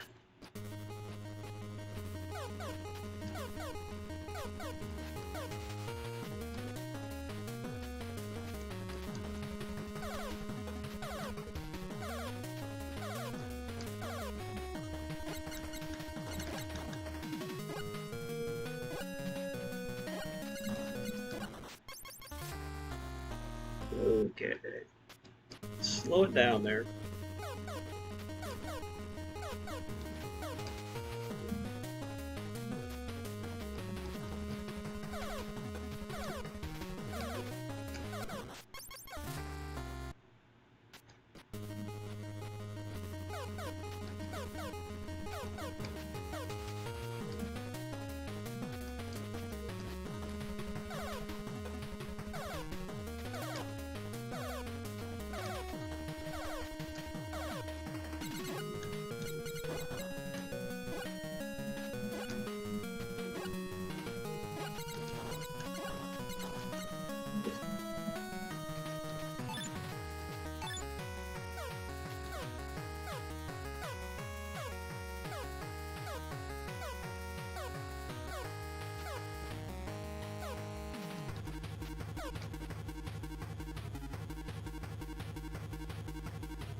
Right.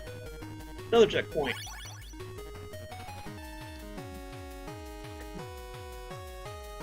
Yep, it is a precision platformer. Came back, this game is another fun homebrew. Yep. Character looks like Rock, Mega Man outside his suit. Yep. Oh yeah, I remember seeing E.C. Meyer's vids. Play this one, yep. Games, the platforming seems to be very precise. Yep, definitely.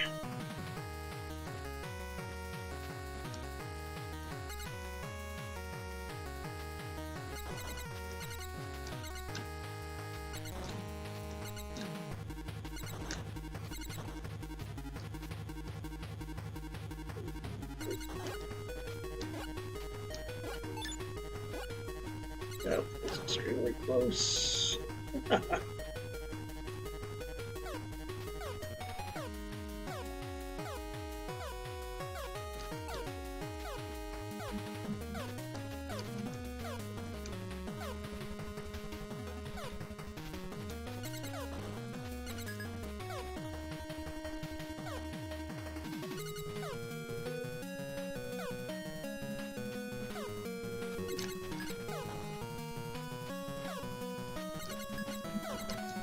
Oh, that was close.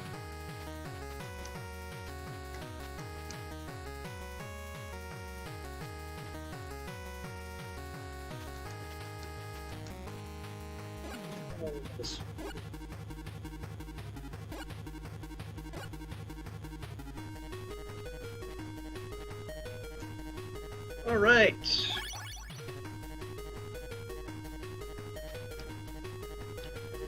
Okay, the first real boss, I'll call it.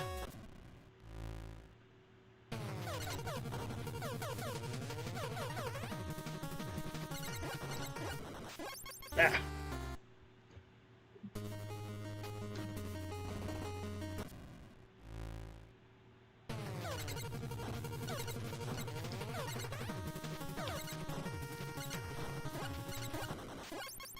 Okay, I'm not ready for the rocks.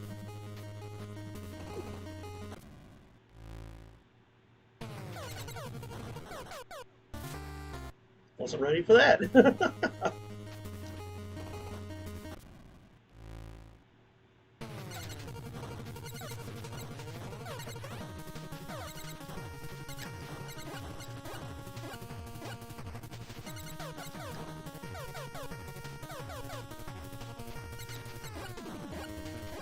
Ah, don't fall in the pit. But the bullet dodge on that glass block made me jump a bit. Hey, William Armstrong. Thanks for stopping by.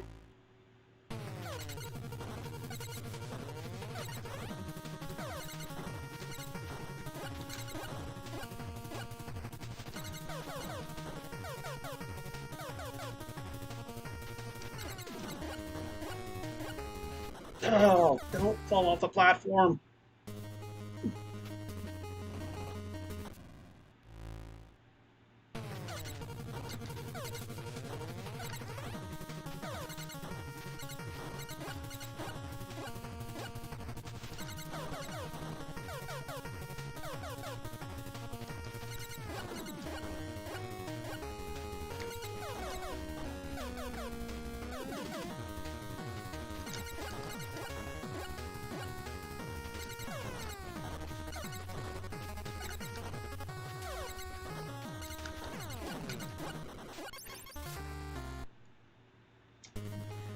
That's one thing with this game is you can't get too greedy with your shots. It's much better to be defensive.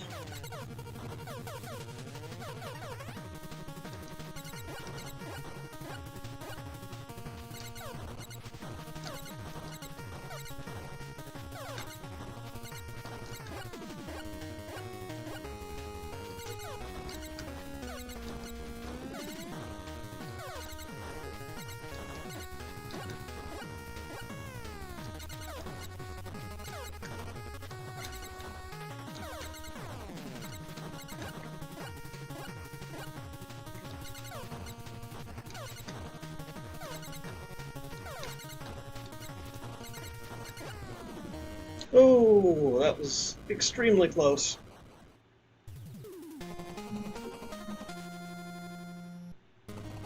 All right, so that was the first major boss of Battle Kid 2.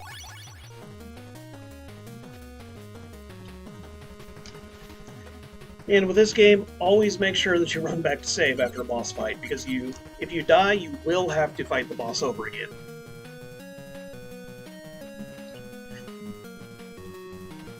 Let's see how much further I get through this next section. And then I'm probably going to call it, guys.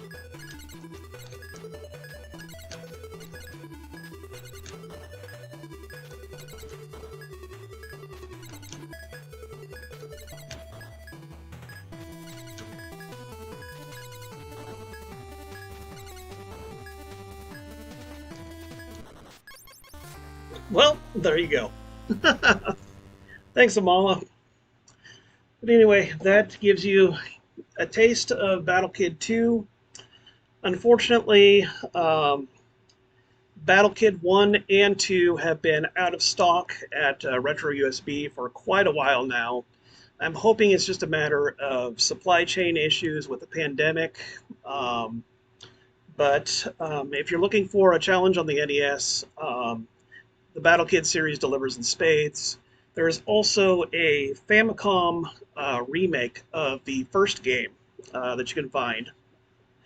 And it's more like a Battle Kid 1.5 because it is a remake of the first game, but cleans up a lot of things, and some of the sections that the developer wasn't too happy with, he went and tweaked a bit. So it's kind of like the definitive Battle Kid 1 experience. Even though I still think Battle Kid 1 is fantastic. It's the only game in the series that I've beaten, and probably one of the hardest NES games that I played. But I absolutely love the just one more try gameplay loop with it. So again, there is a link to Retro USB's site. Like I said, these are currently out of stock, but I'm hoping that more will be made available. So again, if it's something that you're interested in, check it out, and keep an eye on the site. But I want to thank everyone who came by for the stream. Had a lot of fun just showing off some of my favorite NES homebrews, and hopefully made people a little more aware of what's out there and kind of the variety in gameplay that you can expect. As far as I can tell, the Famicom version is out of stock too now. Yeah, which is unfortunate. So, because I do not have the Famicom version, and I would like it just for completion's sake. Um, I mean, I don't know, even though it's a retread somewhat of a game that I've already played, but anyway. Yeah, so thanks everyone. Stop by. This is just a handful of the homebrew games that I have. Um,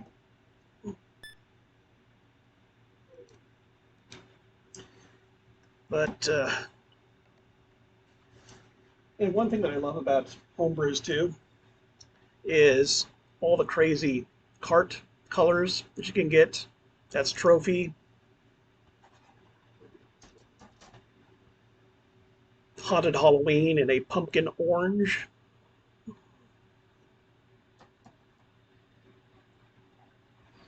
And some of them just, try to emulate the standard gray cartridge.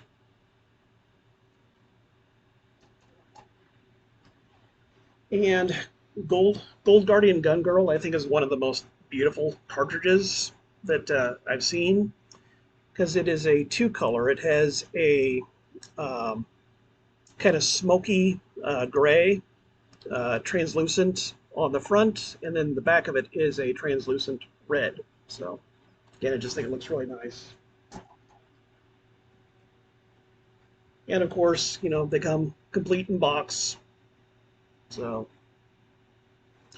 box manual, so you get that complete NES feel, that nostalgia of opening up a brand new NES game. So copy on eBay for about retail price. You just noticed death password was oof. Yeah, nice. So yeah, Battle Kid 2 does have a password for your number of deaths. So it has a running death counter if that's something that you care to indulge in. And I'm sure Eugene knows it easily climbs into the thousands pretty quickly. I'm not sure if there's any other crazy streamers on this late.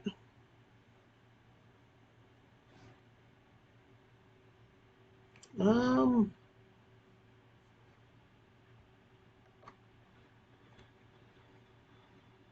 it's like Bushido Blade Warriors streaming chill stream of Super Smash Bros. Ultimate. So I'll grab that.